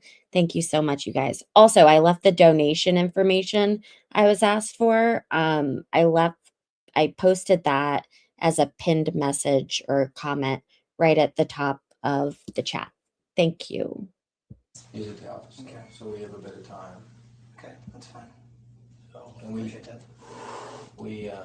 went through the formalities of this, make sure everything's above board, and like I said before. that's what It's you're too gonna do. fast. Okay, we just would request the same back. There we go. You understand what you're asking for today? Yes. Okay. May I step out for a minute? Absolutely. And I'll be right. Are you sure you don't need anything to drink? I'm fine, thank you. Handcuff key. Where'd my handcuff go? Maybe not. I'll get a pawn shop right now. Yes. Baller. Oh boy. Look at you. Thanks. It's been a long day. It has been. How was my dad this morning? In our time. Yeah. Honestly. I only saw him in the meeting and got a chance to hear him talking to my mom. I spoke to him last night and this morning for just a quick second before he left, so. Yeah, talking this morning for a little bit. He was with Mark and he was really struggling. I mean, you can imagine he was having a hard time. He was being called in to essentially my testimony to indict you, to at least. And he was really struggling with that. Yeah. And I felt bad for him, to be honest with you. I truly did. Well, I even told him last night. I know he was subpoenaed, and under the law, he had to answer whatever questions were asked him, and I told him to do what he had to do at that point. Thank you, Bullseye. I was just going to message you. Thank you. So What did he say? he just hugged me and told me that he loved me, and I know he was struggling with it even last night. So I think it was probably more this morning. yeah, I could see that with the little bit that I saw from the media, from the pictures and the little bit of footage that they had. So You guys watching on TV? now we watched Dateline a little bit. I try to stay away from the TV as much as possible. At least with the internet, I can scroll through, read what I want, and then just get rid of it that much faster. So You anxious about today at all? I have been. I mean, this is something honestly we've been preparing for from the beginning, just because of words that were directly spoken from your acknowledge and also from There we go. Sergeant Allen. They were saying that this is what they were planning on doing from the very beginning, from that first day. So they wrote me off within the first couple hours. So I don't know if that's true. that was the direct words that they pretty much gave to myself, and even they said that to my parents. So I mean, I'm not trying to say something derogatory towards someone, but Yeah, okay. We're just talking. Yeah. We're just chatting. so that was the only time they ever made any effort to try to talk to me one-on-one. And No, it's kind of difficult. it was kind of difficult considering. Well, considering, obviously, in light of everything that's going on and the fact that you've been arrested for other things, makes it a little more difficult to sit down and even talk. Oh, this is a good time. So I was just asked if this happened a long time ago. Hello, you must be new. So this month I have shown a few trials in which the main factor is women are absolutely crazy this time of year, certain women.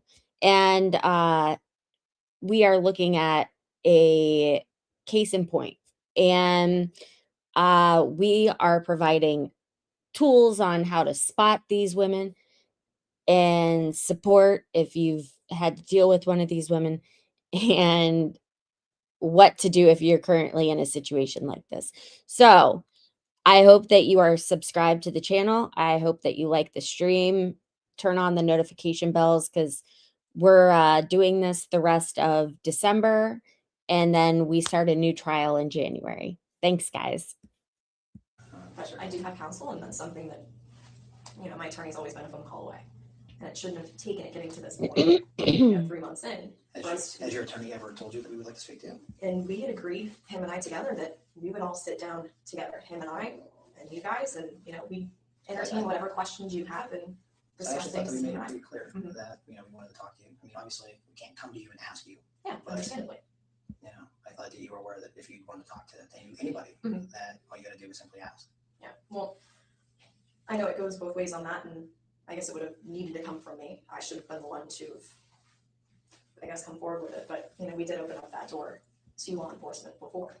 When Sergeant Allen was making a big deal saying, well, we want to talk to her. When can we talk to her? He's saying, well, the door's open. I don't believe you ever told us the door was open. I mean, Well, maybe not to you directly, but I know to Sergeant Allen, I was sitting there even one of the times that he spoke with him. So I've heard the words come out of his mouth, even myself, directed to other people that maybe didn't either relay the message or took it a different way. So I don't know. I think the lack of communication has put people in opposite corners when everybody has the same goal, is to find Kaylee. do you think the matter could have been resolved a little differently? Do you think the matter could have been resolved a little differently? Absolutely, in a lot of different aspects. And that's a conversation that I've had not only with my attorney, but with my family. So, I mean, we all still feel, I as a mom. Hi, I know Merry in my gut there's Christmas. feelings I'll of be parent. back You know tomorrow. certain things about your child, you can feel that connection. And I still have that feeling, that presence. I know that she's alive. Whether you have a bucket load of evidence downstairs that contradicts that and says otherwise, or all you have is speculation, or nothing at all. I mean, whatever it is, if there's still that chance with all of these tips that have come through, I know that it's been.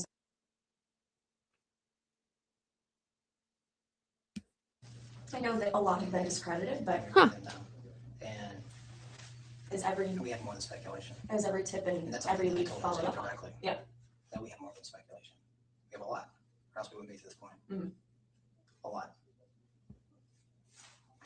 Well, I said the same thing to them, that, you know, they said that we're at the end of a hallway, and I'm thinking we're at the end of a hallway and there's 2 doors. Which door are we going to go through? Or I guess this is, you know, we're at this point, and We are at this point where the final step is which doors will well beyond where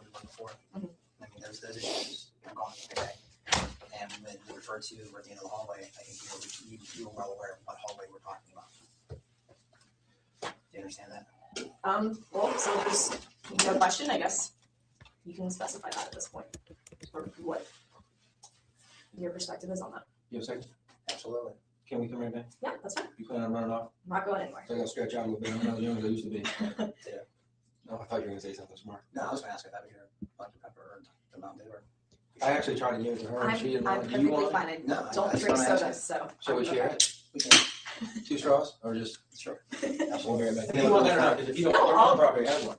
She probably has one, but I'm not gonna be with my mom probably, so. I'm pretty sure you're not gonna be with your mom when you leave here. I don't want to mislead you there. You're not misleading me at all, which is Once your why, mom runs me off the road on the way out of here, then you may share a car trip down that's there. why I told my mom to go home and not to come here. She wanted to come here. So, I mean, She knew you were coming here eventually. I was the one that was telling her that I was coming here eventually, just from the You way had it enough seemed. perception to turn the flashers on. I applaud you for that. You did. The only one. She didn't know how to put her flashers on. It was crazy. It's right in the center part of the I've done a lot of dash. vehicle Thank takedowns. you. That was similar to one. It was ridiculous. Wasn't it? Figured I'd help her out a little bit and help out whoever was behind her so they wouldn't hit her. I missed that. I missed that.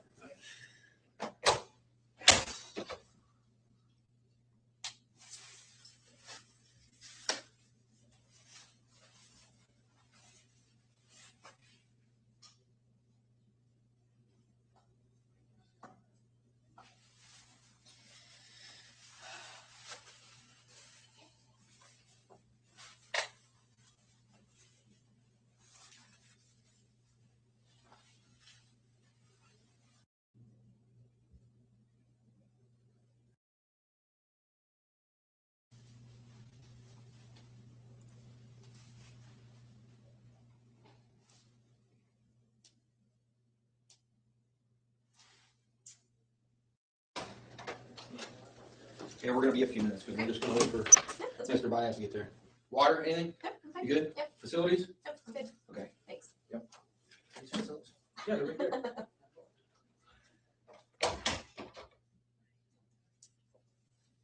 Who you talking about, Kringle? Me?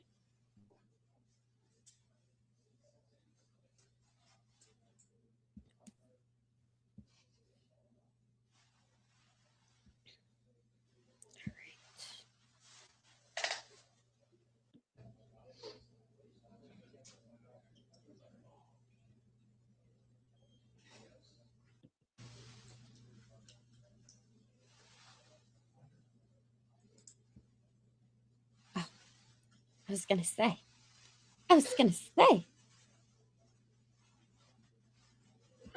Oh no, Peggy, I'm glad you found us.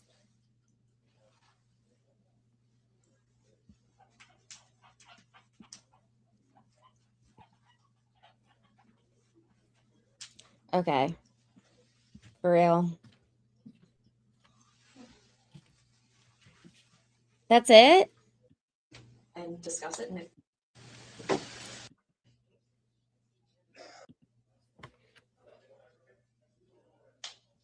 We might have to jump right into Cindy's.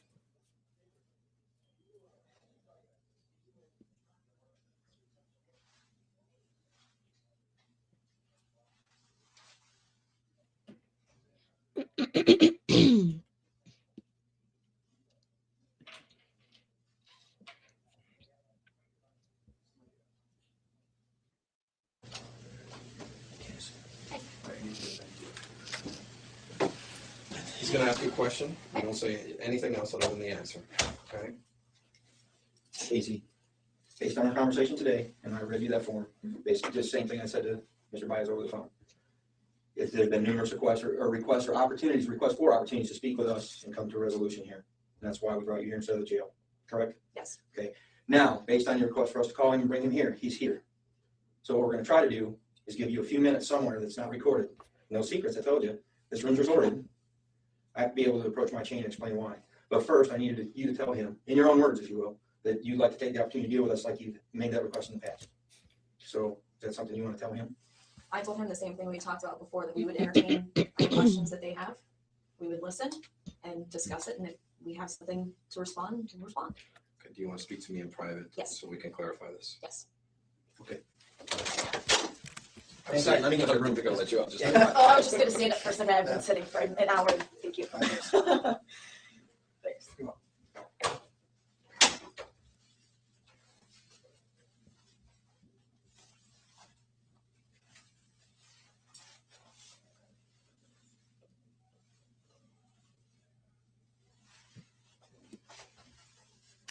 All right. So the next thing I have is an interview with Casey, but it's audio only.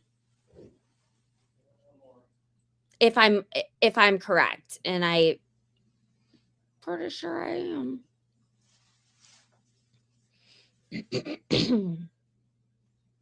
And I really need to go get a drink.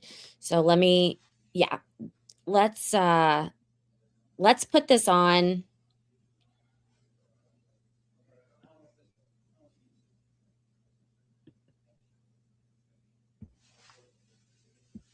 Oh, wow. The volume is really loud. Okay.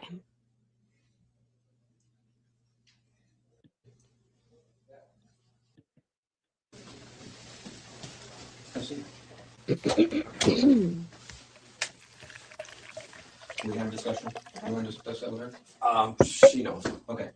I'll just go ahead and state for the record that she's invoking her right to counsel, and at this time wishes to request to go to the jail and be processed. And we agreed upon that at 4:22 in the afternoon already. Yes. That's why we called it. I don't have a problem with that. Okay. You have any? Okay, super. We'll be right with you. That was unnecessary of them to do that. This is why I have trust issues. Sorry, everyone. All right, let's listen to this.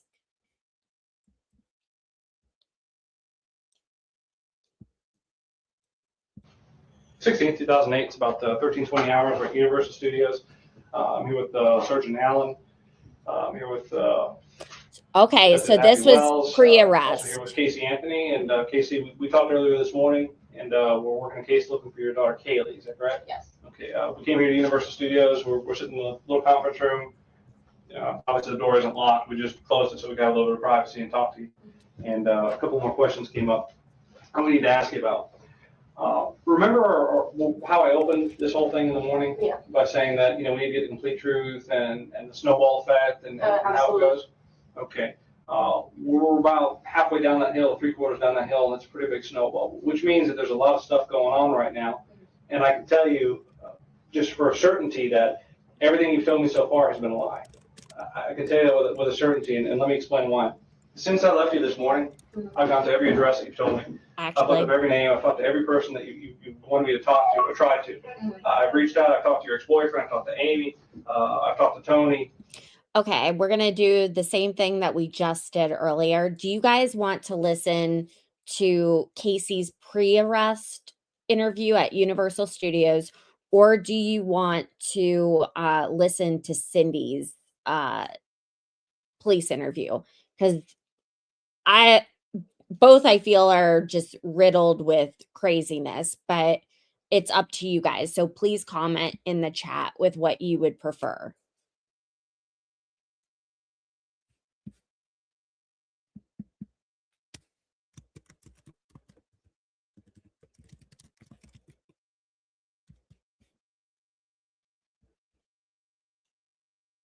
All right.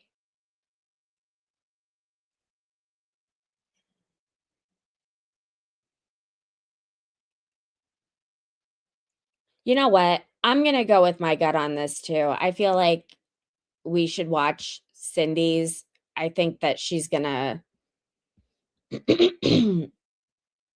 be wilding out, but I am going to come back to this. So just fair warning. We are going to listen to this, just not today. All right, let me find it. I saved it. All right. Share this tab instead.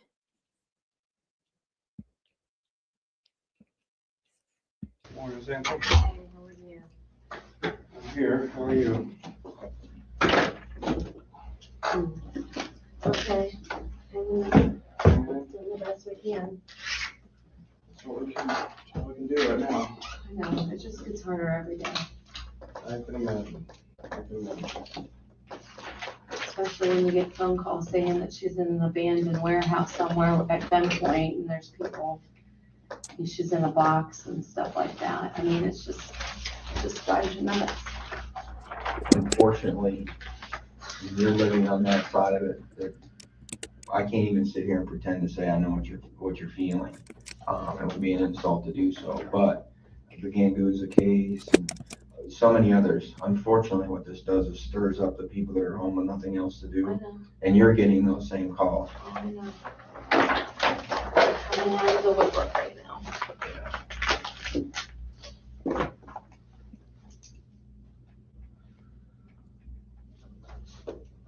I don't know if Eric's explained exactly what we're trying to do, is we're trying to get a good timeline, we're establishing a timeline on the dates that she'll be at home. I understand that he talked to Lee, and you may have given Lee a calendar or something for you guys to fill out. Lee never gave us a calendar. Yeah, I gave him 2, and that's if you get a chance to go with him later, even if like today. Lee has hardly been, I mean, we've had a hard time getting with him. I mean, Yeah, he's all busy. week long, he's busy. He came in. And I'm busy, Rose is busy, we're all going different directions, and it's just nuts. In the beginning, we were trying to get together at least twice a day, in the morning and at night, and With the family. with the family, just so we could feel focused, feel what everybody's doing, and just kind of, you know, see where everybody's at, because it was very hard. Thank you, so sir. much. It was very hard in the beginning. Everybody was on a different page emotionally, you know.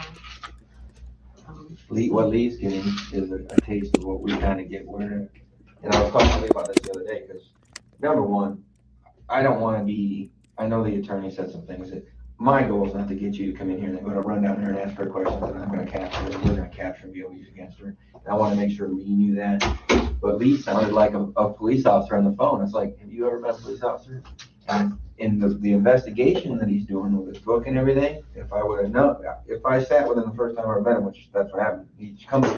Hey guys, remember to like the video and subscribe to the channel.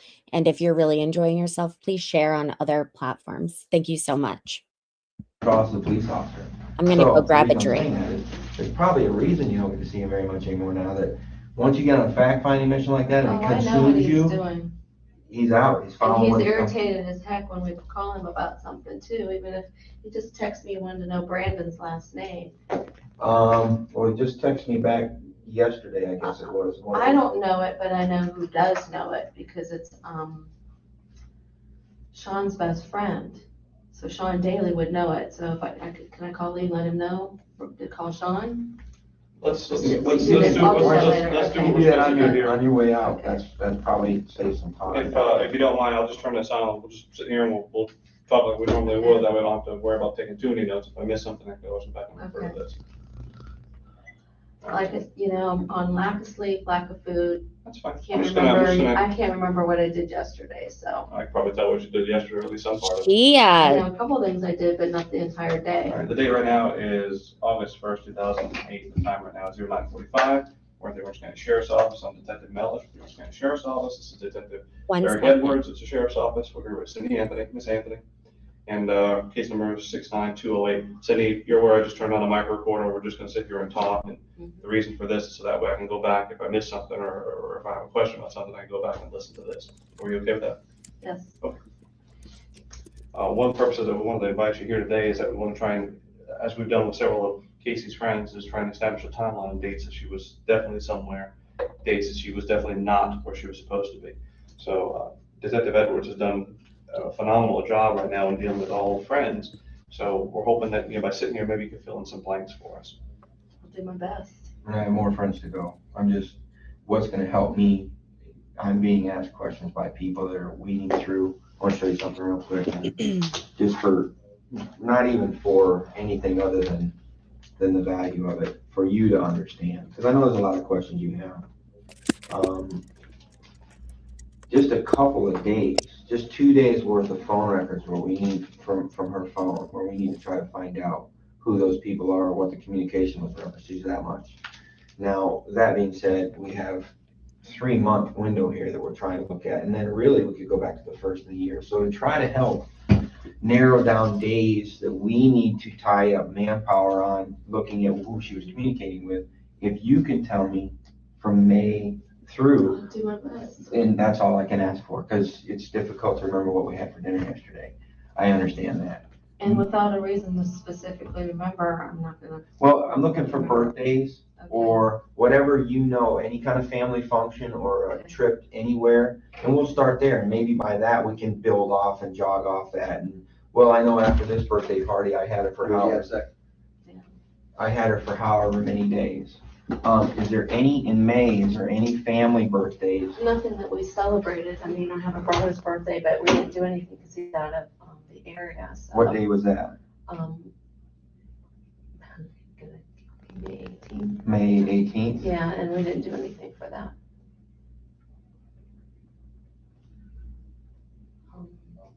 What's his name? Dan Placia. Dan? I didn't even talk to my brother that day. Shame on you. I know.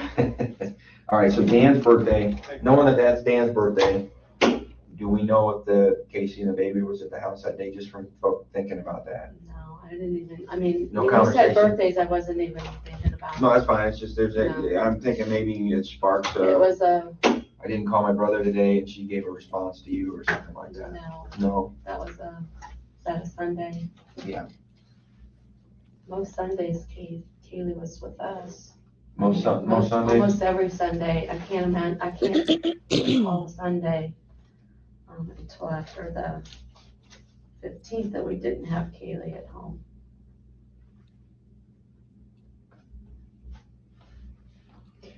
so you had her, I I'm sorry, you had her. I would be pretty confident I had her every Sunday in May.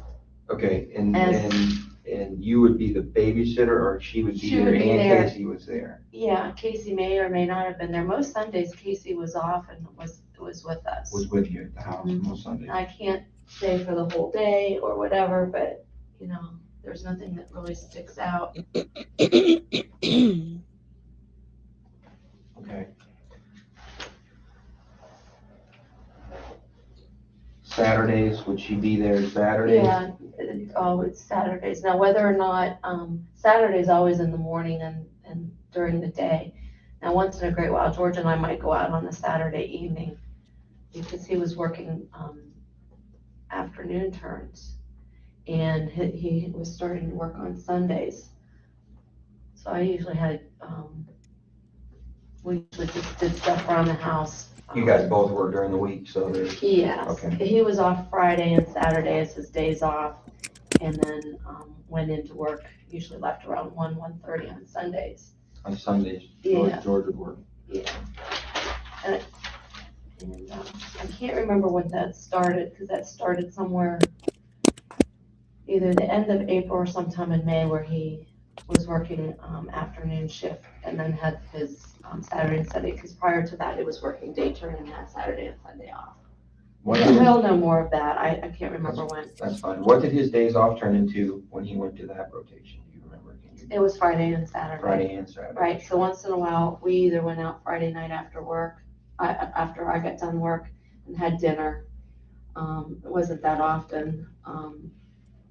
And Is your schedule set every day? You work my the same schedule time? is Monday through Friday. What time do you normally work? 9 to 5, 8 to 4? On Mondays and Tuesdays, I have to be in at work at 8, so I usually leave the house around 7:20, 7:30.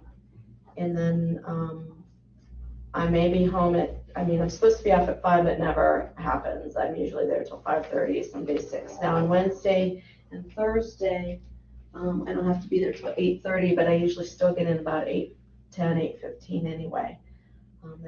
There's 2 of us that kind of rotate so that every day that someone doesn't have to be early person or the late person. So you about leave at 7:30 then, 7:45? Yeah, and then on Friday, we usually rotated, so that we didn't always have to come in early. I mean, that half-hour difference makes a little bit of difference in the morning. Do you help most, I know what it was like this morning trying to get mine ready to go. You normally help feed the baby in the morning or No, the I baby's usually didn't. sleeping? Yeah, usually Kaylee was still in bed. Once in a great while, she'd be up in the morning, just before I'd leave, but most of the time, they were still sleeping. I'm sorry, I didn't get the time you go to work on Friday. 8, 8:30? I either would do the early or have to be there by 8 or by 8:30, and my routine was still usually get there at least 10, 15 minutes early. Gotcha. And any days in June prior to, actually, any days in June, do you remember taking days off? Yes, I was off the week of my birthday, which was June 5th. I was off the entire week. Did you guys go anywhere? We were supposed to go somewhere. We were supposed to visit George's parents, and we didn't end up going. Okay, so you were off the week of June 5th. And I watched, stayed home. yeah, I would babysat Kaylee the entire week. Casey was in and out that week. Is that the only week in June or the only time in June you took time off? I was off the 30th of June because that was my next week's vacation. 30th, July 2nd, all that. And I remember that because that was my parents' anniversary. So you're off the week. The 30th to July 2nd? I didn't get that far yet. Yeah. I'm just trying to figure out the, just go with the weeks I off think or the days off. second was the, that Monday. The Wednesday? I think July 4th was Friday. I'm talking about June. We're still in June. Oh, okay, so the Yeah, he was 30th still of writing May. June. I was telling him the June. So you were, I'm sorry. I was off the first week of June. Off the whole first week of June. Right, because my birthday's the 5th, so that's why I remember I was off that whole week. I don't mind. All right, this is why it's seeming really slow. And the 30th of June. Okay, to July. The whole week. Okay. So whatever July 4th, I guess. July 1, July 2, 4th 3, was 4, was Friday. 5. Did you guys go anywhere? Did you stay home? No, the only, we didn't go anywhere. Again, Casey and I were talking about going to Fort Myers and we didn't because she said she had to work. So I ended up hanging out. She actually didn't come home. She wasn't, she wasn't there. So, I mean, I ended up hanging out. I did yard work, things like that. What date are we on now? I'm getting confused. Okay. June. We're in June, July, the 30th. I was home all week. Didn't go anywhere. I want to go back to May. Okay. Well, he's jumping ahead, asking me time off, so. No, that's fine. I answered this question. I would like to lock down because you're, just for, I'm on one sheet and that's the only way I can keep all this information straight. And I apologize to you, brother. Yeah, I was off that Monday of Memorial Day, You were off Monday. the Memorial weekend. Yeah, Memorial Day, that was a holiday Was for the baby work. with you? I want to say probably yes. I don't recall that she wasn't. Anything that stands out that says yes, she was, and your daughter wasn't home, but you kept the baby, or? I'd have to start thinking about May. I really don't know. Okay. I mean, Possibly she was there. actually, I know she was there because I have to find out from Lee because I think we invited Lee over. And Lee may even come over to eat that day. I think we cooked out just briefly before George went to work because I think George had to go to work. Okay, cookout. Yeah, either we asked him last minute. I think he may have came over, or if not, George and I just cooked out, but we had Kaylee with us. Okay. I remember that now. Let me look at something real quick. All right. Remembering that, George, I believe he had to work Memorial Day okay. in the afternoon. You remember putting the child to bed that night? Most nights I, rocked her, even if I didn't put her to bed, I would rock Help her her and calm down and sing. took it to you? Oh yeah, she always liked to sit in my lap and we'd read, or we'd go out last thing before. She'd like to go out and look at the stars, and find the moon and stuff like that. She had I apologize. She doesn't sleep in her crib. Sleeps She has in bed. we haven't, about a year ago, we converted her crib to a day bed. And rarely would she take a nap on it. It was always in Casey's bed, and that's where she slept every night. We were trying to, every once in a while, let her sleep in her bed. But if she'd wake up and didn't touch Casey or someone, then she'd start crying and then get up and come get Casey anyway. So Casey just decided to leave her sleep with her. And Casey kind of missed her too anyway, so. It's a comfort level. It's a comfort for both of them, yeah. Sure. Okay, so we know for sure, Kaylee, 26, and most days for certain, the Sundays and the Saturdays. Yeah, that I spent the day with her, right? I can't say what she did during the week while I was at work. This week, or any week. Yeah, I mean, I don't know what she did during the day while I was at work. Most of the time she was there when I got home. My routine was on my way home from work, whether I was leaving at 5, 5:15, 5:30, 6 o'clock, whatever, I dial Casey's cell phone, and her and I would chat, and that would just kind of help me get home. Unwind, I'd find out what Kaylee did for the day, what she was doing, and that kind of thing. It was just a routine that we kind of had. Okay, so now if you weren't on vacation, what you're just getting at? During the day, I wouldn't know what she was doing, if she was home with Kaylee or not necessarily. But the evening, they were generally home, and we had dinner, and we played with Kaylee, gave her her bath, and put her down, and that was something that Casey and I both did together. I mean, she might be running the bath while I was finishing up dinner with Kaylee or is whatever. there a night in particular that because let's face it, there's a social life there. Did she go out on a particular night where you were tasked? There's a lot of times she said she was working, that I thought she was working. And most of the evenings she was working, and I usually. Most evenings. Well, at some point, it doesn't mean that she was gone the whole night. I mean, sometimes she came in early and sometimes she came in. What's early? 9, 8, And would be late for her, or normal late for her? If she came in late, it would be 1, 2. And again, May doesn't stick out. I mean, it might be something that my memory will remember later if I go back and look at my work calendar or something, Yeah, that's great, because I can read I'm not at work, two but I mean, calendar I books, could- and if you get a chance, feel free to use them and jot down whatever, we'll set something else up then, that's fine. Yeah. Yeah, there's no pressure on this, we'll make sure there's no pressure. But I mean, if I could go into work maybe on Monday, look at my work calendar, and see what I was doing there that might trigger, something. Okay, We're pretty boring people. We come home from work and we're our own bodies. We don't really go out a lot. You know, George and I go to dinner once in a great while, and that's it. Right. Our life was And Kaylee. yard work. Our life was Kaylee. We worked out in the yard. George was, if he was out front, you know, washing the cars. If Kaylee was napping or with Casey, we'd out front, but typically we were in the back. That's why we had it fenced in, and we had Kaylee's play area back there if we were outside.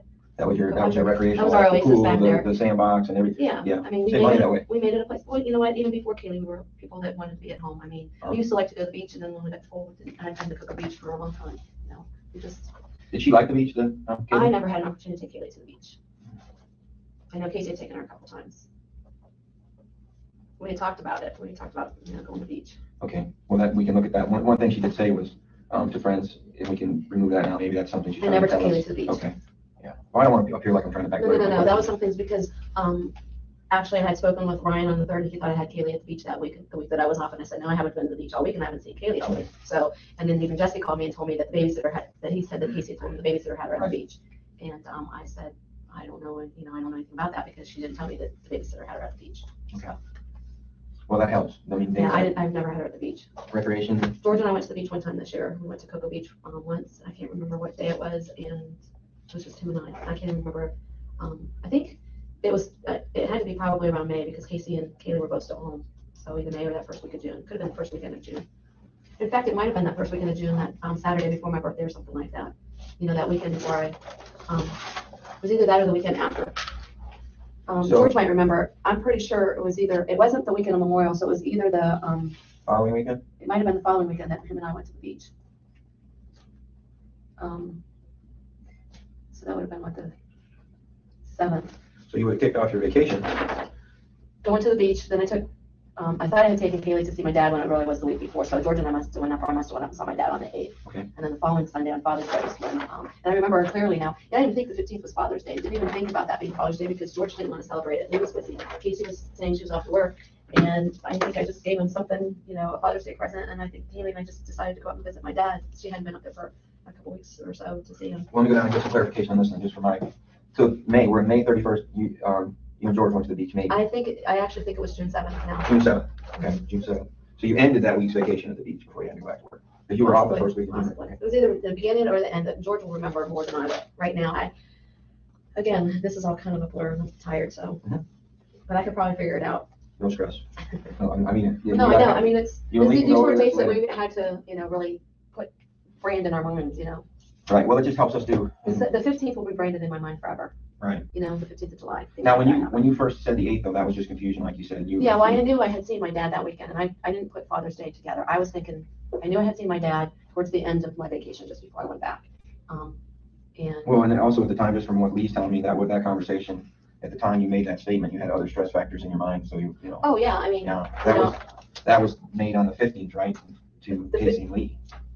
When you first went and got her. Right. That's when you Yeah, said I just said that because, and I didn't look at a calendar. It just came out. I was thinking it was a Sunday before I went back to work, but it was actually Father's Day, which was very easy to confirm, as you know, without even just a phone call to my mom confirmed it. I mean, my mom has a log of everything. If I talk to her, she writes right there loose. I could probably ask her for her letters. Might help. Okay. Yeah, Kevin Kravitz, one of our detectives, when we had a chance to talk to her, he said she seemed like she had a lot on ball.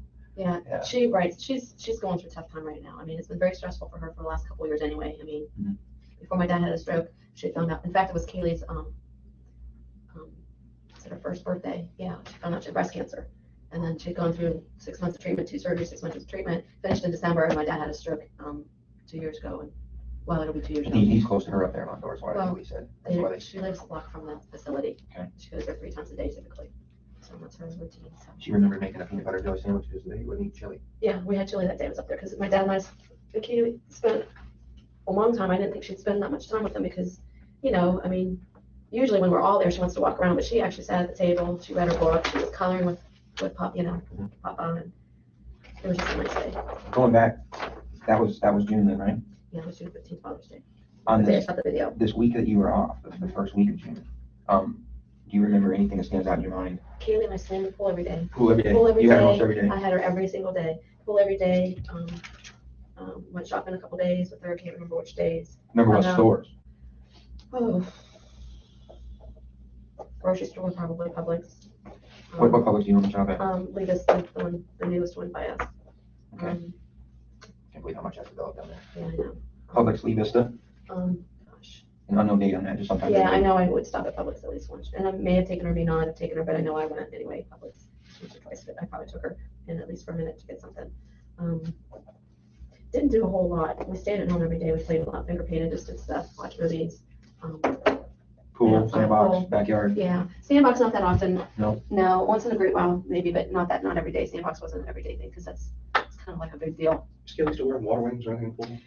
Kaylee has a vest. She has a life vest that zips up and then it has a snap that comes through. And that was something we always had on her. Before we even went outside, we lotioned her from head to toe, put her swimmers on her, and then put her swimsuit on and then put the life vest on in the screen porch before we even would go outside. Life vests you normally kept wearing in the house. It's I know exactly where it's at. It's in the, we have a deck box on our screen porch. It's in there. And still there. Right? Still there. And she also has now that's what I use. Now, Casey, if she took Kaylee to friends or wherever, she had actually one piece, kind of looks like scuba diver outfit that has the built-in vest. It's a Dora one. And actually, one of Casey's friends brought that over a weekend or so ago, one of her bathing suits, her Dora swim, Who brought that over? Good question. I can picture him. I'm not sure if his name is Chris or what his name is. All the kids got together either last Friday or Saturday at the house after George and I had our video thing. No, wait a minute, it wasn't after the video thing. Yeah, it was after the video thing. So it was either Friday or Saturday. We had already talked to Casey. So it was either Friday night or Saturday night the kids came over and just all her friends like to come over and talk about things. And we were trying to figure out her, her mood and different things like that and trying to figure out where she might have been and where Kayla was. We're talking July. If you guys can figure out what day, I think we went on a Friday. George and I had our video conference with Casey. I think it was a Friday. Thursday or Friday. You helped arrange it the same day we went. Yeah, because we went right after him. Back to the friend who brought the swimsuit. Well, it was either that Friday night or the next night. We had a powwow, and I can call one of the kids, Annie or Corey, and they would know exactly which day they came to the house, and they came. And Ricardo, we had invited Ricardo. This was actually the second time we'd gotten together. First time. Who brought the swimsuit? I think his name's Chris. I had never met him before. He's blonde. Don't hold me to Chris. He brought a bag. Casey had left a bag of stuff at his house, and inside the bag was all Kaylee's stuff. There was an orange swimming suit, the Dora thing, and when Kaylee wore that Dora thing, she would wear it typically over a bathing suit or her swimmers. In the Dora what? It's a wetsuit that has a built-in life vest. There's a built-in life vest in the front that's sewn in and on the back, and it had the sleeves and went down to about here on her legs. So it's a one-piece thing that you pull, that she climbed into. It had a zip in the back that she could climb into. What else did they bring? There was a couple swimmers in it, and maybe a comb and maybe a couple of little hair things or something. When was this again? I'm sorry. Either the day or the day after George and I had the video conference. Oh, okay. So he brought this stuff in. Mm-hmm. Okay. Yeah. How did Chris know about the meeting at the house? Did you reach out to him? No. Annie and Corey, which are really good friends of Casey and Sean. Dateline, Annie Dateline. Yeah. As long as I've known Amy, I really didn't even know her last name. So Annie and Corey were friends of Chris and brought him over? Yeah, they brought a lot of friends over. There's a lot of our friends that came over. Troy and Ricardo came that night. The first powwow we had was after the first candlelight vigil that we had was right that first Sunday after Kaylee was missing, or that I reported on the 15th. So whatever date that Sunday was, what was that, the 20th or something? That was a vigil. That's the first time. The kids were already there. Well, I just want to explain why we had that. The kids were already there at the vigil, and we sat around and shot the breeze afterwards. And they said, "Look, can we do it again, Mrs. Anthony?" And I said, "Yeah, whenever you guys want." And I said, "You guys let's go back to Chris. Who's Annie Dowling and Corey? Corey, Ricardo Morales was there. Troy. No, who wrote that? The reason we mentioned I don't know Chris. who called all these people. I don't know if it was Annie. No, or what Corey. he's getting at is we need to find out who that fellow is, where that close. Annie will tell you. Annie and Corey can tell you Okay. exactly who all was That's there. what I'm trying to get. If you had to call, you had to get hold of this guy today, how would you do it? Go for Annie or Corey. That's all you need. Yeah, Annie and Corey set it up. Okay. They're the ones that wanted to meet again. They were the ones that I didn't specifically ask. I just told them it would be nice to reach out to Ricardo. That's the kind of stuff right now, just so you know what we're thinking. Well, there's a bag of baby items. Where were they? That's a place, that's the place we need to look into. Mm-hmm. So obviously she's been there. Well, this person said he had left several messages for you and had been wanting to talk to you first week, and he's never returned. I can tell you right now, I've never got a message from Chris. I'm just telling, if Chris is his name, because he said, he had called and said, If you see him, tell him call again. I probably won't see him unless they have Just throw it another out meeting to there, come to the house, entertain right? me, But because you see now with all the calls. Andy and and Corey everything can tell you're you exactly who brought that bag to me. I want to say his name might be Chris, but Chris may not be. Let's go back to this first week then of June, if that's okay. Pool, you had the baby, the daughter. Why is he talking over her? I just, it always baffles me with investigators. Like, she's literally giving you information and you can't just keep it in for just 2 more seconds and let her finish her sentence so you can get as much information as you need. I don't know. It's always been a weird thing for me.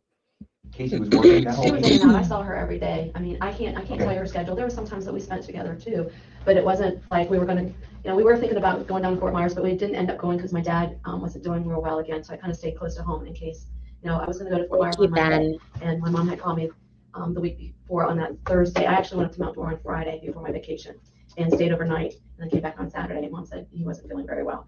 So The night Friday. so that's why I know now I didn't go to the 29th beach. of Outdoor? No, So before my Friday before vacation. vacation. Yeah, so that's why now I didn't go to the beach that day. 'Cause I You said went, that. I'm thinking from what Okay. I'm thinking you probably went this weekend, the 7th?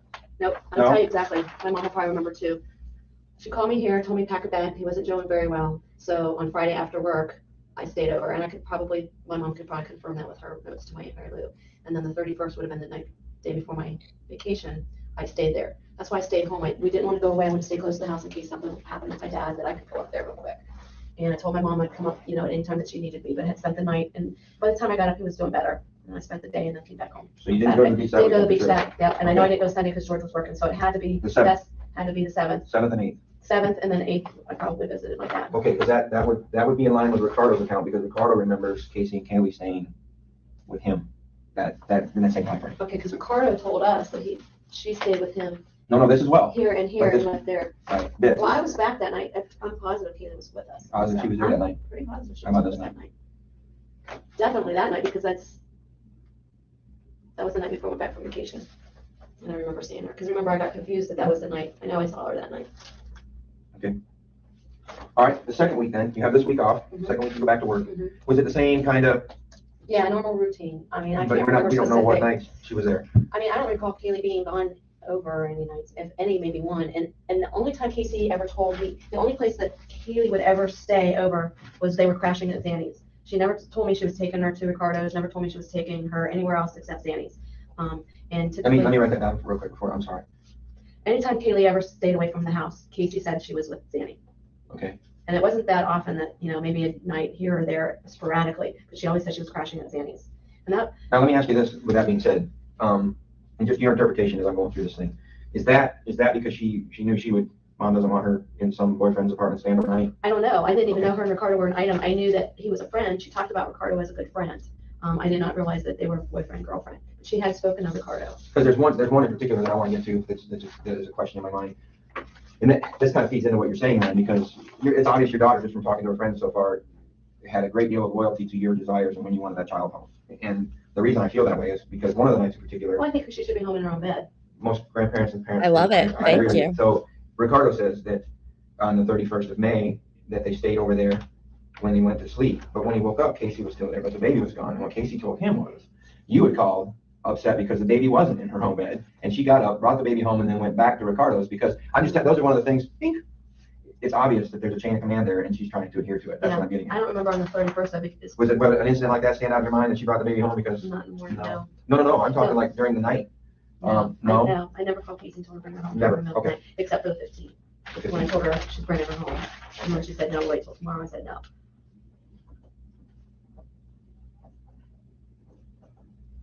No, that doesn't stand out. Something like that, I would remember. Okay, I just have to throw it out there. These are the questions I need to iron out with you. No The, Can I have this one too? You yeah, that's those are yours. Thank We you. need more. Some fill it with bottled water like crazy. We can have more. Okay, thanks. The 9th. Can you refill that person for us? You know? Here, hurry up, put it in there. Thank you. Is there a Mountain Dew or something? No, That's water. what I do. That's a big guy. Yes, now, I keep referring to this, and I'm almost embarrassed about the coloring on it. That's just how my mind works, so That's all right. bear with me. The 9th, the week of the 9th, you go back to work, and I'm just trying to look at where I know people say that, you're absolutely right, Ricardo's, the 9th, he says, they stayed there, and I have to relook at his statement. There could have been one or two nights that they said they stayed at Zanny's, because it seemed like starting in May and June, it was more frequent that they What? crashed at Zanny's, but not more than 1 or 2 days at a time. Thank you, Miss Maybe. Thank you so much. I'm thank you. If you are watching right now and you just got a membership, please put a W in the chat and thank Maybe for your brand new shiny 1-month membership to the channel. Welcome aboard. You can also join our Discord, which is in the video description. let me know if you have any questions, but think maybe is a great supporter, and she's the queen bee of the mod chat. And if you haven't done so, again, like, subscribe. Thanks, guys. And thanks, maybe. Time until after June's, 16th. Then it was a story every day. But up until that, it was no more than 1 or 2 days ever strung together. And it did seem like it was more in May. She would call you and say that the baby's at Danny stayed tonight, but I'm going to Ricardo's. No, what she would say is, I'm going to crash at work. I'm going to, Mom, I have to work late. I'm just going to leave Kaylee at Zanny's because I have to get up in the morning, and I'm going to stay at Zanny's. And that way I can go on to work. So she was going to crash at Zanny's. Casey never came home and left Kaylee anywhere else. That would have been a red flag, and I would have been irritated as heck and would have made her go back and get her, because you don't leave someone at the babysitter's. Well, that might play into, you might not remember now, but that might play into why she brought her home that night. Yeah, but I never have said that, but Never? that's what I would have done. Okay. I mean, she knows me well enough that I would have done that, so she might have just figured that one out herself and said that to him. Okay, that makes sense. I mean, it never came up that way, but Casey knew that. Where are we at for time? I don't want to get. Okay, I think we're good so far. As long as we're out of here by 11:30, we got another hour and 10 minutes. I just don't And I don't mind doing this at all, because that helps. It helps us be able to focus on Well, dates. see, that's what we instead were kind of doing with the kids, trying to figure out where. Well, that's why when I first met with Jesse and we went over his calendar book and I realized that there was more input than just his. Well, let me tell you, I went day by day with Jesse, and he's got a lot of discrepancies. In fact, I wrote down everything as he was talking to me, and he changed the story 2 or 3 times. If you have something like that, I'll bring it in the next time. Please. Because he swore to me that it was an 18-minute conversation on June 27th that he had with Casey, that she invited him up to Fusions to cheer him up. He told me it was June 27th. And I was writing it as he's talking, and I said, you're sure June 27th? He goes, absolutely. It was that Friday that we went out. And I says, well, you talked to her for 18 minutes. Did you hear Kaylee in the background? Did you talk about Kaylee? He goes, yeah, I asked her where she was, and she said she was with the babysitter at the beach. So I have that written down. Okay. Well, then last weekend, or I don't know, it doesn't seem like it's 2 weeks. It seems like it's been You 1 see day. why I have all these calendars? Right, but Jesse called George and said, I need to speak with your wife. And he says, well, she's busy. He goes, well, I got to tell her something. And he goes, well, tell me and I'll pass it. He goes, I got my date wrong. It was the 24th. And about the day that Casey invited me out. Well, then he's going to the media and saying specifically that conversation that he heard Casey tell Kaylee get off the table. Now, during the whole time when I was sitting there talking to Jesse that Saturday after all of this happened, when he was in my home, he was sure of all of his, he was sure about everything. So now, you haven't talked to Kaylee or Casey during this whole time frame? Absolutely not. Are you absolutely sure? Absolutely not. So that was a big red flag when he changed the story going to the media that he had heard Kaylee. On the 24th? Yeah, or even that he had even heard Kaylee's voice, because he maintained the whole time that the babysitter had her from what Casey said, and that was not, and he believed all that. So like I said, Those are the reasons that. I have like 7 pages of stuff that I asked him. You know how Lee is doing it? I did the same thing to Jesse, because he was my first person I thought of that had a motive, that could intimidate Casey enough to keep her mouth shut, and that would threaten us, because he's that type of person. Why do you say that? Because celebration he was stream. in my home every day, and I got to know him, and I got to see his anger and rage, because he took it out on me one day, a couple times, while they were engaged. And from the day Kaylee was born, he was in her life, and he has stayed in her life off and on. And Casey doesn't, she gets very like, stay away from my mom, like that kind of thing. And even if you guys watched our tape interview, I asked her specifically about people, and the only person she said don't talk to, she said stay away from Jesse, and she looked frightened when she said that. So Let me ask you something about that incident of anger and rage. Can you tell me about that? yes, I'll tell you exactly what it was. George and I, right after Kaylee was born, right around November, somewhere around Thanksgiving, we had some issues. And about the 1st or 2nd week of December, he and I separated for a while. We separated until June. And this was before Kaylee's first birthday. Kaylee was born in August, so this was that, so 2005. It was somewhere after Jesse and Casey got engaged, so it was sometime after January, because they got engaged on New Year's Day. He proposed to her New Year's Eve. And so it had to be maybe Was it a happy time for you or no? About as far as that engagement? I'm just trying to get a feel for what. It was, I could tell Jesse really cared, because he did a paternity test that first week. Jesse's idea to do the paternity test, was very disappointed that Kaylee wasn't his, and blah, blah, blah. Jesse didn't want to believe that it was his baby, but I could tell the first night after meeting him, he came back, and I came back up to see Casey and the baby, because we had been there all night long. Jesse had gotten cleaned up. I came back to visit, and they looked like a family, and he was dating someone else at that time. He was over in Tampa dating another person at that time, which I can't remember the girl's name, but Casey said she used to be a nanny, just to let you know that his friend, because at one point Casey said that Jesse's friend could help watch Kaylee. And that was Jesse's new girlfriend used to be a nanny? Yeah, well, it was actually his old girlfriend, the girl that he was dating. Then he was starting to date Casey, and then he went back to his old girlfriend when Casey and he kind of separated. And this was during, I guess, while Casey was pregnant, and she didn't say anything to Jesse until the morning Kaylee was born. So the girl that used to be. I never met her, don't really know her Was name. Jesse's girlfriend before your daughter started dating him was a nanny? No, you don't know her name? No, I can't remember her name. Casey had told it to me, but I can't remember it. But Casey said that she babysat, she had babysat, and that she could potentially, even after they broke up, that she could potentially be a babysitter for Kaylee. And again, I can't remember the name. Sorry, I mean to jump topics. No, that's okay. But the incident was, I'm sorry? The anger and rage. Okay, the incident, George and I started sometime around maybe February, March, really starting to talk about maybe working things out again. And our anniversary's in March, around March 19th. We spent some time in Fort Myers. I went down there because that's where he was staying. And I know it wasn't on my anniversary, but it was either like a week or so before, a week or so after, but somewhere in March, he had come up and we'd gone out to the movies. And when we got back, we saw Jesse's truck outside. And it was after midnight when we got back. This is March of what year? 2006. This was before Kaylee's first birthday. And we got back inside. Usually they're sitting on the couch watching TV. Well, you know, our house, you come in, they're usually sitting on the couch. When we came in, I heard the TV in Casey's room. We knew Jesse was there. So we walked in the room and Jesse's in Casey's bed. They're watching TV and the baby's with them. George was furious. And I said, don't say anything. Because at that point, it wasn't his house. It was my house. You know, he wasn't the man of the house because he wasn't living there. So I told George, don't worry about it. Calm down. I'll take care of it. So I walked him out and he went on to his hotel. And I came back in and I told Casey that I said, took her to the kitchen. I told her, I said, I want to talk to you. Took her to the kitchen and I said, what the hell is he doing in your bed? And she says, well, Mom, we're just watching TV. I said, I understand that, Casey. And they were dressed. It didn't matter. I said, Casey, you know the rules. I said, no boys in your bedroom unless we're home. The door's always open. The door was open, but I said, no one's on your bed. He goes, well, you know, we're just laying there because Kaylee. I said, it doesn't matter. You can put Kaylee down in the crib. The rules still apply. Well, he didn't really say anything that night, but Casey went and asked him to leave. The next day, I heard his wrath. He got really upset with me. He said that I was wrong, was yelling at me, said I had no right. Okay, this is the dumbest friggin' thing I've ever heard. She's already surpassed the whole boys being in the bedroom thing. That the whole purpose behind that is to not have sex. Well, shocker, she probably did it in the car. So, I mean, her house, her rules, but like, what? At my house. I Pick your battles. I had no right to tell him he heard the things that I told Casey because I said, get him the hell out of my house. I don't want him in your room. You know, I was upset. And so he, you know, I said, Jesse, it's my house, my rules. I said, you have to respect that. And if you don't respect that, then, you know, we're going to have an issue. Didn't I just say that? My daughter yet. And I said, just because you're engaged or whatever, still doesn't change the rules of this house. And I said, you need to respect those. And I mean, he got very angry, a shouting match. And, you know, to the point where I felt very uncomfortable. And that was the first turning point where I thought, this kid is not a good person for my daughter. Because number one, you know, I started seeing as time went on, he was real good, like I said, when George was there and stuff like that. But as time went on, I mean, he was just there all the time. He was there babysitting Kaylee. He'd come in, he'd just lounge around, he'd be in his, you know, he'd just hang out, you know. And I come home, he'd be there watching Kaylee. Casey'd be working, and she was still actually working at Universal at that time. Well, not for Universal, but for Colorvision at that time. She never did work for Universal. It was Kodak, right? Kodak and then Colorvision. Colorvision took over when Kodak lost their contract.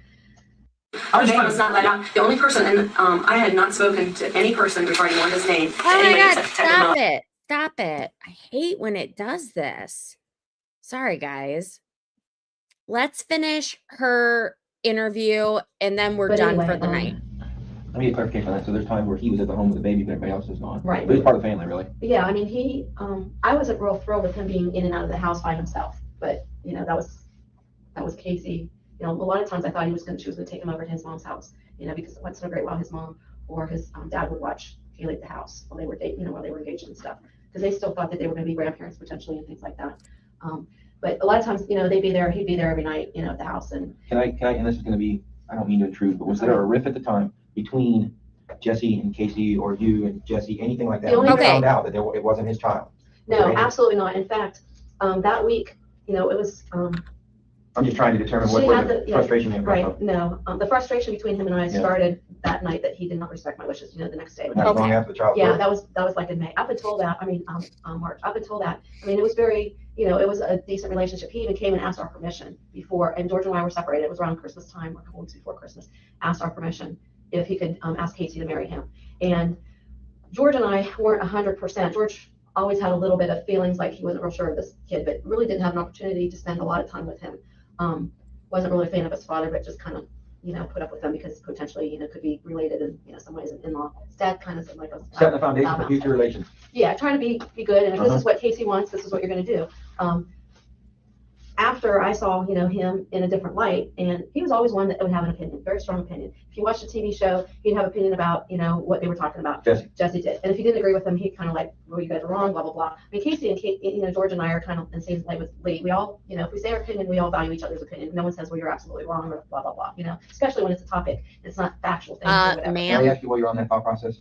No. I know the question keeps coming up about the father, the biological father. No. Maybe from being right there, and that was something to get to at the end, but is there any conversation that would help us to identify that person so we can answer those questions? Well, Casey and George and I actually went to an attorney and had everything put in legal will and all that stuff in case something ever happened to Kaylee or Casey. Sorry. Paul didn't do it. He sent us to one of his friends that does family law. Who was that?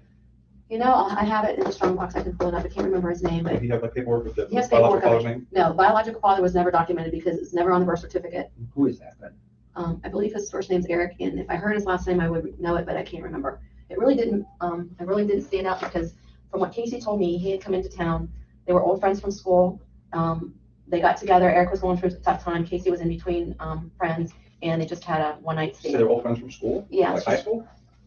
I'm not sure how far back it goes, but she had known him through her high school. And whether or not they went to school, because Ryan was one of her best friends, but they didn't go. Yeah, he didn't go to high school with her. He went to Bishop Moore. They went to middle school and elementary school together, but they remained friends. So Eric wasn't just someone you met. Eric was someone that you went to school with. Someone that she had known. This is according to Casey. This is what she had told me way back when. I mean, this was when I found out that Jesse wasn't the father. Because then I asked him. No. You never met Eric? You never had dinner with him? And Never. talked over? No. Giving up parental rights, came by the middle of the night and went to the airport. He lived out of state from what she Right. said, either Tennessee, Kentucky. But you're saying you never met him? Never met You guys never had dinner with him? Never. The thing was, by the time he was Casey realized judging that she was hardcore. pregnant, it wasn't Jesse's because she thought it was Jesse's.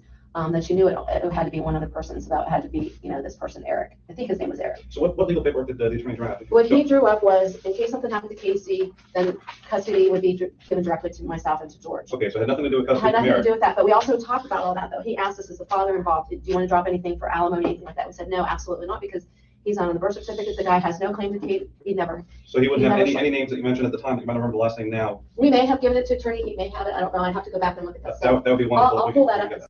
I feel like the grandparents here, they were like very intimidated by having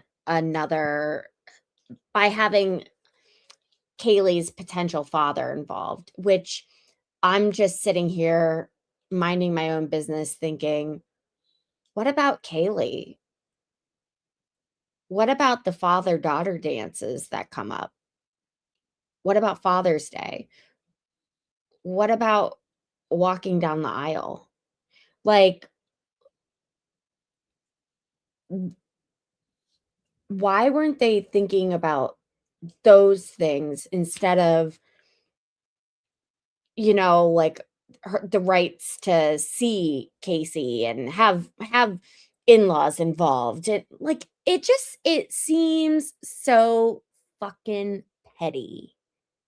I made it 4.5 hours without cursing. Yeah, I recognize that she didn't know who the dad was, but as a female, you can figure it out, process of elimination. Like, it's, I'm just saying this, and who knows? Kaylee probably would have ended up doing like a 23andMe and finding out who her dad was. There were DNA things available at this time. So not as widely advanced as they are now, but damn, I bet you they could have afforded it. I bet you they could have. I'll land my plane there. See what I have. I have an envelope at the house that has all the paperwork we got from the attorney for that. Who, let's say Why is he tragically still something would awake? happen to you and George and Casey, who was going to be the godparents, do you know? You know what? I don't know if we got that far ahead. I can't remember if we put Lee down or not. We'd have to Okay. see. It probably would have been Lee next, if it wouldn't have been. So we've addressed the issue if something happens to Casey, like Like if, to come to you, you would have. yes, I would have custody, Okay. and then I had power of attorney at any point if I needed to, like, in anything would happen. Casey wasn't around, I could do whatever I needed. So if she, heavens forbid, but a lot of kids do it, drop the ball miserably and wasn't the good mother that some teenagers can. You had the paperwork drawn up. That wasn't the reason why we did it. We did it in case something happened to her. Plus also, it was also a statement that there was no other legal person that bound themselves to Kaylee. Parallel safety net. Right. Yep. I think And we would by know the by time now. Kaylee was born, this Eric person had already been married, from what Casey told me. And Casey states that she has kept in contact with Eric's widow. So she knows his, Who's it? Casey told me this, she told me a year or so ago that Eric had contacted her and said that there was a potential possibility that he may be moving forward at some point, somewhere up around, maybe, I can't remember if she said Gainesville, Jacksonville, somewhere up northern Florida, and wanted to get together with her and see if at some point down the road, not, but when they moved down here, him and his wife, and I guess Kaylee has a half brother, I guess his wife and him had a baby, which is younger than Kaylee. If they could ever maybe just, be friends, and then down the road eventually develop a relationship so that the kids would kind of know each other and realize that they're half brother and sister. And Casey told me, she told him flat out no.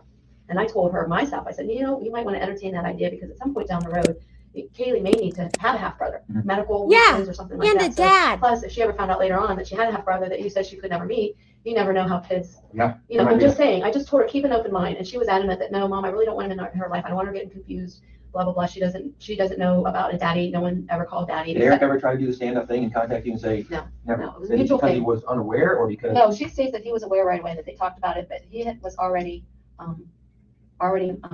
either engaged to be married and then shortly after was married after Kaylee was born. Just so we don't get too far off track, you said that Casey was in touch with Eric's widow. How was that? She got in touch with Casey and told her right after Eric died. Annie knows the exact date when Eric passed away. Does Annie know who Eric is? No, but Annie remembers getting a phone call from Casey, and I remember getting a phone call from Casey as well, stating that Eric had died in a car accident.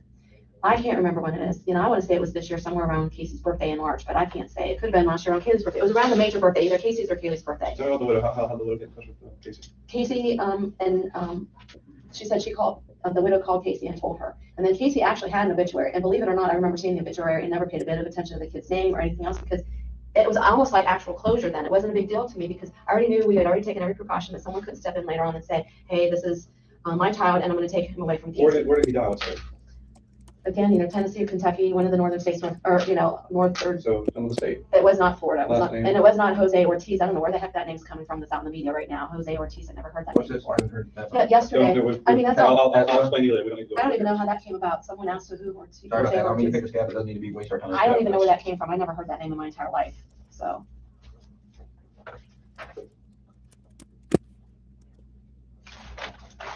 Okay. Does that help? I don't know how you veered off the date, so I didn't want to interrupt you. Well, we're starting to talk about Jesse, and then you talked about paternity and things like that. Yeah, because I wanted to go into if Jesse was ever over here at the house during this time frame that you can recall. Jesse had not been to our house that I was aware of since they broke up. The last time I knew Jesse was at the house was sometime in June when they broke up. George and I still were not back together again. June of 2000. Oh gosh, we got back together just before Kaylee's second birthday. No, before Kaylee's first birthday. Before Kaylee's first birthday, so 2006. So they were only engaged about 6 months, so it had to be 2006. That was the last time I saw Jesse at the house. It was sometime in June. Was there, and forgive me for asking this, but it might be relevant later. Was there any paperwork for divorce filed between you and George? Yes, I filed, and then he filed. I'm actually went down to the clerk of court. When were those rescinded, or when were those, I guess, voided by you guys, and you guys decided to say, we're not gonna go through this? We never, I don't know, I think we just left the time lapse. I got served, I think, the 2nd of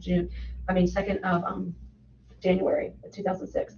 I had gone down to the clerk of courts and picked up all the paperwork, and I actually handed it to him, which you can do without having them served. Well, he took the paperwork that I gave him, took it to an attorney, and had them serve me. Where I was trying to save all this court costs and do all this other stuff, we could have had something done for, what, $400? You guys let lapse and. Yeah, Was Jesse Jesse there before it lapsed, after, or while this was going on? Yeah, he was still, I don't think he was there that day. I had actually gone down to Fort Myers to talk to George before I got served about something, because I had given him the paperwork. And I wanted him to sign it. Beginning of 06 or beginning of 07? 06. So we were back together in 06. Like I said, it was only a few months that we were separated. Sorry, back to Jesse. That's okay. This week, I just have questions about from talking to other people. Did George, on the Friday of the 13th, did you guys end up down in ORMC or any other hospital because George had any kind of medical condition? No. No hospital visit? No. He hasn't had a stroke? No, that was what Amy told me. No, George has not been in the hospital for a couple years. Yeah, because I guess Casey was supposed to go to Jacksonville that day. That's what Amy told me, to help her pick up her brand new car because her car had gotten totaled. Which is funny because Casey told me that Zanny just got a brand new car because her car had gotten totaled. When did she tell you that? She told me that the 3rd week of June. She told Clearly, me that, Casey was multitasking badly as well. That Monday after the 15th. See what happened? Yeah, she said that they were coming back. This is some of the information that I shared with the FBI and told them to make sure they shared with you because all this stuff did not make any sense to me. But where'd you play this? About Amy. This is when she told me that they were in Jacksonville, not Jacksonville, Tampa. Let me see the calendar, I'll tell you the date. Come on over.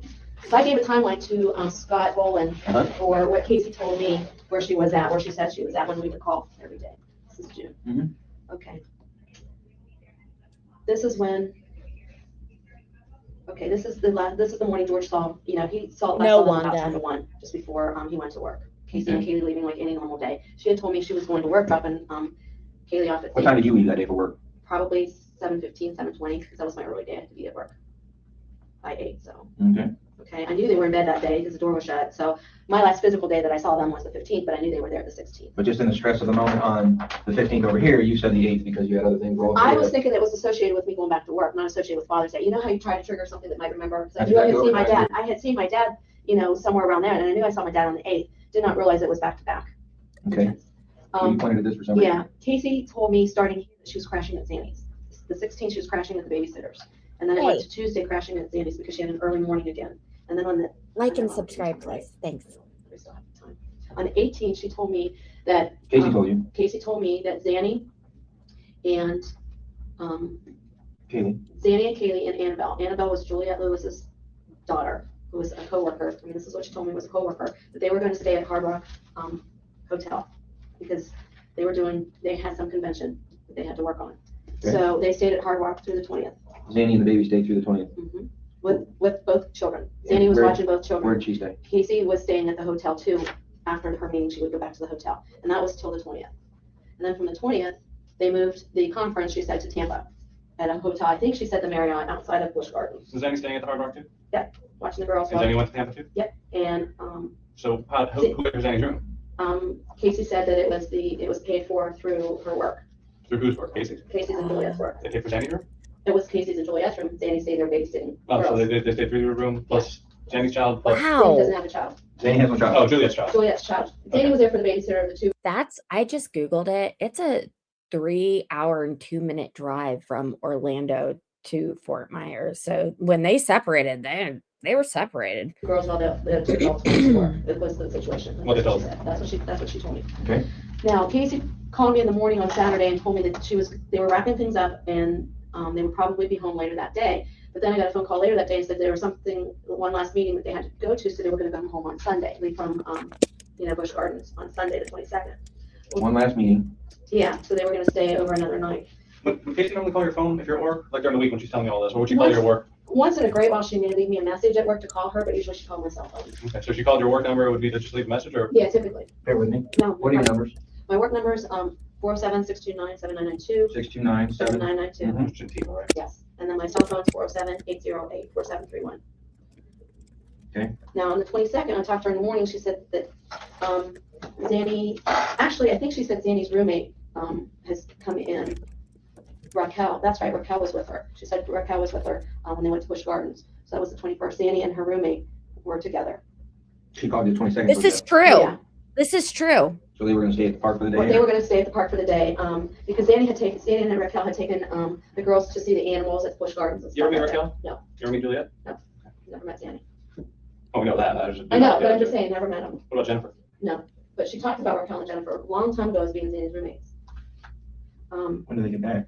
Well, here's the deal. They ended up staying at the park so that Casey and Juliet could actually enjoy the park too. So all 4 adults and the 2 girls went to the park that day. And then, so they stayed one more night and was on their way back Monday morning on the 23rd. And where's the accident? On the 23rd. She said they were just getting off. I hadn't heard from Casey all day. She had told me that they were supposed to be home by around noon.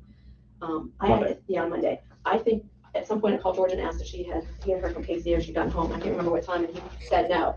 So I think I left Casey a message or 2 to find out what was going on because I just wanted to make sure they got back safely. Casey finally called me back because she hadn't called me back all day and I was a little bit worried and realized she wasn't home. I thought I had a little sick feeling that something wasn't right. So she finally called me back later in the evening, probably after 5:30 because I was already leaving work. And she was apologizing. She says, "Mom, I know I should have called you." This day? Yeah, that day. Well, after 5:30? Sometime after 5:30, I'm sure, because it was on my way home from work. On your cell phone? Yeah, it was on my cell phone. I'm pretty positive. At some point, she called me back. I know it wasn't at work. She may have tried to call me at work, but what she said? What happened? She told me that they had gotten to, her and Zanny, Raquel and Zanny were about 8 cars ahead of her and Juliet and the girls. Casey had her car, Zanny had their car. So Zanny and Raquel were ahead, and somehow there was an accident, and Casey and Juliet witnessed the accident. So they followed the paramedics to the hospital, and I asked her, I said, was it Tampa General? And she said, yeah. So she said they went to Tampa General Hospital. So you were all at Tampa General on Yeah. the 23rd, sometime Yes. after 5:30. Yeah, well, they were there during, the accident happened in the morning, is what she said. But I found out about it when Casey finally called me back. She apologized to me for not calling her back sooner, but she said they were tied up. She was there in the ER with, with Zanny and Raquel. So Zanny was treated That's for what she injury? said. Yes, at and I think I Tampa told you General? guys that, to check that out. Okay, we'll get past that. We'll do it now. I mean, if it was an oversight, we'll just move past. Yeah, I told Okay. someone, if not you, I told Sergeant Allen. All right, well, that's why we're in here. Right. All right, that's pretty significant. Yeah, she said that Raquel had a broken arm, and she said that they finally got a hold of Raquel's mom. Raquel's mom was coming from Jacksonville to come down and be with her. Broken arm, and what kind of injuries did Zanny have? She said Zanny had a concussion. Concussion. And she thought she had put a call into Zanny and his sister, and her sister couldn't bring her come up that night, so Casey stayed with her. And I was a little upset with Casey because I told her, I said, well, where's Kaylee? I said, When are you not upset with Juliet her? went back to the hotel because it was, just real close. She said they had barely gotten onto the interstate. I believe she said they had just gotten on 75. So they went back to the hotel. She was able to get back into the hotel, and she was with the girls. Juliet was watching Annabelle. So she stayed over from due to the accident on the 23rd. She stayed over in Tampa again on the 24th. at the Right. hotel. She stayed at the hospital with Casey. Said she's Casey all night at the hospital. Yes. And she had told me, I talked to her the next morning, and she said that there was potential that Zanny was going to be released, that Raquel, Zanny was an overnighter. yeah, well, actually, it lasted a little longer. I'll explain. Okay. That Raquel's mom was going to take her back to her apartment back in Orlando, Zanny's and Raquel's apartment, and get Raquel seen. And she actually told me that she was going to be seen at Jewett, where I used to work at. You were orthopedic clinic? Yeah. For a concussion? No. Oh, for the Raquel broken for a arm? broken shoulder. Yeah, broken arm. Okay. Broken shoulder, broken arm. Well, humerus shoulder, for upper arm is what she said. So, anyway, later on that day they were going to release Zanny, but she said they had found Zanny started vomiting. She said Zanny started blacking out. She was supposed to go home that day, it didn't, but they kept her overnight because she was starting to vomit and have blackouts. So they were working her up a little bit more. And she said they also found that she had a laceration behind her ear. She was more specific, laceration behind her ear, and they had to give her some stitches. And then She had a cut behind her ear that when they triaged her, they missed. I guess. And a concussion injury. Concussion. Well, it sounded like signs of concussion. She was vomiting and blacking out. Mm-hmm. So they kept her overnight. She also started complaining of some difficulty breathing, and she said that she had a fractured rib, and it was pushing on her lung, but didn't puncture the lung. So Casey was staying in Tampa while Zanny was at the hospital? Yes. So she stayed from the 24th to the Yes, 25th? she told me that on Wednesday, over here on the 24th, the sister had come up, Zanny's sister. Did she say her name? No. I think her name's Stephanie or something like that. So, but she arrives the 24th. Yeah, with Zanny's mom. And Zanny's mom, from what Casey's told me over the last several months, has been, in and out of the hospital, hasn't been real well. Which hospital? Never told me, never really asked. So you don't know if it's Miami or Jacksonville? I would think it would be local, because Well, she we made don't it sound like she was local, that Zanny was checking on her periodically. So it didn't take- But like Zanny wasn't leaving the town to go see her. So it wasn't like it took days and days for her to Right. get to the hospital. So when Casey said that Zanny's sister and her mom had come up to the hospital that day, they thought she was going to be released, but when Zanny couldn't be released, her sister took her mom back home because she didn't bring her medicines and stuff, and her sister had other things that she had to do. So that's why Casey said that she came home to pick up Zanny's insurance information. And I thought that was kind of weird. I said, well, that stuff could be told over the phone or fax. And she says, well, the sister didn't know where to look at the apartment. So Casey stayed from the 24th to the 25th? But she comes back home to get insurance. Hey! Sorry, Yuri, go ahead. Casey said she drove home on the 25th to get Zanny's insurance paperwork at the apartment. Zanny told her exactly where to go. Casey she had her key and everything, so she was Did I able to miss get it any to the other apartment. jewels? And I asked her, Zanny's apartment. I asked her, I said, well, why can't Raquel or someone just call it in when they get back? And Do you know if that's the same apartment that she took me to? I would assume that wherever the Zanny person lives is where she was going to, but I have my suspicions. Please share. Well, let's go with this before I take you off kilter here. That's even better. Let's finish this and then I'll take Yeah, Let me okay. finish See, this. you see already that I can jump around and get lost easily. Yes, and I can Okay. jump around and get lost too. I don't want to do that. Train of thought. Wait, let me finish this one. Then. She went to the apartment to get the insurance paperwork. Right, and then she stopped home to grab something, and that's when George saw her. Oh, at the house? Yeah. That was the 25th? Yeah. You sure about that? I think it was the 25th. Was it the same day the report was made to the sheriff's It office? was later on that afternoon. The 25th. Because George and I had gotten back our, I think we got back that refund check, the stimulus check, and he and I both had to go to the bank, and he told me earlier that day that he had made the report about the gas cans, and that him and I met up at the bank, And then for some reason, he was gonna go right from the bank to work, and something, he said he had to go back home for something, and Casey was at the house. And make a long story short with the gas cans, Casey had taken the gas cans earlier, he confronted her, she gave them back. When could she have taken the gas cans then if she had just come to the house? And she was in Tampa. I don't know. But see, George had it, I don't know. I mean, I don't know. The last time he remembers seeing them, we were trying to figure out was maybe mowing the grass somewhere. I don't know. So Casey being in Tampa for 1, 2, 3, 4, 5 days. Well, first off, let me just clarify one thing. The report actually said the 24th, so we're off on a day here right now. But that being said, Well, it was 4 either days. one of the days, yeah. So she's in Tampa, how could she get the gas cans?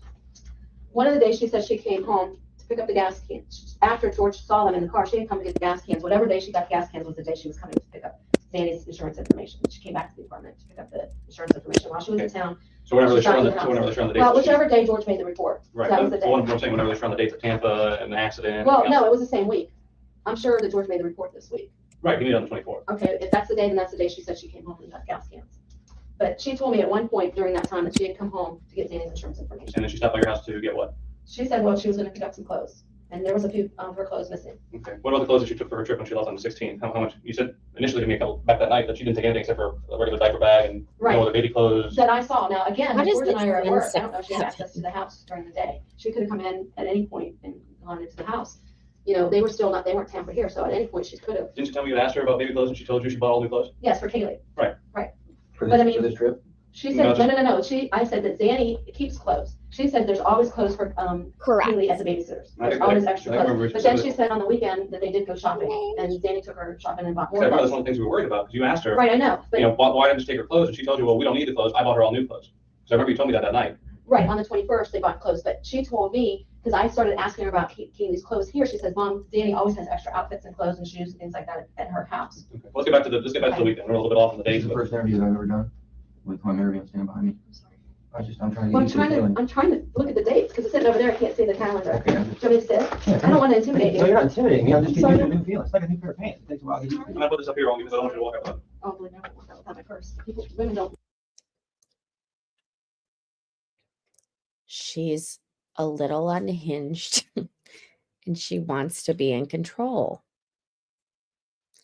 Sorry, guys. I recognize that she has just lost a grandchild, or not officially yet at this point, but she was this way before this happened. I hate to tell you guys this. And yes, I do know that. I know that for a fact. So go back to my previous streams and if you don't believe me as to why. Versus the cars are other places. Not usually. Bottom line is, one of these days, I always thought it was a Wednesday, but whatever day he filed the report. But I thought the 24th was a Wednesday too, so anyway. It ended up being, this is the day that they were coming back from Tampa. This day here. The 27th. I remember that because I got a phone call from Casey in the afternoon. They were going straight back to work. Juliet and her needed to check in because they had been off all week. They had been communicating with Tom Frank, her boss at the event coordinating place. And later that, I thought for sure when I get home that they were going to be home. But I found out later, she said that Jeff was in town. He was at Hard Rock Hotel. Jeff's in town. Jeff's in town. Last name? Hopkins. Jeff Hopkins. The one that introduced her to Zanny. Did you see him or meet him that weekend at all? No. You just know he was in town because what Casey said. She said, yes. And she told me Jeff was in town from the 28th until the 30th. And Casey was excited to see him because they hadn't seen each other since December, somewhere around there, December the 1st of the year, when he went to Jacksonville. And Jeff's the one that has Zachary. You're forgiven. Jeff, 2.5 years ago, right about just before Jesse, let me tell you how Casey introduced Jeff into our life as a person. Casey was still working at Color Vision or Kodak, and I can't remember when the switch went from one When company to the the other. hospital takeover? Yeah, it wasn't hostile, but I mean, that really did happen because I remember I spoke to her bosses then. I mean, I talked to her bosses then. But anyway, Jeff was one of the IT guys, and I remember Jesse, she said Jesse was jealous. And Jesse told me he remembers her talking about some person. Jesse was jealous, or? Jesse was jealous. They were still engaged then when she first met Jeff. And Casey and Jeff were friends. Jeff had a child, a son that was almost a year older than Kaylee. And he was dating this person, Zanny, at the time. And the same Jeff, okay? Jeff introduced. There's so many names in my head right now. I know, I can imagine. Jeff, I took you off track. that's all right. So, I mean, anyway, after Jesse and Casey broke up in June, probably a couple months later, Jeff and Zanny broke up. And Jeff and Casey started seeing each other, and Jeff and Zanny remained friends. Zanny continued to watch his son Zachary, and Jeff encouraged Casey to let Zanny watch Kaylee as well. Save money, just do whatever. Zanny was doing it, you know, basically as a friend, and Jeff was taking care of all of that. So though Jeff And that happened. Zanny broke up, she still watched both Casey and Jeff. Yeah, they remained friends. Zanny started dating someone else, from what she said. And that Zanny became Kaylee's main primary babysitter, from what Casey said, probably from October, probably around right after Kaylee's first birthday until the present time. You know what I'm saying? So this person wasn't made up just a month ago or whatever. But what I'm thinking, I think that Zanny at this point was a real person. I heard his sigh. Zanny is now whoever's watching Kaylee. In my mind, transferred the the responsibility. name, yes. So I think she refers to, I believe. So do you think we're spinning our wheels looking for a Zanny? I'm not sure, but I have two theories, and I'll share that with you. I think Zanny could either be Amy or Jesse at this point. We're gonna need another hour after we're done to go into, because I only have 20 minutes. I'm here for 20 more years. I know, but Yeah. well, I have to do it because, you know, you have to get to the other. But I Well, real want quick then, to on like this- on to this sit thing. here and finish telling you all this stuff. Do we, on this week here, this like the conference week, do you ever get on the phone? Sorry. Do you remember, see, this is the thing. I talk to her every Interview day. this way. I get talk you to right her there. every day. Every Oh day you my talk to Kaylee? God. Or just- No, I didn't. I stopped talking to Kaylee. That was funny. The last day I talked to Kaylee was the 15th. I did not have a conversation with Kaylee after that. Peeling off my nails. And What time was the last conversation, you remember? with Casey, No, Kaylee. sometime on the 15th when we put her to Okay, bed. all right. Now, George had a conversation with her in the morning, because she was there in the morning, had breakfast, did the normal stuff. No time here though. Nope, not at all. Okay. And that was every time her and I would talk, that Kaylee wasn't with her or something, you know, there was something going on. That's why I think she's fabricated this whole story, so that she would justify to me why I couldn't talk to Kaylee. Because she knew that if it wasn't a reasonable thing, then I would say, where the hell are you? And I'm coming to pick Kaylee up because something's wrong. So- Just like if she has a moment baby, that might mean she was saying. Right, or if she was, and that's why I think she stayed with Tony during this time, because if she called Annie and stayed with her for a month, Annie would say, where the hell's Kaylee and why aren't you at home? Or any of her close friends. Tony, I believe, is someone, from what I found out now, is someone she just met very recently. So it wouldn't be a red flag to Tony. Let me ask this. I understand that, and I'm agreeing with Brass, because I've been doing so many things this morning. I understand you guys have someone to be this afternoon, right? How much more time do we have here that you feel comfortable with? Probably 20 minutes. We'd like to leave at 11:30. Here's what I'd like to do. I want to focus on just the days that you saw Kaylee. If there are any other days, I don't want to focus. Nothing. Okay. The last day I physically saw her and talked to her was 15. I don't want to focus so much on what she's been telling you, because what I want to do is I want to share some information with you. Because I feel that what happens is this is like a chalkboard. Your mind's like a chalkboard right now. Everything that's being told you, you're writing down the chalkboard. But what happens is if what you're writing down on the chalkboard is false, you don't have room for what's actually true. True, So exactly. what I'm going to do is hopefully help clean some of that chalkboard off Right. and provide you with some truth and some factual information that would confirm, because then that, in my hope, is going to help you look at this from a different angle. Right. Only because my biggest fear is that I don't want you to focus on something that you think is true. Well, I know none of this is true. Okay. Well, I mean, here's- I know that now it's not true, but at the time I believe Sure, it's true. but here's what I want to kind of focus on. I want to focus on not as much what she's told you that, you know, like all this, we spend a lot of time on this, but, you know, and apparently you know as well, all this is probably not true. What I'm trying to do is I want to try and show you, But the you know, people she was with may be true. well, and that's what I want to share with you, okay? Because we haven't not only been looking at Zanny, we've been looking at Juliette Lewis, Jeffrey Hopkins, Raquel Farrell, Jennifer Rosa, all these people. We've been researching them extensively. Juliet Lewis's number is JP's number, who is Well, hold on a minute. Ricardo's roommate. I mean, these are things that hold are on. we're finding out now. That's what I want to share with you. Are that I want to try and help you differentiate between what's real and existing and what's not. Because I know there's a lot of things that you might think are real right now that we're finding out are absolutely not real, and people as well. So we're not going to hypothesize on if she says Zanny, she might mean. When I'm right, I'm right. I told you guys this was going to be a treasure trove, didn't I? This person, or if she says, or you say this picture was taken at this apartment, but it's this apartment, so we believe one is another. And we're not going to focus on that. I don't even know what I'm talking about. That picture you said that was Zanny's apartment, that's Ricardo's apartment. Right. And I think maybe Zanny is Ricardo's something or other. Or Amy. Okay. Well, there are a lot of things that you've also said that I need clarification on, because if you're out there saying these things, I need to know why you're saying these I'm not things. saying to anybody but authorities. Sure. But Absolutely, anyway, because I wouldn't do that. I'm not going to accuse anybody in the public. Well, here's the thing. There's a couple things I want to share with you. And I want to show you that we're actually working on this. Contrary to what, if you think that we haven't worked on this, I'm here to tell you, Cindy, from the day, let me finish, let me talk now. I've listened to you talk for a while. I want to be able to share some things with you. I haven't stopped on this. I can tell you right now that about a dozen people are strictly assigned to this, just here. And that doesn't include FDLE or FBI. I know you had to talk to FBI yesterday. I'm sure they told you what their involvement is with this. It was 2 days ago. Yeah, So I know they told you what their involvement is in this and what they've been doing to help, right? So you know that this isn't just something that we're kind of passing aside. I haven't worked on anything but this. Every other case I've had, every other person I've had, every other family I've had, they've been delegated to other people, so I can focus on this. And I'm not the only one. John's doing the same thing. He's been focusing on this. All the girls in our missing persons, the ones that were at your house, focusing on this. Several other detectives have been pulled from other sections, focusing on this. So we're doing everything possible to try and get answers for you. And here are some of the things I want to share with you. I know that you mentioned Tom Frank, and I actually got an email that was sent to me. It was a forwarded email. Let's see if I can find the forwarded email. And I want to believe it was Lee that actually provided this for Yeah, us. I gave it to Well, Liz. Okay. thank you. Right. I'm fond of you Well, too. what we did was, obviously we have to follow up on these, and these are very important. So one of the things in this letter was showing that it came from a guy named Tom Frank, over here, event director, and his email address. These are great pieces of information that we could use. That person doesn't exist. Never did, never worked for Universal. That is not a valid email address. We've even tried, it doesn't come back. It's not a valid address at all. This person doesn't exist. I also went and I tried to identify some of these other people and saying where they work. And I remember, I believe it was either Lee or it may even come from yours. I believe it was Lee that sent me an email of, I guess, what you guys had talked about last Friday at the jail. Where Juliet Lewis may have worked, or where Raquel may have worked. There's saying Raquel worked at TGI Fridays. Juliet Lewis worked at Universal. You even went back to check Casey Anthony at Color Vision, because I know Color Vision took over from Kodak. And what the very, very blanket statement, what we found out is Jeff Hopkins, Juliet Lewis never worked for EIS, Event Imaging Solutions, which is a Kodak company that was taken over by Color Vision. So we know that wasn't true. We did a wage and hour check on Casey the last time she actually worked, and it shows the first quarter of 2006, which was with, I think, just as Color Vision took over Kodak. We also checked with Color Vision to verify.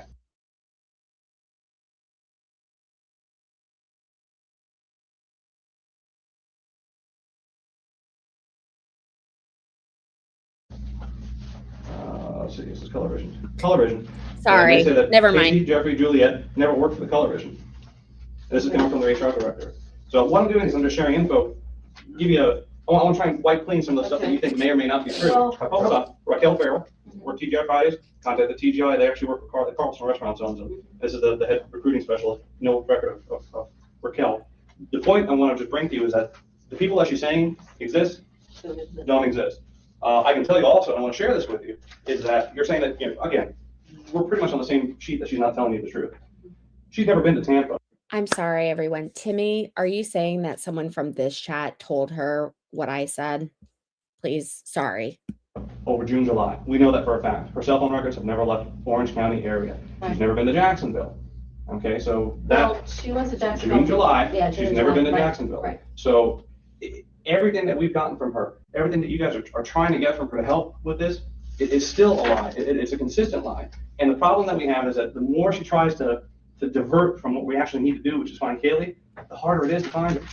And I guess there were some statements made that concern me on TV, is that you said not too long ago on one of the shows that you know who has Kaylee, but you don't want to say anything because you want to be absolutely sure before you mention this person's name. That was something that you said on the news. What's that I don't about? think I've ever said I was sure, because I'm not sure about. You said you know who has Kaylee, but you're not going to say the name until you're absolutely sure. You said that on the news. I may have said I have my feelings. No, you said Well, you know who I has have to Kaylee. see the show. Well, who is this person that you say you have your feelings? Well, my number one suspect has been Jesse all along. We know that Jesse doesn't have Kaylee. Who do You you? know for a fact. We know Jesse for a fact Jesse doesn't have Kaylee. You- Who do you think has Kaylee? You know someone that Jesse knows doesn't have Kaylee. I just said, you said Jesse may have Kaylee. I'm telling you Jesse does not have Kaylee. Who else do you I think? think Jesse knows where Kaylee's at.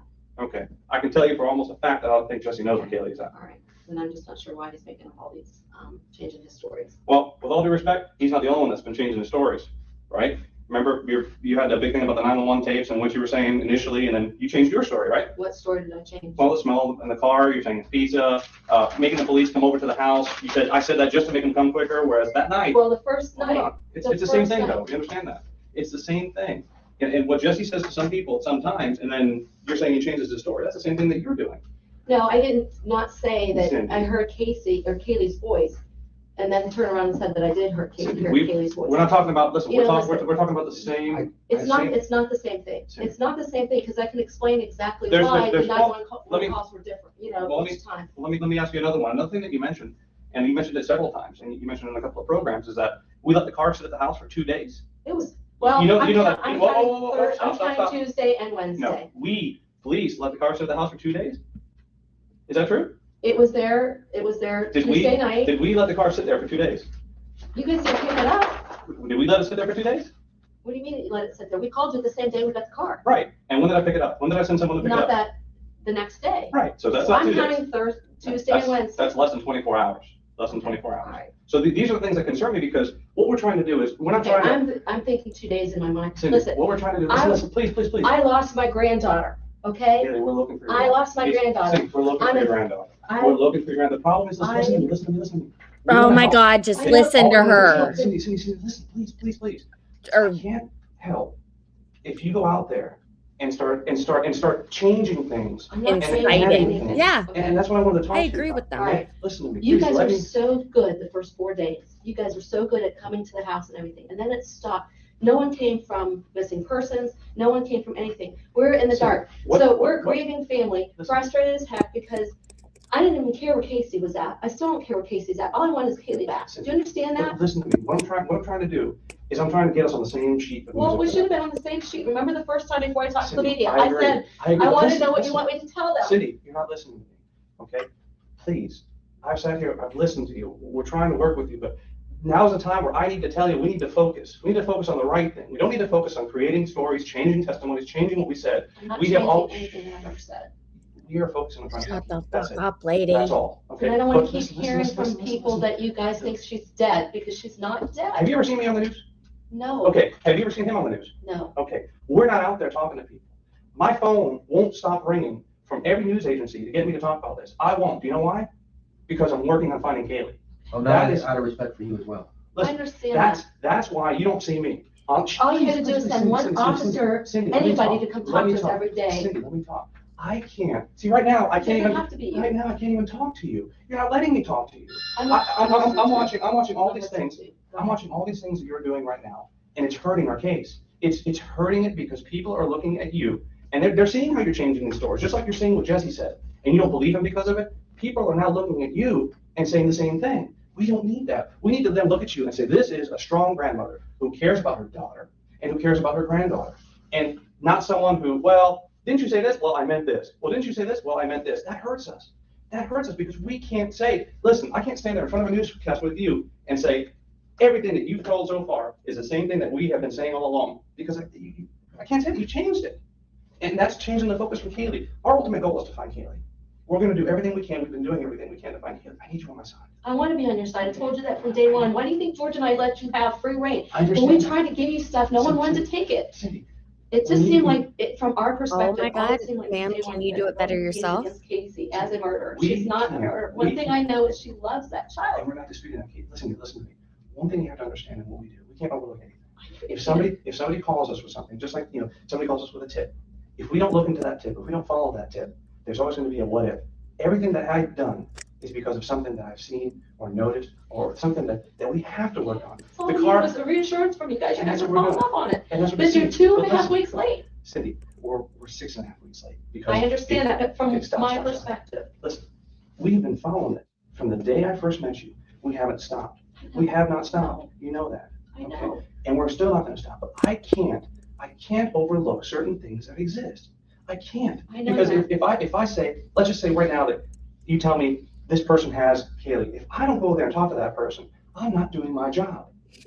If I don't investigate every aspect of this, I'm not doing my job. But when I get phone calls, listen to me for 1 second. When I get phone calls day after day after day from people that say, we know we saw your granddaughter. We know we saw your granddaughter. No one's following up. No one's following up. And we give you guys the information and we don't get a call back. What the hell do you think we're supposed to think? No one from your department has called us back. You know damn well I called you the day after, the night of the hearing about Wanda at the airport. What did I tell you? What did I tell you about all these people coming to you or me coming to you, I saying, know. bringing your hope up and bringing you down? I know. Again? I can't do that. We have gotten over 500 tips. I know you guys Over get a lot 500 of tips. I can't go and tell each one that calls in with a tip. I can't tell them all how we followed up on it. I know. You have a full plate. You guys are focusing Someone on. could just said for missing persons, we're following up on the LIA We're airport following one. up I mean, everything that someone comes could have up. said that. Cindy, we're following up on everything that comes up. Everything that comes up. And I know the FBI guys told you that we actually sent FBI to this lady's house and looked at her child.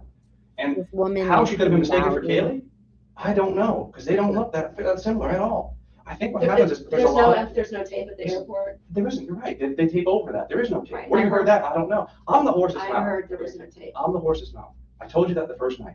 Once you hear something, if you don't hear from me, it's not true. All right? And what's happening is that all these people out there, most of them are trying to help, but there are people out there that all they want to do is get involved, period. Whether they actually, have anything or not, all they want to do is get involved, get their name out there, and hopefully get their picture on the news. All right? Wanda was more concerned about getting her face on the news in hopes that people would recognize her, rather than, I'm letting Really, you. because Wanda did, I never told her name to anybody but you. I didn't even I'm give it to letting- Jose till last Friday. I'm letting you know these things, okay? These people are more interested in getting their 15 minutes of fame than helping you. Why would she involve her 14-year-old son? We can't answer that. We can't answer that. But listen, the most important thing right now, and again, I didn't mean to interrupt Eric, No, I know. and I understand this is a very important thing.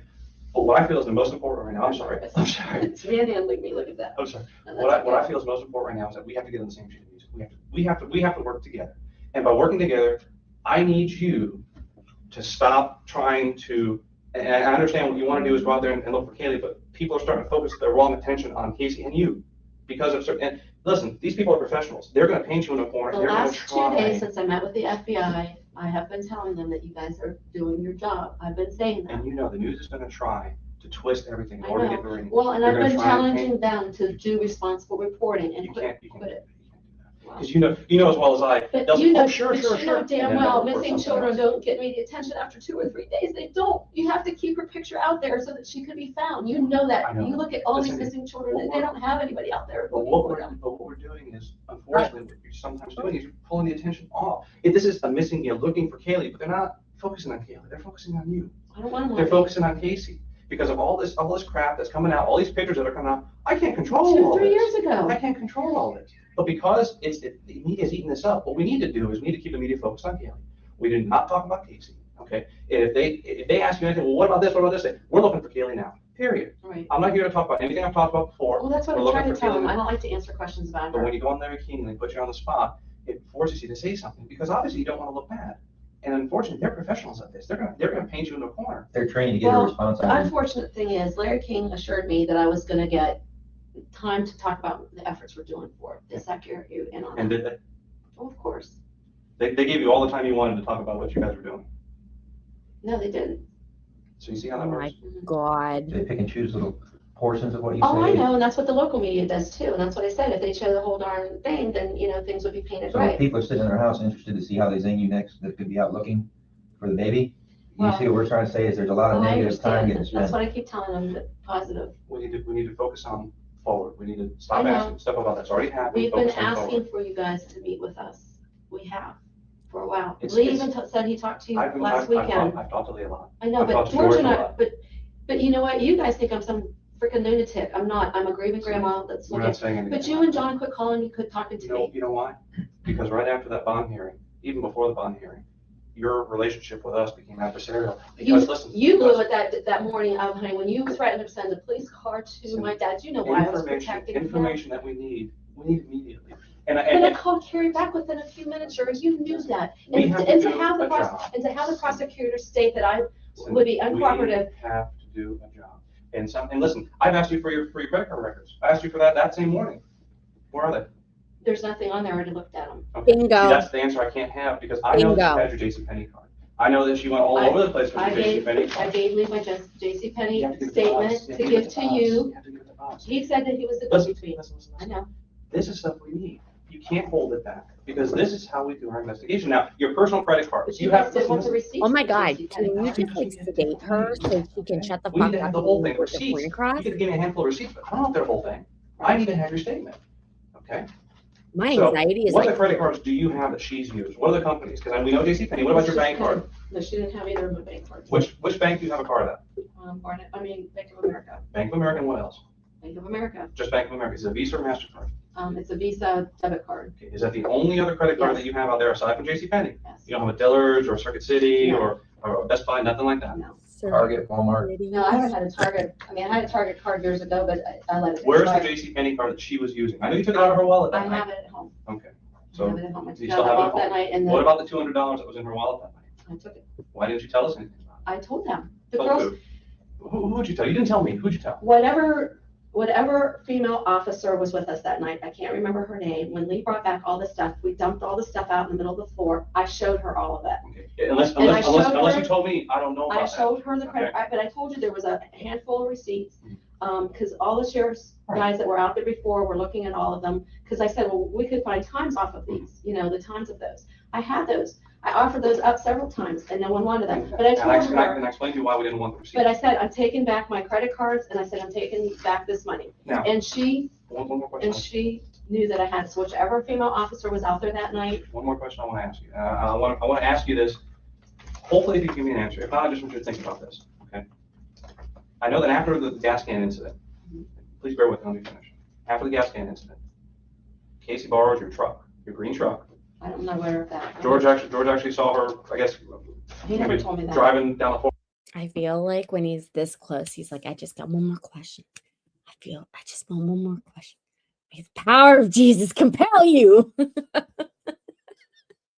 Or wait and ask you, you said that Casey had borrowed your truck. I would not have let Casey borrow the truck after the gas can incident. And it would have been like the 25th, because listen. You know why I wouldn't, no, let me There's a tell you reason, why there's a I reason, there's a didn't give her reason. permission is because if. But did she borrow your truck? I don't know.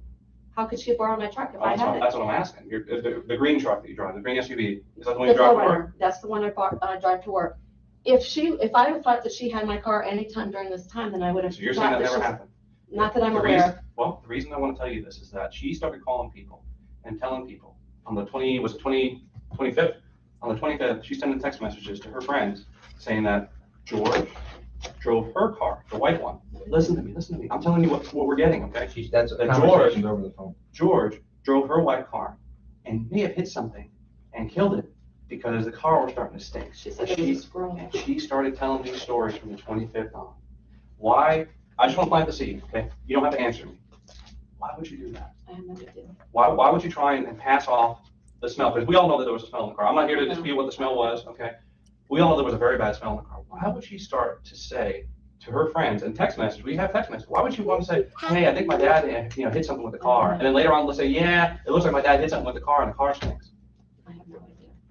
And I have no idea. I wanted to share that with you. I have no idea. And these are the kinds of questions that we have, because this was on the 27th, the text that she sends out. So we look, because listen, if your granddaughter walks through that door right now, we will all tuck our tails between our legs and be glad to do it. Okay? But these are the kind of things that we as the profession have to look into and ask the question, why? You read that, correct? So that's in the squirrel thing. We need to look and see, is that there? Amy told me that she said something when I was driving Amy from the Florida Mall to the house. Amy offered up something about squirrels in her car. That was the first time. What was your response to Amy? Did you guys discuss the smell of the car or anything?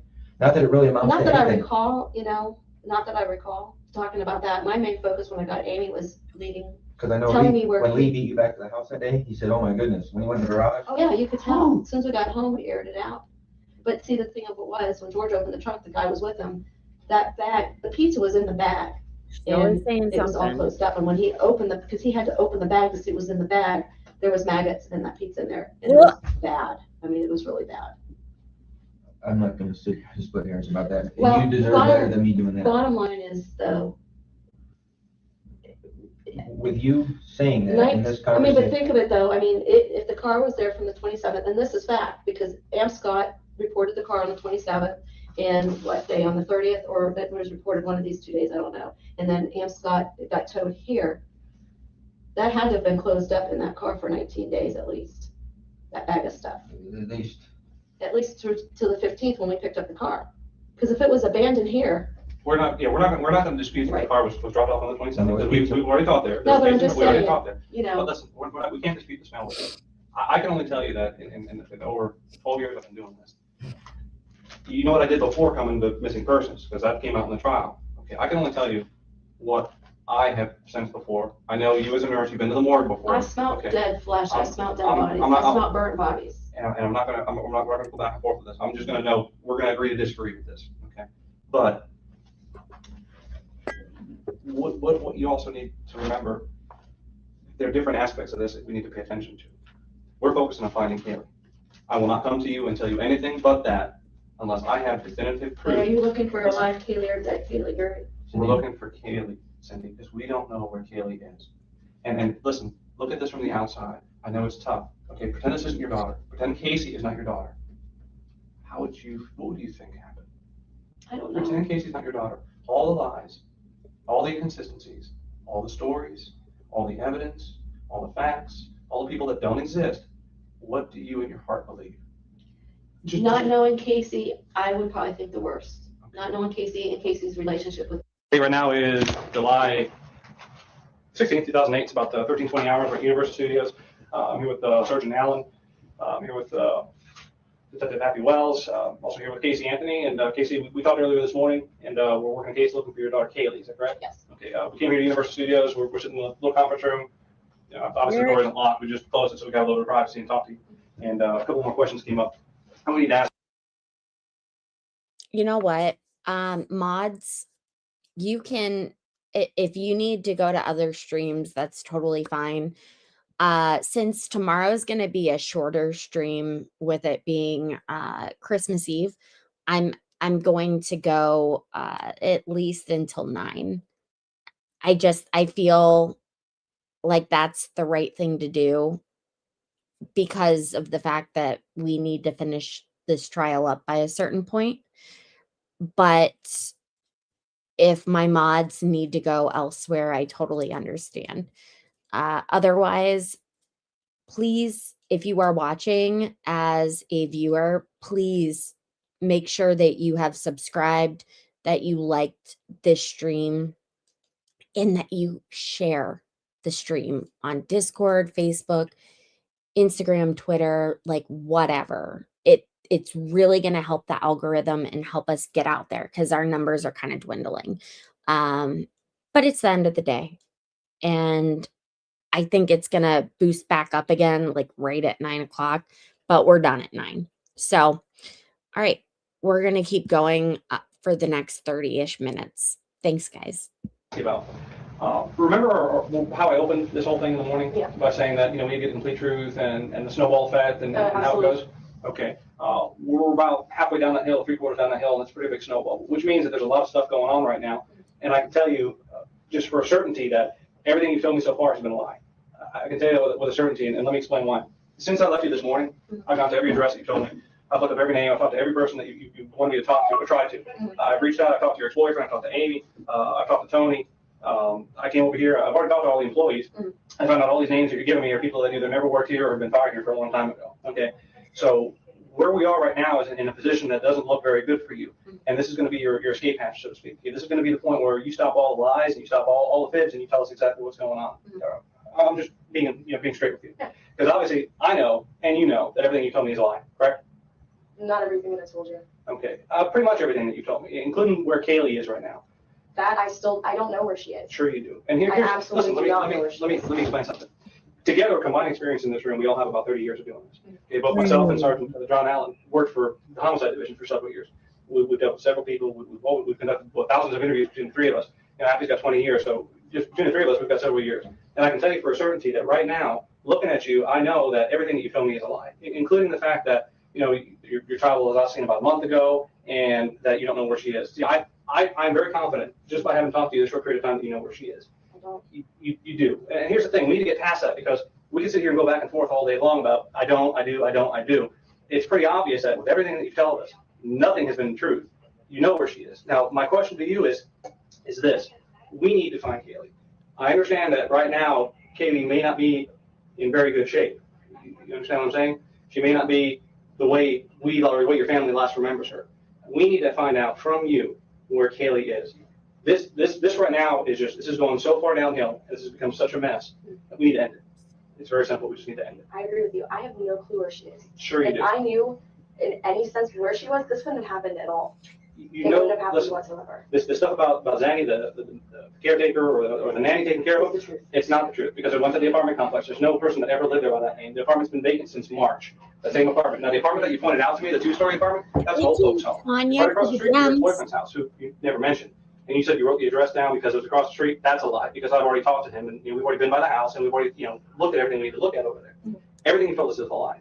Well, now there's a couple of ways that this goes. Right now, we can, I've never met you before, so I can look at you in one of a couple of ways.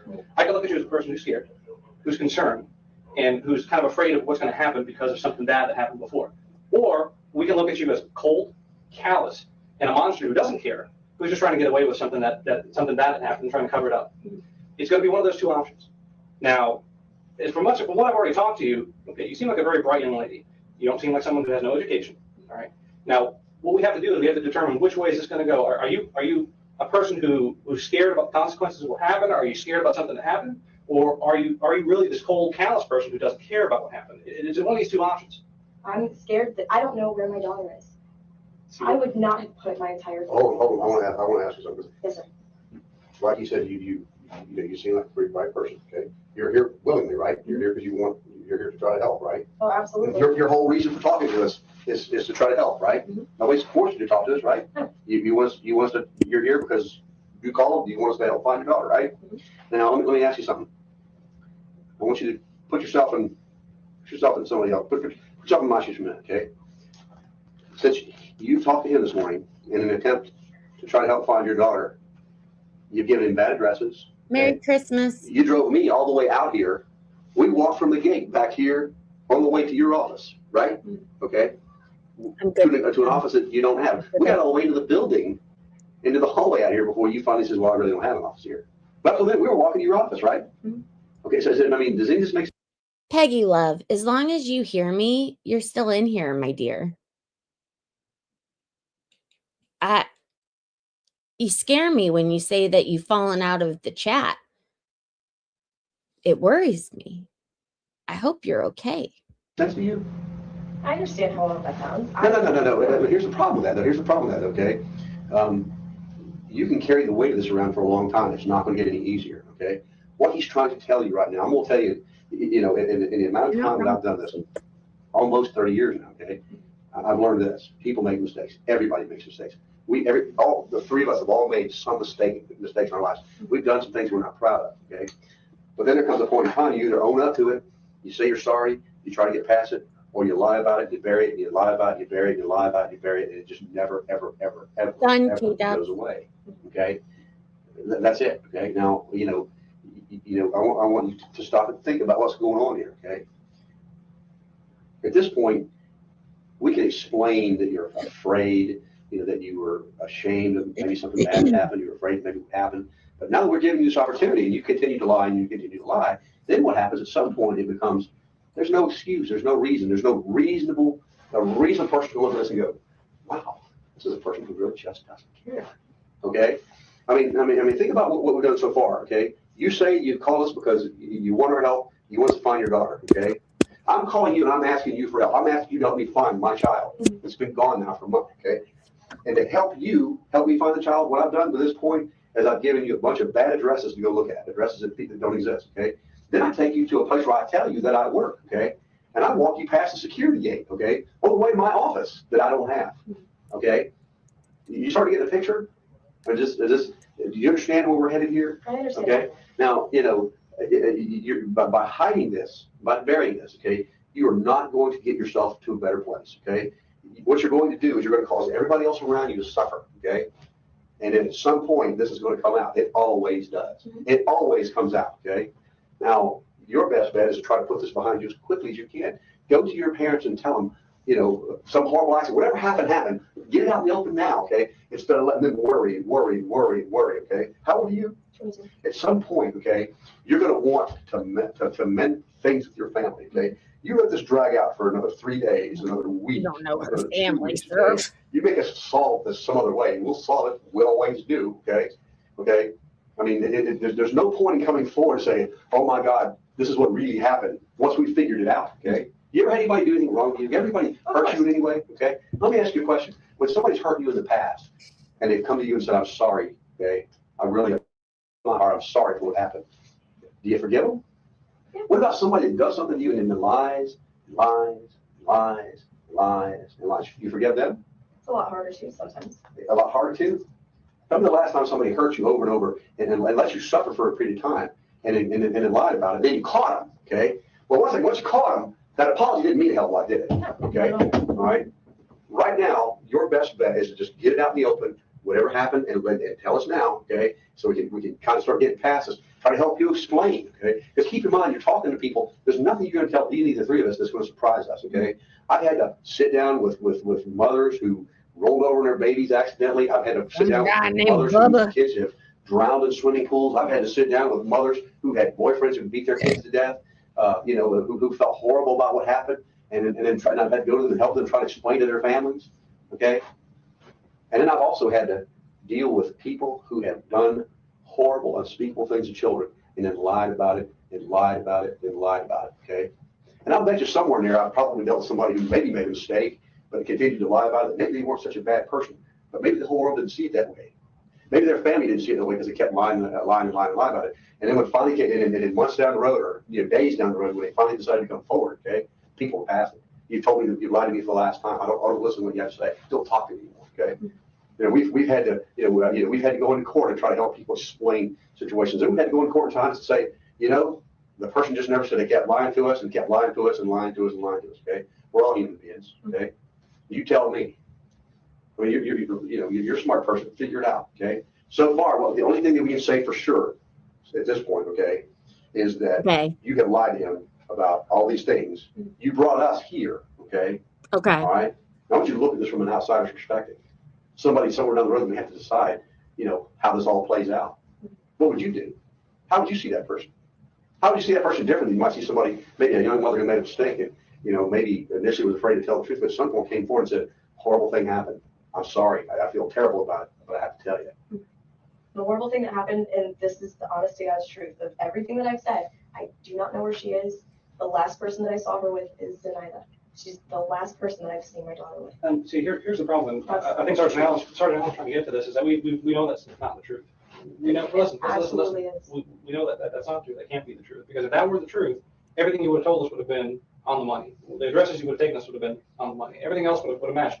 If you had told us the truth, we wouldn't be here at Universal Studios at a place that you've been fired since 2006. You're trying to explain to us, you have an office and all that stuff. We wouldn't be here. So we know, and this is the part we need to get past. We already know that you're not telling us the truth, that you know what happened to Kaylee, you know where Kaylee is.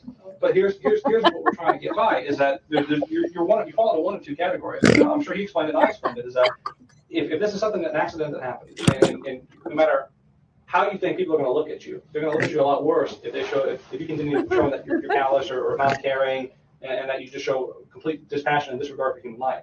Or they can look at you as someone that, I can understand. I'm a young mother, or she's a young mother, first child, something horrible happened. She's thinking, oh my God, my life isn't going good right now. I already know my life is struggling. People don't see me in that great of a light. I know I got problems at home. I got problems with friends. I know I got problems at work or lack of work. All of a sudden, something bad happens to my child, and people are going to think, oh, I'm just a devil.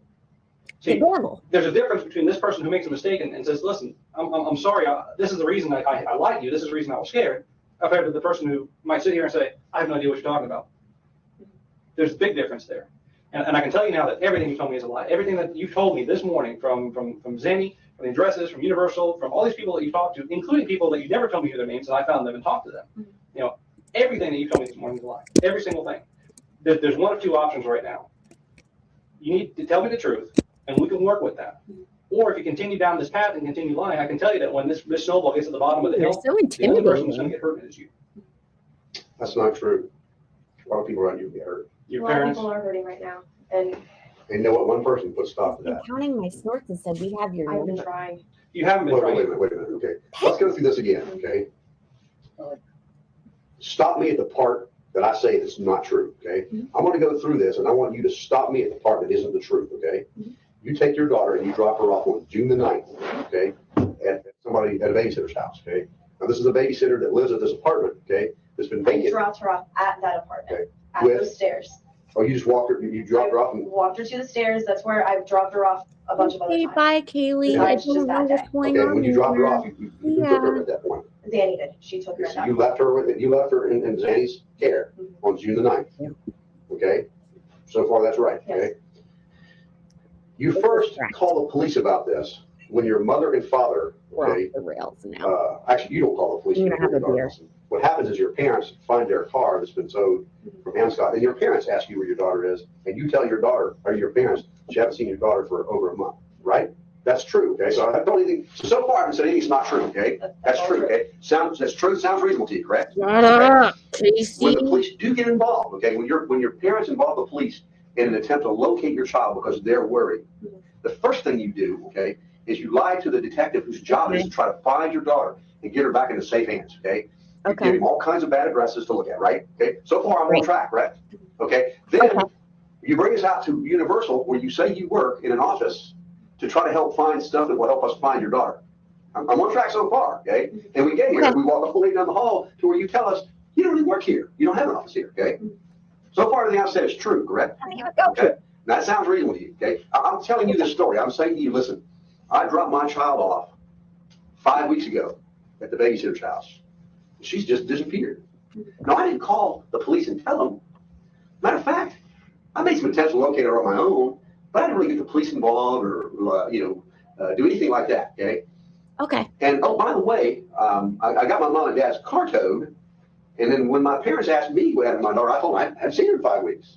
So they called the police, okay? Now, what I did is I lied to the police when they got there, okay? I told him a whole bunch of crap that isn't true, gave him a bunch of bad addresses to go look at, where I know my daughter's not there. And I did all this to try to help find my daughter. Makes sense to you, right? That makes sense to you? It makes sense to you that I'm trying to help the police find my daughter by giving her a bunch of bad addresses? That makes sense to you? That's what I said, yes. No, I'm asking you, that makes sense to you? My Is that attempt, part of it? No. not my at all. attempt to help him find my child, okay, what I've done to try to help him find my child is I've given him a whole bunch of addresses to go to that are bad addresses. That's what I did to help him try to find my child. That makes sense to you? I took him to the last place that I've seen my daughter.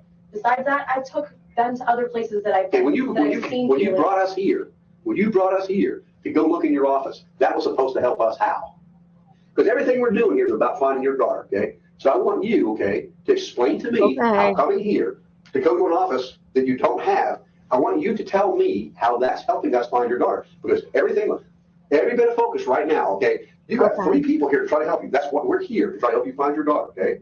Okay. Right? And we came here to look for clues, to look for evidence that will help us find your daughter, okay? Now I want you to tell me how that's helping find your daughter. We're here to come search your office for anything that will help us, okay? Okay. And we're here because you brought us here, right?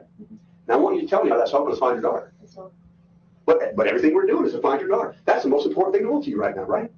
Katie's been up here. Maybe we can talk to security to see if she's come through the front. I know she's come to the park. She's gone to Disney. She's been at SeaWorld. She's been at other places. Let's go back to, let's. We are We're here. getting back on the crazy train. Why do you think it's All backwards? aboard. It's backwards because you haven't been truthful with us, okay? Because I've been reaching. You've been reaching, huh? I've been reaching to try to figure out a place where she actually is.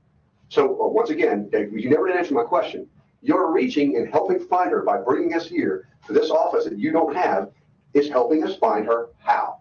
Because what you're doing right now is you're doing everything you can to find your daughter. You have 3 experienced detectives right now whose sole focus is here to help you find your daughter, okay? And we're here because you brought us here, correct? Absolutely. You directed us here because we're going to your office to find evidence that will help us find her, okay? Now that we're here, I want you to tell me how that's helping. What is it we're doing here? What's helping us right now, okay? We're coming to an office that doesn't exist. It's not helping. So why'd you do it? Honestly, I wanted to come up and try to talk to security. Maybe pass around a picture of Kaylee. I legitimately have not seen my daughter in 5 weeks. I didn't want anything happen to her, except I trusted her with somebody. Somebody that had been taking care of her, that had been taking good care of her. Someone that she was comfortable with, that I was comfortable with. What about Jeff? You said Jeff worked here until about 2 months ago? No, he hasn't worked here for quite a 10 while. months? How long? It's been at least 10 months. Okay. He got fired in 2002. He hasn't been an employee here since 2002. What about the girl? Juliet? Yeah, what about her? She left 2 months ago. That's exactly what she told me. Juliet Lewis never worked at Universal Studios. I'm sorry. Is the baby's daddy actually dead? That's a good question. Who's gonna find? Would you? I still have a copy of the obituary at home. I mean, you've told us so many untruths right now. I'm confused. Would your parents be upset if you had given the baby back to daddy to take back for his grandparents, or for his parents to take care of? He passed away last year. We hadn't even talked much before that. So let me ask you this. Is the obituary in your office? No. I think I have a copy of the obituary at home. There's no office, so there's no anything anywhere. We've made that clear already. Right. So if I have a copy of it still, it would be on my computer at home. Sidecar. I'm pretty sure I kept that. I don't think that's something I would have gotten rid of. Zandy has never worked here. How do you explain that? She has an ID. She has an ID with her name on it. Just like you have an ID? I do have an ID somewhere at my house. Both of my parents have seen it. Both of my parents know that I've worked here. I used to have an office. No, just like you have an office? No, I don't have an office now. And we're here to go to what? To do what? We're here because what? Try and put things together. No, we're here in this building because we put a lot more together than I think you realize we put together. My question to you is, we're in this office because we got here how? To do what? Our purpose in coming here was to do what? Go where? I guess there wasn't a purpose. There wasn't a purpose whatsoever to come up here. So we're wasting time, valuable time, we ought to be spent looking for your daughter. You are crazy. No, I know she's been. You're not answering my question. Do you want us to help? It You want is to help find your huge. daughter? Well, then you need to help. A good starting point would be to answer the questions, okay? If I say to you, we're here because, and then you just ignore that, like as if I never asked it, and go off in some other direction, is that answering the question? No. Okay, all right, let's go through this again. We're here because we got here how? To do what? Because I lied, because I brought you up here. And honestly, I was reaching for No, stop another right avenue. there. I want you to tell me how lying to us is going to help us find your daughter. It's not going to. Huh? It's not going to. Well, then if the main thing you want to do is find your daughter, and you don't think lying to us is going to help us find her, why would you do that? Because I'm scared, and I know I'm running out of options. It's been a month. What are you scared of? I'm scared of not seeing my daughter ever again. Okay, I'm if you're scared, petrified if you're not scared of not seeing your daughter again, okay, I want you to tell me how lying to us is going to solve that problem and help find your daughter quicker. Because if that's what you want, okay, Okay. obviously you're doing things to help us find your daughter, right? And I want you to tell me how lying to us is getting to that end. How is lying to us helping find your daughter faster? It isn't. Then why would you do that? But saying I don't know and telling you that I just dropped her off and that was the last time that I've seen her, even starting with that, everybody else is like, well, and what happened after that? That can't just be it. You remember the phone call you were telling us about? Mhm. Is that true? Yes. Did you actually talk, what day was it you talked to her? Yesterday, You remember what time of day? around noon. It was from a private number. Okay. What'd she tell you? What'd your daughter say to you? She said, hi, mommy. And that's it? And she started to tell me a story, talking to me about her shoes and books. It's And important that you tell me. I mean, maybe there's something in what she said that can help us figure out where she is. But what did she say? I tried to ask her where she was, and she just kept talking about the book that she's been reading. We have videos of her reading the story, and she's telling me the story. So Like, she seemed said happy 1,000 and times, she seemed happy and fine. she's fine, She she's seemed happy. perfectly fine. There was Telling you- nothing she in was the telling- background. Telling you about a book, telling you seen no sign of any type of stress at all. Not at all. Great, that's wonderful. Let me ask you a question. Your daughter hasn't seen you in over a month.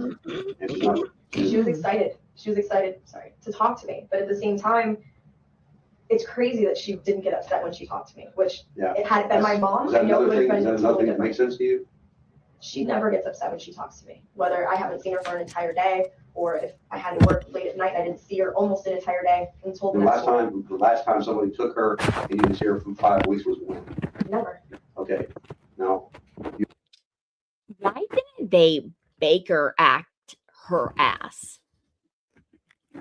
That is the question that keeps coming to my mind. Why didn't they institutionalize this broad and let her feel like she is as crazy as she sounds? you haven't seen her in 5 weeks. She's not seen you in 5 weeks. No.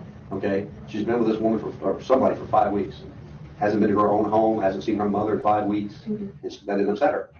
She was fine. You're talking about the book. I mean, is all that stuff you're saying true, She's right? always been like that, though. I don't Okay. understand how. Okay, She's but I'm always getting been that. Let's get back to you say this has never happened before.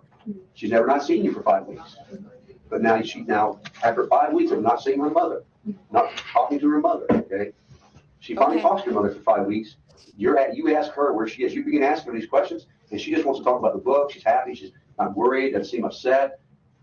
She's always like that. You can even ask my mom. She's the same Okay, let way. me go back to when was the last time you didn't see her for 5 weeks? When was the last time something like this happened where she was gone and you didn't see her for 5 weeks? The last time this happened was when? Never. Okay, so this is the first time, This okay? is the first time I've been away from her for more than a day. Okay, the first time you've ever been away from her for more than a day, and she wasn't the least bit upset No. when you talked to her on the phone. She wasn't the least bit upset when I She talked went to on her. about, she know I miss you, mommy, none of that. She talked about, like you said, she talked about the book and all that stuff, right? That's it. And when I asked her to give the phone to another adult, to somebody else, she was fine. She was willing to do it, but the phone hung up. She doesn't hang up phones. Uh-huh. I know. And that's the phone she called you on, your cell phone? Yes. Can I see that real quick, please? Now, if this is the first time she's ever been gone away from you for more than a day, I'm a parent too. I would have been just beside myself. I have been. I would have called the police immediately, and that's the part that I just don't understand. I We've didn't know got so what many to do. resources out there that we could help on day one. You didn't know what to do. I didn't know what to do. At that point, I'm thinking, okay, they haven't been gone that long. Maybe I can find them. Maybe I can track them down. That first day, They haven't been gone that long. that This is first, yesterday, right? no, that very first day, that all Advocating this for happened, who? when I went to Unsolved pick up Kayla, mysteries. she wasn't there. Mhm. Initially, my thought is that they went out to do something for a little bit. Maybe I just missed a phone call. Maybe I didn't get the call or the text message. Maybe something fell through the crack. That's happened before. But now All the right, time. I understand all that, okay? I want you to focus on what we're doing here, okay? All right? Okay. Because I want to make sure we get this right. After having not seen your daughter for 5 or heard from, or not knowing your daughter was for 5 weeks, she calls you on the phone. You have a conversation with her where she talks about the books and all this other stuff. And then you ask her to speak to an adult, and then she hangs up. Or the phone hangs up, okay? Correct? Okay. Well, hold on. Let me finish. Go ahead. Okay. You have this conversation with her after not seeing or hearing from her for 5 weeks. The phone call's terminated. You don't get a chance to talk to an adult, okay? The very next thing you do after that is what? Call the police, because now something really strange has happened. So you must have called the police right after that. Did you call the city police, or did you remember who you called? Which police agency did you call yesterday? I didn't call anybody at noon after I got that phone call. I sat down. You didn't think that was odd? You didn't think this? I thought it was extremely odd. But not odd enough to call the police and try to help. Let me throw something in if you don't mind. Sure. Rick is at the office, and Mick's finishing up the interview, and that was actually Mick calling me. You know Ricardo, right? Obviously, your ex-boyfriend. We brought him down to the office, and he's been talking to a couple of our detectives down there. And he was able to help us because he's telling us something obviously completely different than what you're telling us. And I was just able to tell him that he pulled a surveillance camera from the video across the street at that old folks home that you drove me by. And we're going to get it enhanced to see if we could actually get some good detail on pictures and faces. But Ricardo was saying that you spent the night with him on the 9th and left on the 10th. And this is being corroborated right now, which again shows that you're continuously lying about the 9th being the day that I Zanny stayed actually picked him over up. at his And- house on the 9th of this month, not No. of last month. I was not at his place the 9th of that month. So you say that your ex-boyfriend's house on the 9th of this month, when you're staying at your other boyfriend's house, Tony, the rest of the month? He's been out of town, so staying Tony over at Peroni. another friend's place while he was gone. I wasn't staying at his apartment. I was staying with Amy and Ricardo and JP. JP and Ricardo own the house. So why didn't you tell us you were staying there? We drove right by the house this morning, didn't we, when we went to the, okay, and you're putting it at this old folks home, which is another lie, right? Because Zanny never lived there. Am I correct? Okay, why were you pointing at this old folks home and saying Zanny lived there at one point when she didn't? Because she had gone there before. I'd seen her. She went to the old folks home? Yes. But you never dropped your kid off to her at an old folks home. You never went into the old folks home and went to an apartment with her. No. Yet across the street from this old folks home, right there in Glenwood, is where Ricardo lives, with Amy and JP, all of whom are at our station talking to our detectives right now. So obviously, we're not stupid, okay? And what you're doing right now is you're treating us like we're stupid, in which I take that, to be a personal insult. I can't speak for them. Here's where it comes down to. None of us are sitting here believing what you're saying because everything that's coming out of your mouth is a lie. Everything. And unless we start getting the truth, we're going down two possibilities with Kaylee. Either you give Kaylee to someone and you don't want anyone to find out because you think you're a bad mom, or something happened to Kaylee and Kaylee's buried somewhere or in a trash can somewhere, and you had something to do with it. Either way right now is not a very pretty picture to be painting. Either way right now with everything that you're telling us, you're painting yourself as a very bad person. Your family's going to suffer for this. Your friends are going to suffer for this. And remember what I told you about all these people coming out there to crucify you for this because of all the lies that you've been telling us. We need to stop that right now. Everything you told us is a lie. You're looking me in the eyes. You're looking at everything you told us is a lie. Every single thing. And you can't keep sitting here and telling us the same thing and getting constantly over and over and over again. We're disproving everything that you're telling us. You're telling us that you've lied to us. You're telling us you're giving us misinformation. Everything you're telling us. Okay? It needs to end. The truthful thing is that I have not seen my daughter. The last time that I saw her was on the 9th of June. And what happened to Kaylee? I don't know. Sure you do. I don't know. Something happened to Kaylee. We're not going to discuss whether the last time you saw her. I'm guessing something bad happened to her some time ago and you haven't seen her. So that part is true if you say you haven't seen her because she's somewhere else right now. She's either in a dumpster right now. She's buried somewhere.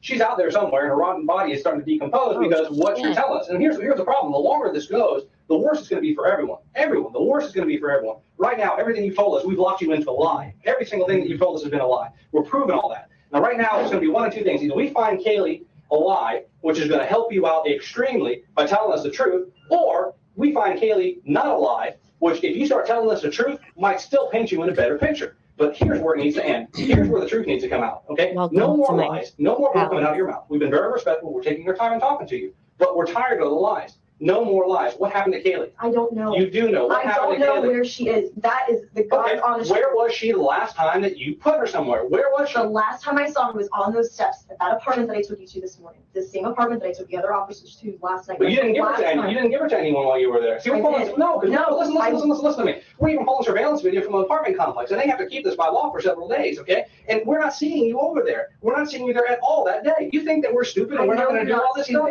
Okay, we're not seeing you there. So now, if you're not there and you're not being seen there, and somebody's already saying that you're not there, and everything else you told us is a lie, that's telling me. Remember we had those two people that we were talking about, the person who had an accident or made an accident or made a bad decision, and a person who's just a cold-blooded, callous monster. That's telling me that you are the second person, this cold-blooded, callous monster who doesn't care and doesn't want to help because she's afraid that something so heinous happened that everyone's going to look at her and say she's a monster. She deserves to go away. She deserves to never see the light of day. This bad thing should happen to her. I don't want to believe that right now, but you're giving me no choice. You understand? You're giving me no choice. This is going to be the opportunity that you have right now. No matter how heinous you think that what happened was to Kaylee, this is your opportunity to tell us. This is going to be your only opportunity to tell us. Because what's going to happen, we're going to find out. There's not going to be a question, we're going to find out. Okay? We've got so many resources on this right now, just like I told you would happen. What we're trying to do is prove your story, but everything that we've done is disproving your story. Every single thing. Everything you've told us, we've shown you have lied about it. Casey has lied about it, and we're looking for your child. We got to throw these lies out, okay? All these lies are out. We know that everything you told us is a lie. Tell us what happened to Kaylee. Tell us what happened to Kaylee. Dropped off Kaylee. And that's the last time that I've seen her. I dropped Where her did you drop her off? I dropped her off at that apartment. No, you didn't. That's exactly No, where I you dropped didn't. her off. And who'd you drop her off to? With Zenaida. No, you didn't. She's Because the no, last person. no, that's not true. Did Zenaida give you any money that day? No. I would not have sold my daughter. If I wanted to really just get rid of her, I would have left her with my parents and I would have left. I would have moved out. I would have given my mom custody. What about the baby's daddy's parents? Would you left them with them too? I haven't talked to them since we were probably 6 or 7 years old, since we were little kids. That was probably the last time You don't I have a saw phone or number talked for to them. No, I do not. I would not have let anything happen to my daughter except I made the mistake of trusting another person with her. That's it. No, no, stop. You've made stop. You've made Whoa. more mistakes with that because everything that you've told us, every single thing, from the point that you opened your mouth to the police officer this morning to right now, everything has been a lie. We're sitting at Universal Studios because of a lie. We've got all these other people in the station right now talking to us because of a lie. We've got all these other apartment buildings that we've got people that had to go check on because of a lie. Okay, we need to stop this lie. Your mother has called me countless times today. Okay, and that's why my phone keeps going off. Countless times because your mother knows, your father knows, everyone around you knows that you have lied completely and absolutely from the get-go. Everyone knows. I have made it so that there is a redirect at 9:15 so that I don't keep doing this. Why you're not coming out with it, and why you're not telling us the truth, no one has an answer to. The only person that has an answer to that is you. And this is what we're trying to implore upon you. You need to tell us the truth about what happened to Kaylee. It's not that she was with someone and you didn't call. That's not the truth. It is the That's truth. not the truth. You need to tell. No, it's not the truth. We can't get past that unless you go ahead and tell There's us the nothing to truth. get past because that is the truth. If there was Well, anything else, let's get something would past have this. happened. Let's get past how we got to Universal Studios. Let's get past why you talked to your daughter yesterday on the phone, having no idea where she's at and having not seen her for 5 weeks, and you didn't call anybody. Did you just think that one day she's just going to show up at your house? No, I sat around yesterday trying to figure out what to do. I'm glad that I ended up seeing my mom, that all of that stuff happened for a reason. Because You're glad you saw your mom. Let me ask you this. You could have saw your mom 5 weeks ago and said, Mom, I don't know where. You could have called your mom 5 weeks ago. I was What has scared. happened? I saw my mom's reaction right off the bat, and it would have been the same from the get-go. Well, so you're more afraid. So wait a minute. So you're more afraid of your mom's reaction than you are if you ever see your daughter again? No, I'm absolutely petrified. Absolutely petrified. I know my mom will never forgive me. I'm never gonna forgive myself. I agree. Because there's that chance that I might She's not see her again. crazy. I don't want to think about Well, that. let me ask you, by lying to us and sending us all these these wild goose chases. Hold on a minute, okay? I want you to tell me, okay, this is is it that there's some other thing more important in your life right now that maybe but you just weren't really focused on what you were saying when you told us, so you kind of just accidentally told us you had an office here and we needed to be here because we might find stuff that would help, or did you lie to us purposely, or did you purposely mislead us? Which of those two is it? I purposely. Okay, so you purposely misled us. This was all in an attempt to help find your daughter, right? That makes sense to you, Fred? Again, in a backwards sort of way, yes. Backwards I'm sort of coming way. back to places that are familiar to me, that I know are familiar to her. Oh my Familiar God. situations that What did you think? just maybe How old is she? would help. She's almost 3. She's almost 3. What do you think she's going to take a cab here? I mean, I know how do you think she's going to get here? because she's with someone else. If I could find her, She's if I with could someone track her else. down, Wait a minute, this she's wouldn't with, be happening. okay, hold on a second. Let's put this together where it makes sense, okay? She's with someone else who's hid her from you for 5 weeks, Yes. who let her call you on the phone yesterday, but then hung up. But you brought us here today because she might be here. She could be anywhere. Well, that's true, but why here? Let me ask you this, okay? Why would a person who has hid your daughter from you for 5 weeks, okay, bring her to the building that you used to work at? I mean, did you think you'd walk in here, she'd be sitting in the lobby, or? Okay, well, you brought us here to find her, right? Because you thought maybe in some weird sort of, I think what you said, backwards way, that we find her here, that this would help. So I'm asking Maybe you. she's been here within the last 5 weeks. Maybe they have something from up front, her coming through the turnstiles. I don't know. So you think that this person who's hid her from you for 5 weeks, okay, that had her call you on the phone yesterday and tell you about this book she was reading, then hung up, would bring her to Universal Studios, and in this office in particular? Not in this office. Well, Coming this to is this where you brought office. us. You didn't take us to the turnstiles, did you? You brought us here, right? Right. Okay. Now, when you told him about these other places that were wrong earlier today, that was also an attempt to help us find her, right? These are other places that I've gone to and either seen Kaylee or I know that her nanny has been to. And you were completely truthful with them about all Yes, of it. I was completely truthful about those places that we've been to. I've been to those steps. That's where I've dropped. No, I'm not talking about the steps. Okay, what about I'm these talking other? about the other places, the other houses. I know. The old folks home? Not the old folks home. Oh, so that was not really all the way true. I know Zanny has been to you, so Yeah, I've you never. pointed out the third floor window and you said, well, that's what's her name's bedroom and Zanny's bedroom is right below, is on the other side. That's what you told me. So that was a lie. That was a lie. And that was gonna help find her how. Lying about that bedroom and where Zanny's bedroom is, that was gonna help find her how. Huh? It's not helping. But then why would you do it? Because that's what we're here for, right? Find her. I don't know what else to do anymore. If I knew where she was, if something would have happened, I would have admitted that a long time ago. Do you believe thinking up more lies to tell us will help us? What? Is your daughter in a better place? No, she's not. Are you worried about her? I'm absolutely petrified. If she was with her family right now, she'd be in the best place. She's not. She's with someone that I absolutely do not trust, and that I'm absolutely scared that. That you don't trust yet with babysitting your daughter for a year? I don't trust her now. Oh, wait, because of what what? happened. What? Wait, hold up. What? Hold on. We don't trust someone that we're paying $400 a week to babysit our child? What point did you stop trusting her? The moment that her phone was cut off and I couldn't get in contact with my daughter. So you thought then, man, something ain't right. Something's wrong. And when you started thinking that something was wrong, which police agency did you call first? Us or the city police, or who did you call first? Who did you go to for help first to help try to find her? No one. Oh, no, okay, all right. Okay. Okay. Well, we got that straightened out. I can't think of anything else that I can say that's gonna convince you on how to do the right thing. Let me talk to you outside about surveillance agent, maybe I have to hear it for a little bit. I'm gonna leave that on, if you wanna turn it off on yourself. Want some water or something? No. Are you good? My one goal is, Nope, not regardless of how thirsty. it happened, like I said, I don't care. I will lie, I will steal, do whatever I can to find my daughter. I put that in my statement, and I mean that with all of my heart. I know, but we don't want you to lie because No. we work off of truth. I know that. And we want to find your daughter as much as you do. And I don't think you're a monster or anything like that. I think you might have some pressures in your life.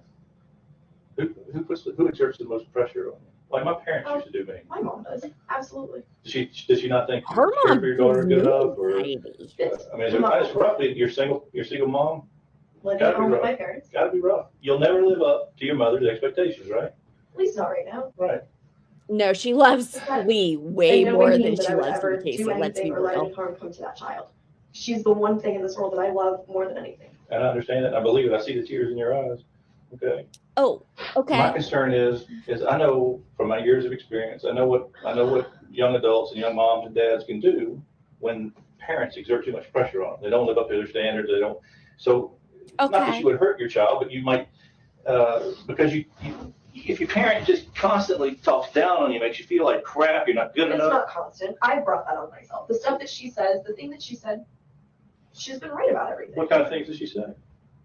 She told me that I took advantage of her, and she's right. No. Because I had for a very long time. How did you take advantage of her? By using credit cards. When I had my own money, I still used some of her money. I went and bought material things for nothing. Right. Whether it was things for myself, went out to eat, Right. spent a little bit of time with friends, or went to Kaylee shopping.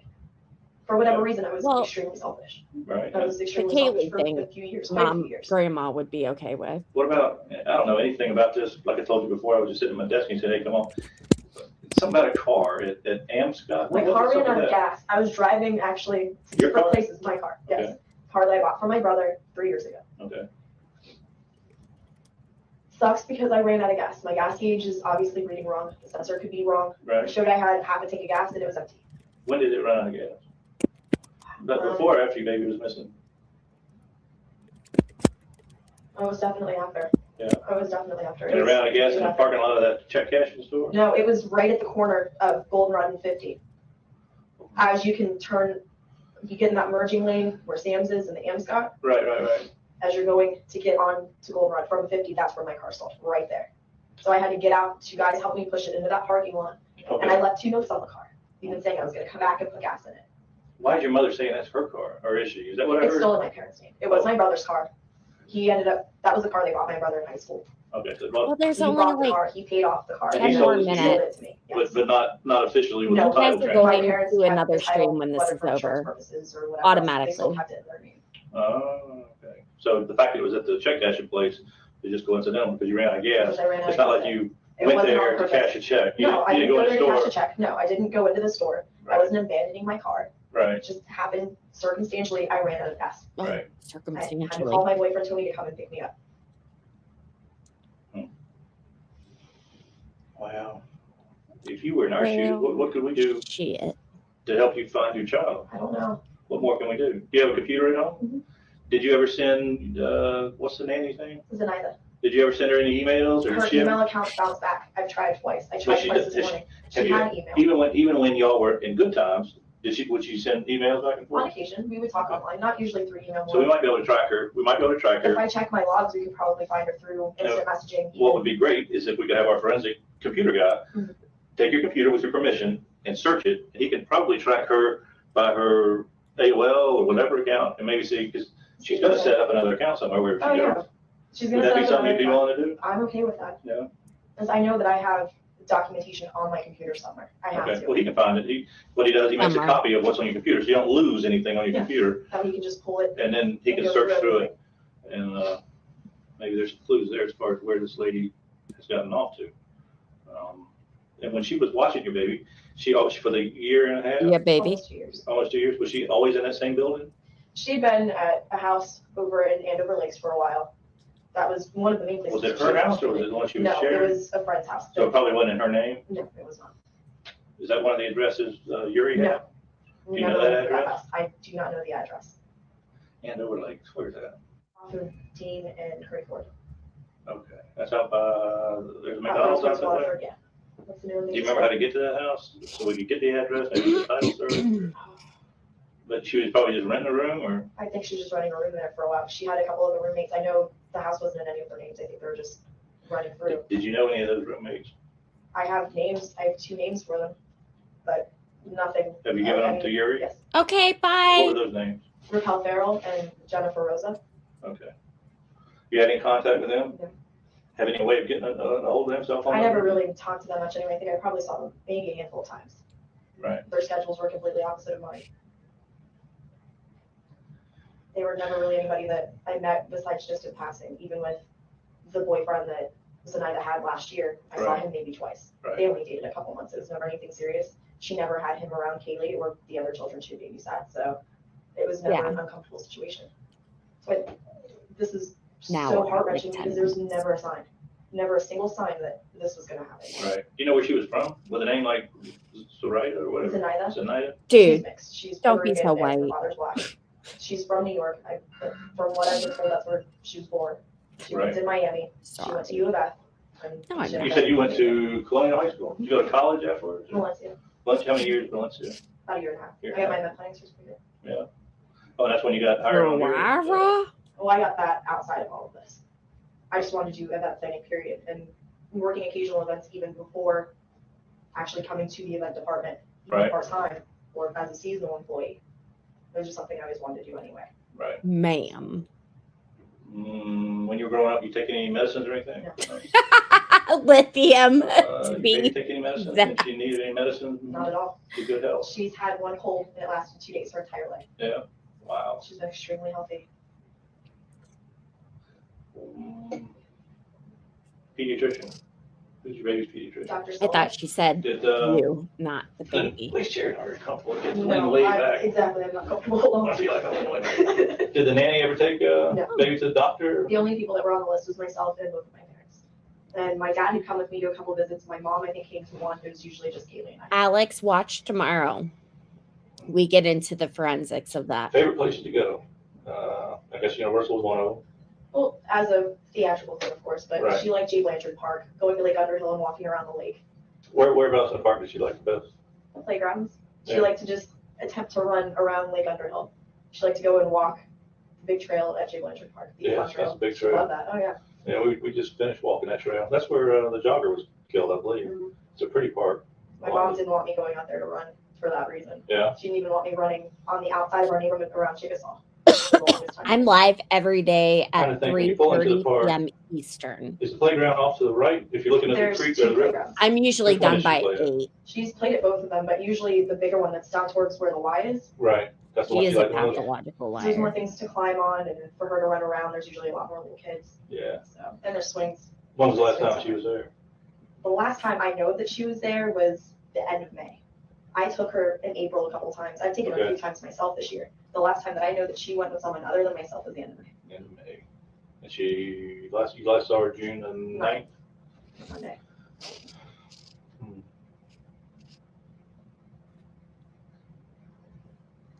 Do you remember what y'all did on June the 8th? I can't think of what I did, but anything significant? I think I might have been at Tony's. I think my mom took Kaylee up to see her parents in Outdoor. She either took her up there that Saturday or that Sunday.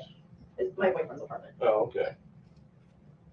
Tony, you know Tony. He's the guy. He does the stuff. Yeah. So that was like a day visit? For my parents or for my mom, yeah. When my mom goes up there, even just by herself or with my dad, or I go up there with her. It's usually just. Your mom will go, that's your current boyfriend, right? Is that what you said? 3 hours ahead. So your mom will go there, and she No, likes my mom him? will go up to Mount Dora to see her parents. Oh, okay. And your boyfriend's happens to live over too, they're not? No, he lives off of University. Oh. Okay, I got you. So your baby went up there with your mom to see her parents? See her great grandparents. Yeah. How old are they?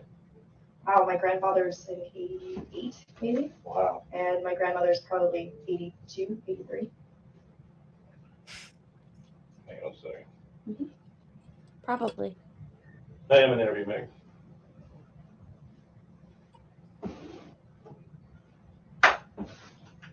That's my partner. He's going on a cruise to Bahamas, I think. Was that 3 day, 4 night, or Usually. 4 day, 3 night, or something like that? That'd be I'm nice. doing one I of guess I those. don't like boats. So, man, I just don't know everything that was asked of you, and I just don't know. I mean, you're our biggest help. You're going to be our biggest help in solving this. I have nothing to go off of. That's the problem. Sure. I have perspective ideas of maybe where she could go. But at the same time, she could have gone back up to New York. She could have gone up to Jacksonville, where we have a friend. Could have gone down to Miami, where her mom and her sister live now. She could have gone anywhere. Did she have any children? No. And we're talking about the babysitter, right? She didn't have any children. Could she have children? Is it something that she could have done? I'm pretty sure that she could. That was never anything that came up. But I mean, Did she ever, when you look back, did she ever make any funny, oh, like I love this child, you know, I wish you were mine, or anything like that? Or never that I had witnessed. Don't even anybody play else ever into told the me. She used to say how much she psychopathy. loved Kaylee. Come She on, was such a man. good kid. And you know, she was very, very proud of how she was being raised. Right. It was always good praise, but more of things that I heard from other friends. Nothing that sounded out of the ordinary, that was ever strange or weird. Right. But then this just happened. She was nonchalant with me the morning of. Everything was perfectly fine. And when you would call, like you would drop baby off in the morning or for the day, or was it because you had to go to work and she was watching? Mm-hmm. Would you call during the day? Call her up during the day? Oh, I would always call and check on Kaylee or send a text message, or if I was online, just to make sure that everything was okay, or she would occasionally call me. Just Can to you let get me online talk to here her. at work? Can you send text messages from work? I usually just use my phone. Oh, okay. I usually text This from, guy's you know, so old. computer and from, you know, anywhere else where I have access. Well, once again, I mean, that phone, I'm not an electronic geek, but I mean, the phone might have some valuable clues in there that can help us try to track down maybe The that. bad thing is it only saves 20 calls at a time.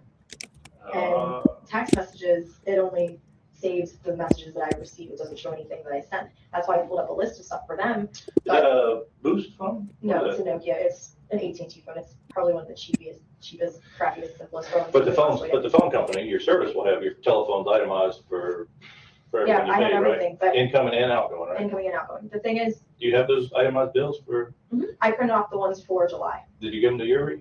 Okay, We did last night. Actually, I put them on a zip drive form. I gave him my zip drive that has pictures, okay. and it has 2 different Word documents. One has my text messages, when they were sent to what number, Mhm. and ones that I received. It didn't show the actual message itself, but at least showed text message sent at this time to such and such number. Right. Same thing with the phone list. I just need to go back on the Singular website and find the other months.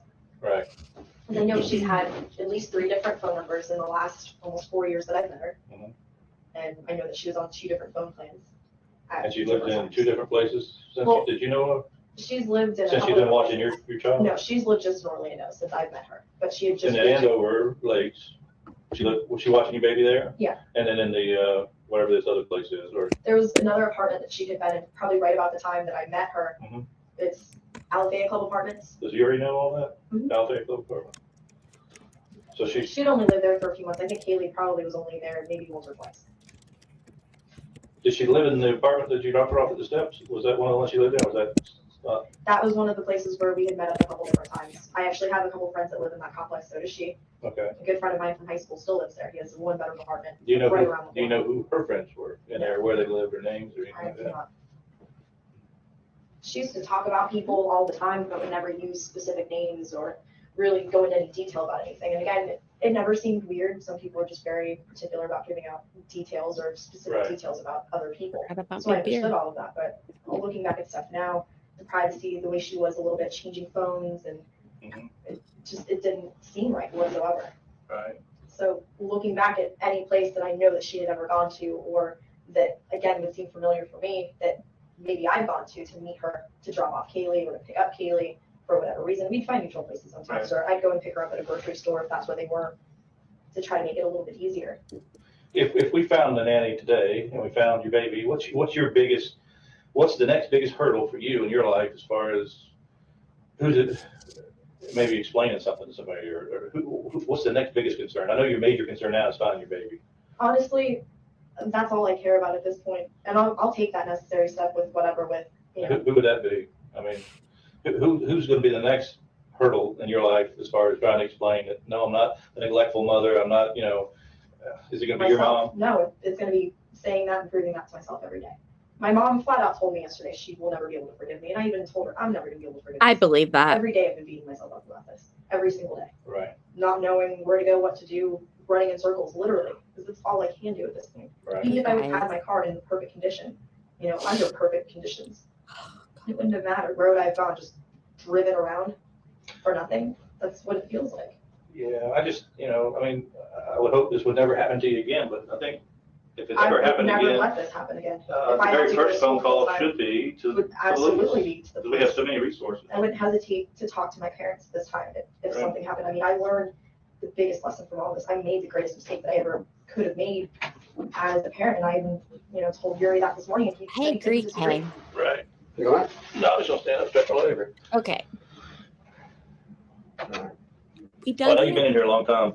Appreciate you talking to us and whatnot. I mean, I'm sorry I've given you guys the runaround. we're not trying to be big scary guys. We just trying That's to exactly what you've done. just trying to make sure we get accurate information so we have something to work off of.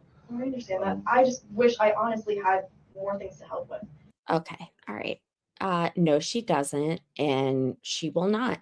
So here's where we are at. Tomorrow, 3:30 p.m. live stream. And it's going to be a bit shorter tomorrow, which is why I went longer tonight. Excuse me.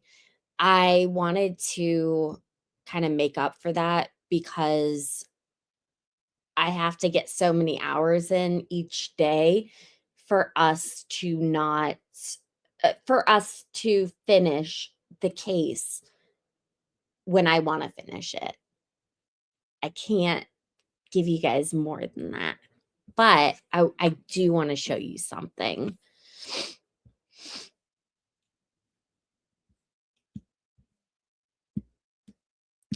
Share screen. For those of you who stuck around.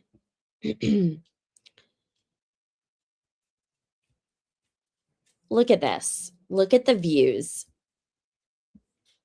Sorry, everyone. All right. So this is today. And then I have it going from like most views in a descending order. But you guys have just been incredible. I mean, this has been such a ride. I can't believe this.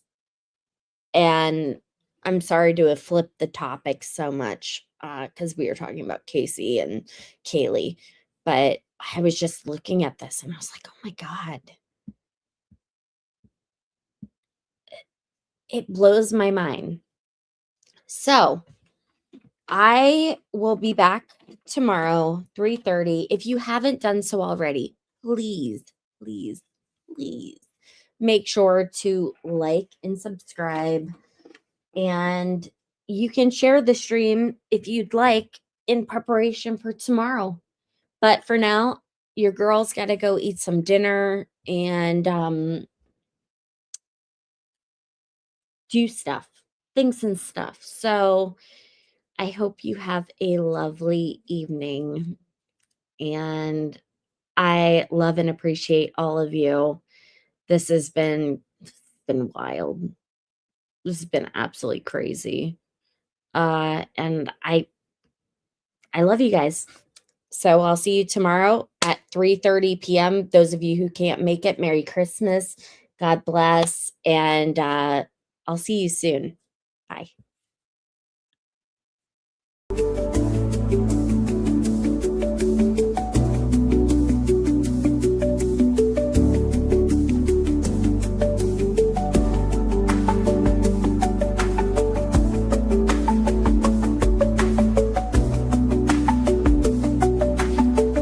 You guys are being redirected. Don't leave. I'm sorry. I told him. I didn't tell you I was redirecting.